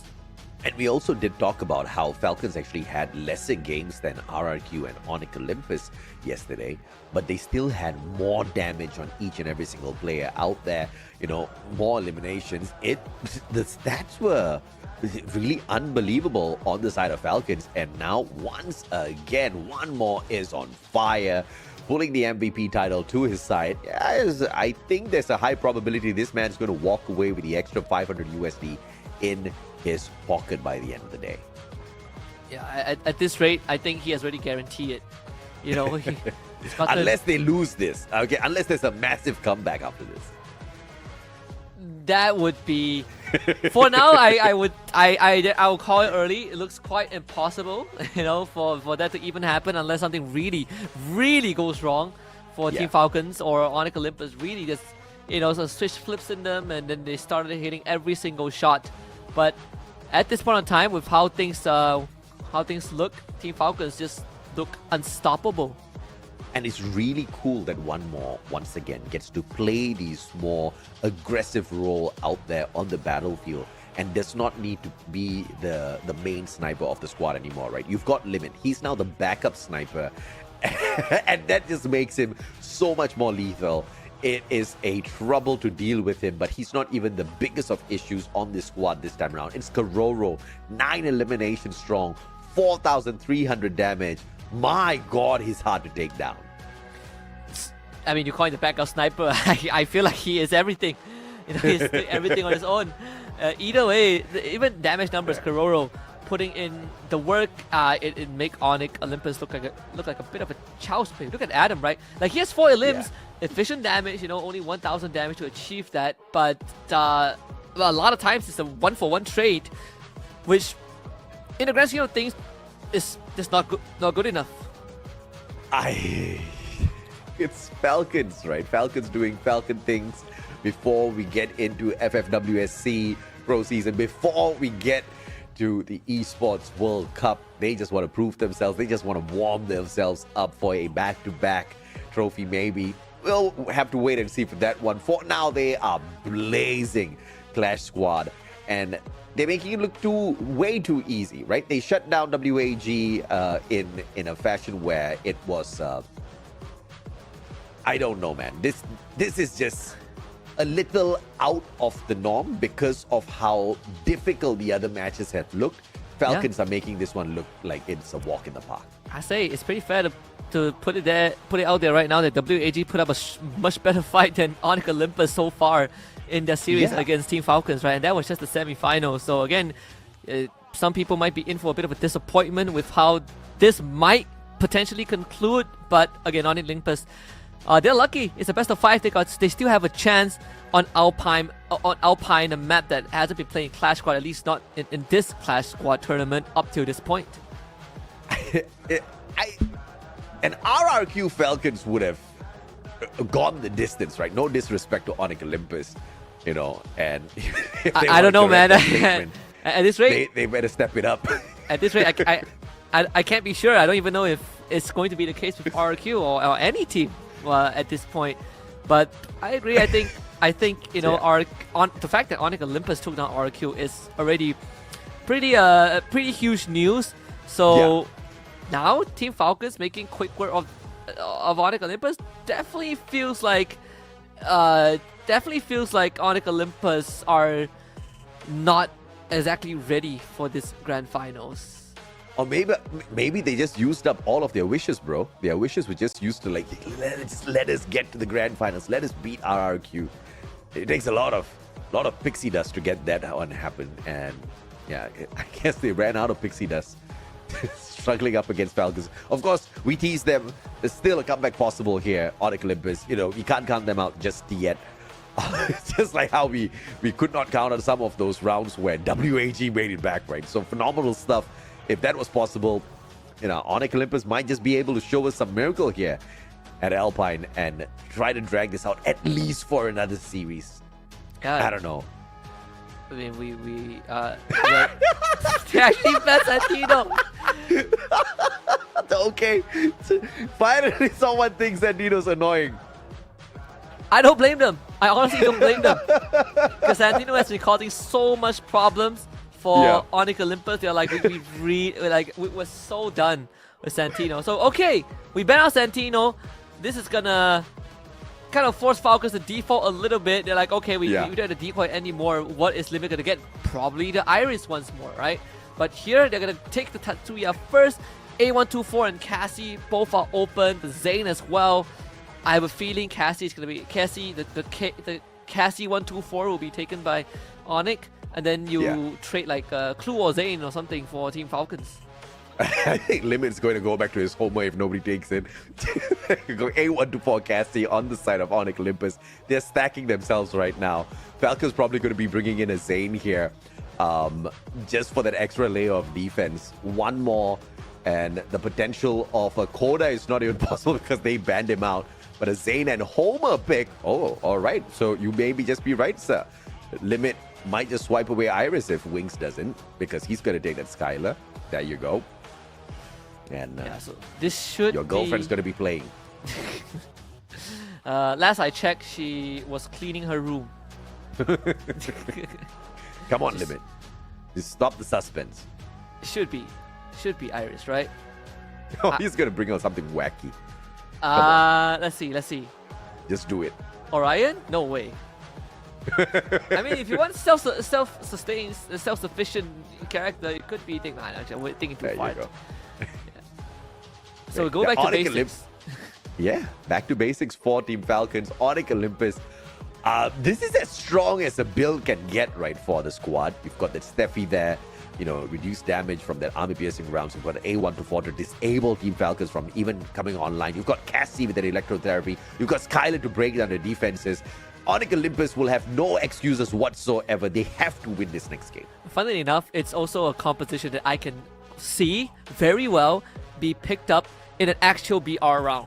Right, like you sacrifice a bit of that offensive capabilities, but you have so much utilities with your skills that late game is going to feel so good for you because you have so many ways to deal with your enemies. So I mean, we'll see in this case you make Team Falcons play a more direct, a more honest game, no shenanigans of dealing with boxing shadows. So Onyx Olympus, let's see if this is the way, if the Sentino ban was the key to them taking out Falcons. So let's see if Falcons even allows the conversation to get to the active skills, right? Because their mechanical plays thus far have been pretty devastating to deal with. Now Limit is not going to be able to do the usual Limit stuff, but he does have the M500. It's got a scope on it, so as the sniper of the squad, he can still do some pretty nasty damage. Kororo on the long flank here. Crime turns his back, gets shot down. Kororo, beautiful stuff. It really doesn't matter, I guess. Hasn't had to use the Rebel Rush yet. Nah. Nasty stuff from Limit and Kororo. Well, the pistol is gone. Oi, don't slice him. Double kill. I mean, I don't know how they did not see that one coming. The pickup onto Crime was just very careless. Winks just running straight at him.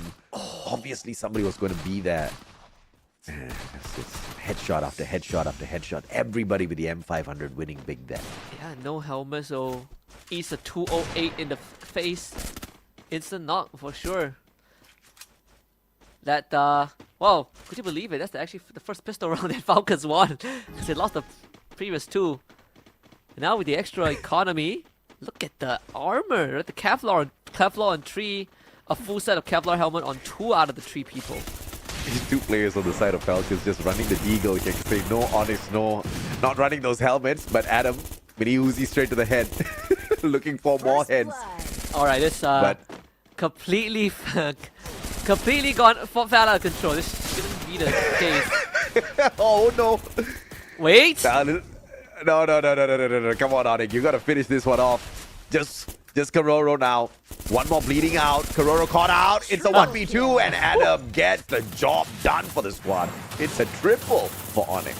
Oh, the 2 body shots really was not enough. Like one straight headshot could have turned it into a 1v1 in an instant, but yeah, well, Falcons, I guess it didn't go according to plan. I mean, you have the Deagle, but I guess the mini Uzi, that fire rate will still overwhelm you, just blow you out of the water. So that's something that Falcons forgot to take into consideration.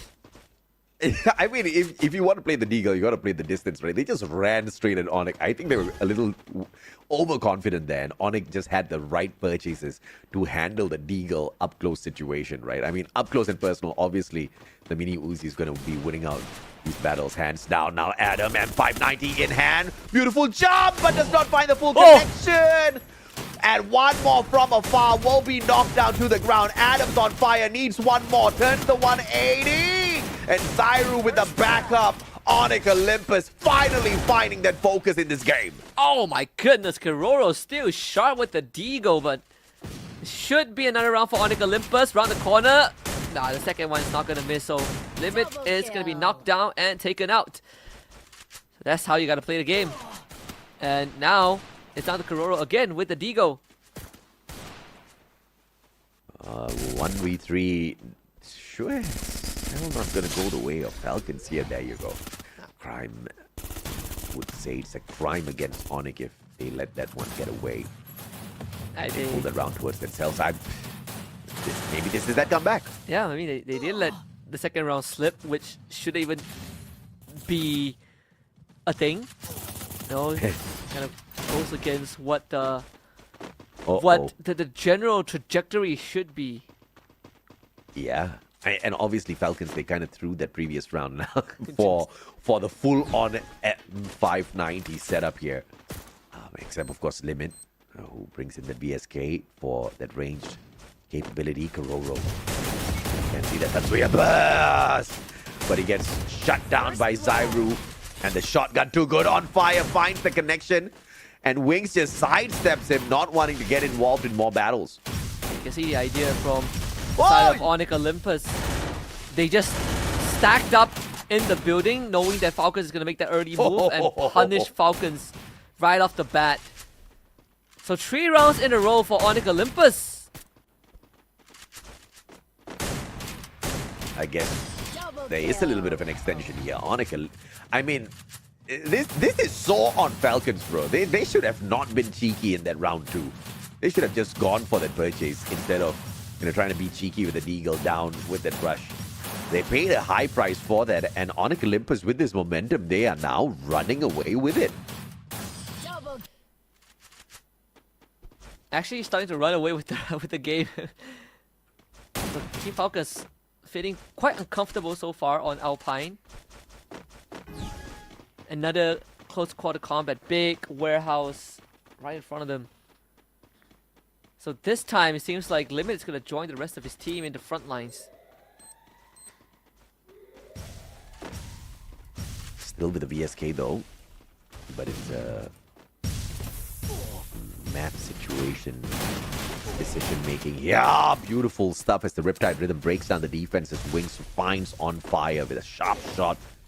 AWM, one more, needs one more bullet in there, but gets chased away by those shots. And then Smoke's gonna be protecting Onyx for a bit.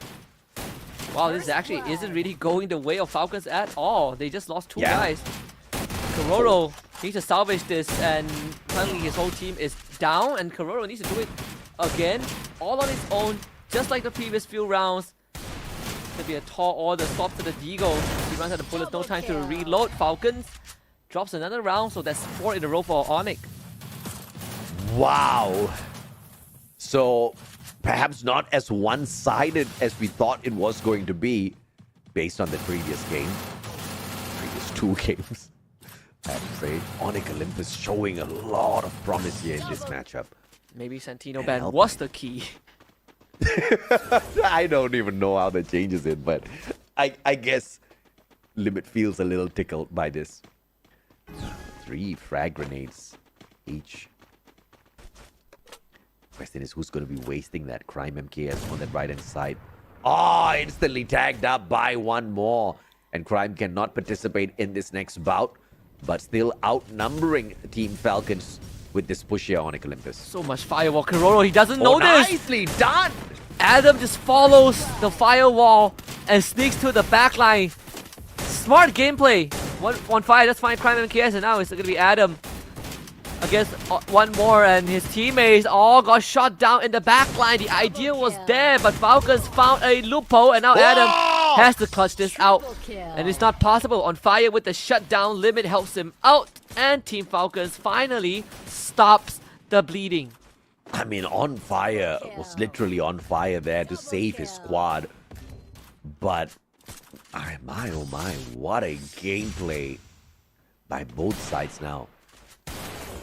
Onyx Olympus looking to run away with this to extend their lives here, but Falcons obviously want to end it here and call themselves champion of this pre-season Clash squad. This is the biggest deficit that Falcons has been in round-wise. We've never seen them so behind before. On Fire, taking a shot to the face. You can say the same for Wings and Zyru. In fact, Limit is putting in other numbers, so you can see Wings reposition to try and get a better angle, to try and stop Limit too.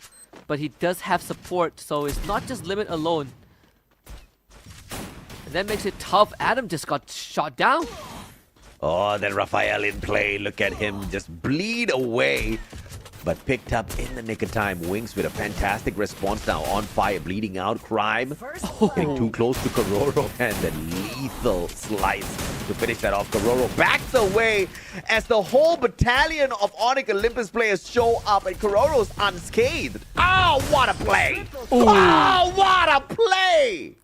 Woo! Nasty stuff. Kororo showing off. Of course, you got Limit in the back as well, off screen, just landing nasty shot. Kororo even giving the 1-2 combo, 1-2 chicken nugget combo, followed by a knockout punch at the end.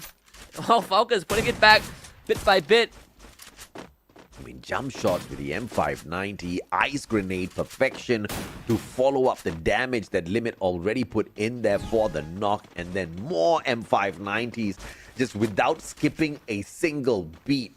I don't even know how these boys make it look so perfect, but it is art. Wow, whoever shot at Zyru almost took him out. Oh, I guess we found it. Adam, not again. Wings is gonna try and help him. Adam climb back down. Kororo finds Zyru again. They don't have time to recover. Kasi getting knocked down. It's a trickle effect. On Fire in the face as Prime MKS tries to distract him a little bit, but On Fire would not be deterred. In fact, Prime MKS challenges him. They both lose out. Wings will find a knockdown, but he doesn't have health to work with. And just like that, Falcons pull back 3 rounds in a row. Did anybody see On Fire do what he just did? What a phenomenal play. Back to back with this double knock right here.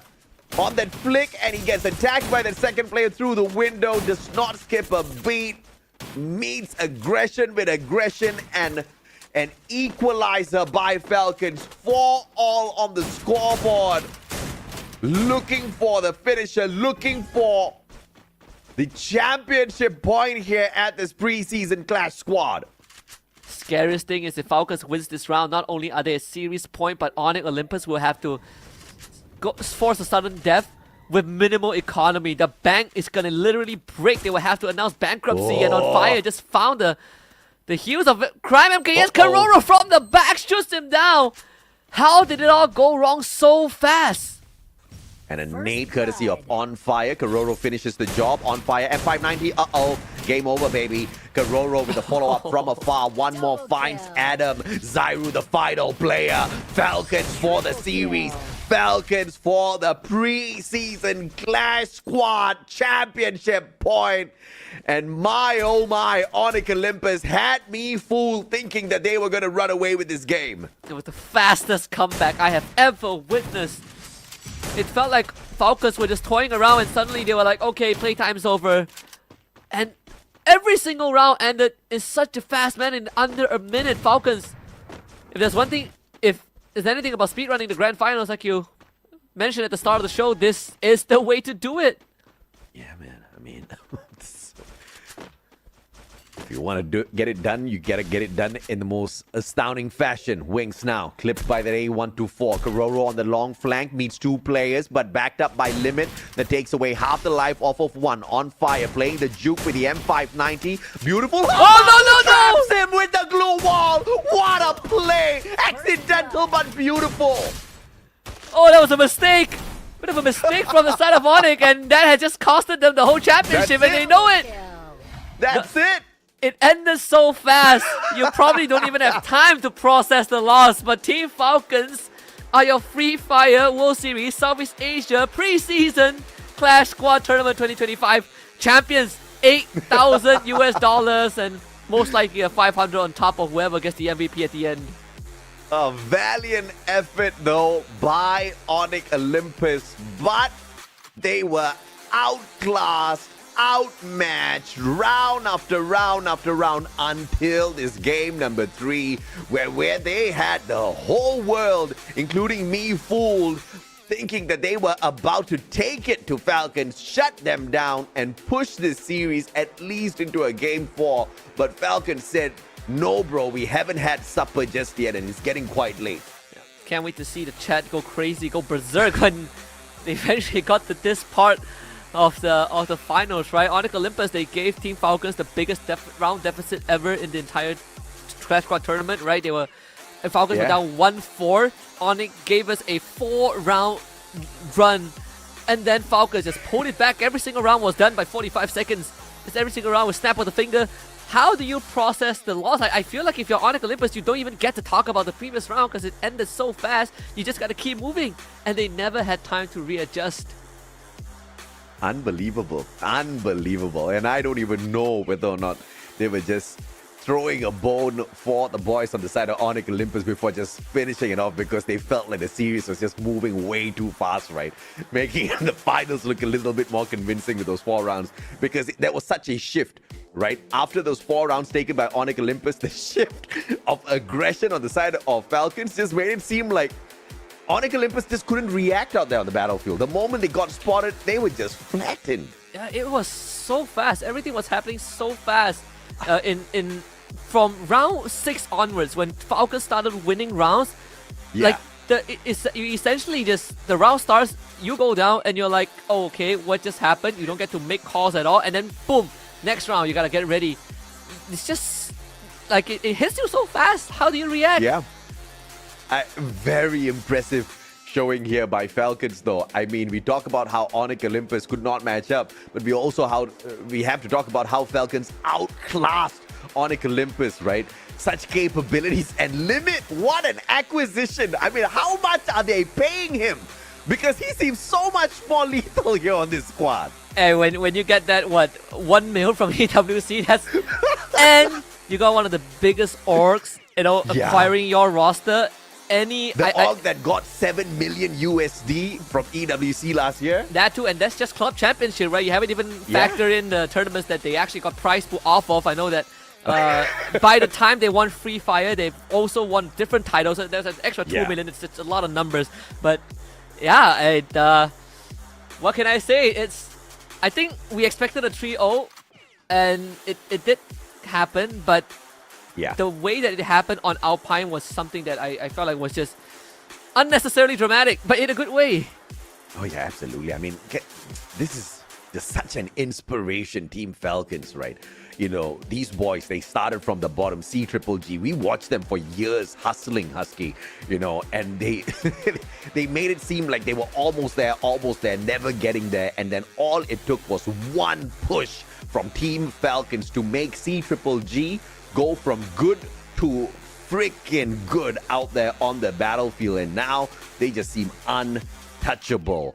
I mean, Clash outclassing Onyx Olympus, just breezing their way through to the grand finals and just making this look like a walk in the park. I mean, so impressive in terms of performance. We want to see this in Battle Royale out of Falcons for sure in a month. Oh, hopefully so. And then afterwards, the road to EWC 2. Imagine if they win 2 EWCs. That would be madness, right? Like we tout teams that's being 2-time world champions, BRU and now Fluxo. I guess if you can put them just different org in the Magic Squad and then Fluxo, so 2-time also for 3 out of the 4 players. But 2-time EWC, that's gonna be another record, for the history books. But MVP for game number 3, it's gonna be Limit, and of course it's gonna be Limit. Doesn't really matter. Take away Santino, whatever. Still 40% headshot rate. A 40% headshot rate on the grand finals of Clash Squad. This man, he's got trigger discipline for sure, right? Half the time he's shooting you, he's finding your head. And if he finds your head with the AWM, you can bet your life you're going to be on the ground, and that Raphael is going to make you say bye-bye instantly. How much are they paying this man? I want to know. Enough to win, I guess. Now, bring back Raphael into BR. That's all I'm asking for, right? Oh yeah. Like, as if snipers aren't, deadly enough. Raphael was what changed the game for a good few months, and obviously fell out of favor. But with how now you can only have one unique active ability on your team, I can see a lot of these, used to be meta characters be brought back, especially in the passive role. Yeah, for sure, man. I mean, that auto with the memory miss may not be very effective on a battle royale as these players kind of just spread out over a huge segment of the map, right? But, on Clash Squad, where the circle is just so tiny, you get that information off very quickly. And if you're Limit, you're always finding a knock somehow on the battlefield, right? Just so deadly. And if that fails, you still have the Moko once you slay them. And this is just way too overpowered for a player to be out there. And you can't ban any active skill off of Limit. He just finds a different way to torture you. That too. Limit is definitely on its way. 20 assists, Husky. The highest assist we've seen, I think, right? Obviously, Yeah. it is off of 3 games, but even in series that we got to 3 games, we haven't really seen 20 assists. And by the way, this is like what, in 10 rounds? Yeah, definitely the highest record. He definitely is, gunning for the title of one of the greatest sniper players that we have seen, or at least, in the Hall of Fame, the Hall of Greats for now. You need a Mount Rushmore for some of these people already. Speaking of Mount Rushmore, though, Kororo rushing up to the top with the 14 eliminations, double of whatever On Fire brought in here, and just outclassing the competition, showing us what that Orion could do. He just answered your prayers, right? You were curious. He showed you, okay, Husky, you really want to see it? This is what Orion can do. He can just turn everybody's lives upside down. But of course, let's take a look at the head-to-head here, where Adam's not too shabby up against On Fire. Yep.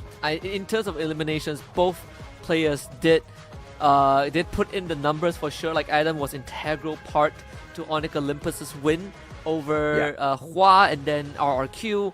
But even against Team Falcons, he was really getting his shots in the rounds that they wanted. Even in the rounds that Team Falcons had to work slightly harder, Adam was a big part of the issue until they start picking him off at the first 10 seconds of the round in the latter stages of the game. Yeah, and of course, as far as the eliminations go, that's fine. But of course, On Fire kind of just leaving him in the dust when it comes to those assists. But let's take a look at the comparison between the snipers that we expected to be very close, but could not be further from each other. 10 to 17 eliminations. Limit obviously outclassing him. 12,000 versus 7,000 damage. And look at this, the AWM DPR obviously a little bit higher on the side of Wings, because Limit wasn't using the AWM. He was just VSKing everybody's life away. Yeah, he didn't feel the need to use AWM at some point, right? They were just chilling with the Deagle. Like, he's landing shots from 10 miles away, which usually would be an ill-advised thing to do. But then they are just so good at it, and Wings just could not contain Limit. Like it wasn't even a competition. A couple of connections with the shots, but Limit obviously winning more of those engagements, and a much more annoying sniper to deal with when you look at how much of pressure he was giving Onyx Olympus, as opposed to what Wings was doing to break apart the strategy from the side of Falcons, or to disrupt their momentum out there on the battlefield. It looked like they were just not deterred by Wings at all. And Wings just wasn't in the kind of prime positions that Falcons just kept putting Limit on, right? He was just so irritating from up top. You could not avoid him if you are out in the open. You're either late or he just somehow finds you, right? He's just somehow faster. You're either late or dead. You're either late or dead. I mean, when you're late, you're definitely dead. But even when you're early, there's no guarantees. And Finals MVP, gotta give it to Limit, walking away with another extra $500. It's definitely not his first Finals MVP, but it's definitely his latest one. 26.67% headshot rate. Yeah. Every 4 shots off of that sniper, you are eating dust on the floor. Thanks to Limit, right? I mean, and not for long though, don't worry, because then Raphael will make sure you expire pretty quickly. 17 eliminations here in the finals, 12,710 damage, 26.67% on the headshot rate. This guy just made Onyx Olympus cry in many different ways out there. I don't know how to do with him. I mean, people definitely have been... If people still don't regard Limit as one of the premier sniper players, I think this is going to be a huge reminder, right? Like, again, we first saw him back in 2023, got the Finals MVP under E Arena, and then afterwards he moved on to Attack All Around at one point. Now he joins Team Falcons, and he is just such a valuable asset, and reminding everyone that he is better than when we first saw him, and at that point he was already pretty darn good. And that's what's so beautiful about Limit, right? I mean, he keeps growing, he keeps pushing himself. to the limit. Limit X7. I don't know what that X7 means, but this man clearly does not have any limits for himself. Every time we see him, he's just so much more deadly out there on the battlefield. I cannot wait to see exactly what he can do when we get to the pro season. Hello everybody, welcome to the champion interview session. Today we're here with our brand new champ from Free Fire World Series Sea Preseason 2025. Please introduce yourself, champ. เชิญแนะนำตัวเลยค่ะ สวัสดีครับผมลิมิตจากทีม Falcons ครับ So here we are with Limit from Team Falcons.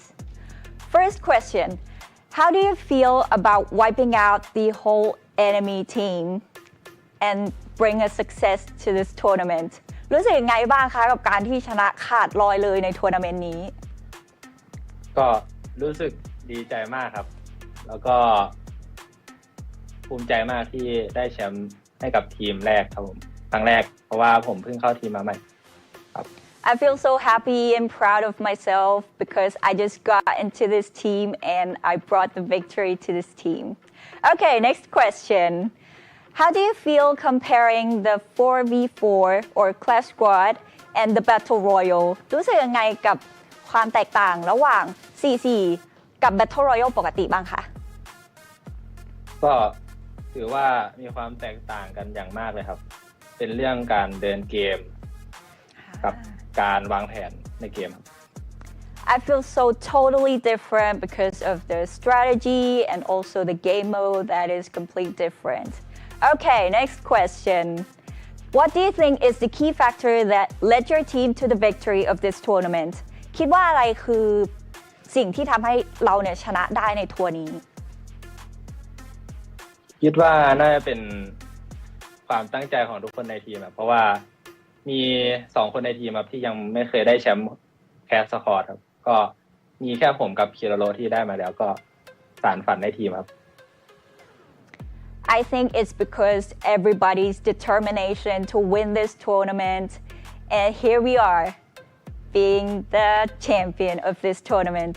So last question, everyone. Is there anything you would like to say to the Thai fans and also fans from over the world? มีอะไรอยากจะฝากถึงแฟนๆชาวไทยแล้วก็ชาวต่างชาติไหมคะก็ฝากเชียร์ทีม Falcons ด้วยนะครับผมจะทำให้ดีที่สุดในทุกๆรายการครับผมก็ฝากเชียร์ด้วยครับโอเคค่ะ Please keep on supporting us in every tournament. We'll do our best and thank you for supporting us. So thank you for the interview today. If you'd like to see more of Clash Squad tournament, please leave us a +1 in the comment section below. ถ้าเกิดว่าอยากเห็นรายการดีๆแบบนี้อีกนะคะให้คอมเมนต์+1กันมาได้เลยค่ะ Now back to the Shoutcasters. Bye. Thank you very much to our host from our interviewer from the Garena Thailand studio. But yes, determination to win. I think that's the core of Team Falcons, right? Have fun, be determined to win, and most importantly, now is to be consistent. Get on that golden run. I don't. Team Falcons, they came in at a time where no one believed in the roster that preceded this Team Falcons brand, right? C-Triple-G, they won EWC, made some changes, had a rough run at the second half of the year, but right now, it seems like they're back on form, at least with this preseason show match. And it is right on time. The preseason is the preview of what we can expect from them in 2025, I'm sure. But I'm very, very worried if or not this is the same preview that we can expect from teams like Buriram and RRQ as well. I guess we'll just have to wait and see. I am curious. I'm sure you guys are curious as well. And you don't have to wait for too long because we do have FFWS Sea coming your way. Make sure you follow us on social media so you find out exactly where to find us. Husky and I signing off. We'll catch you when we get to the real thing very soon.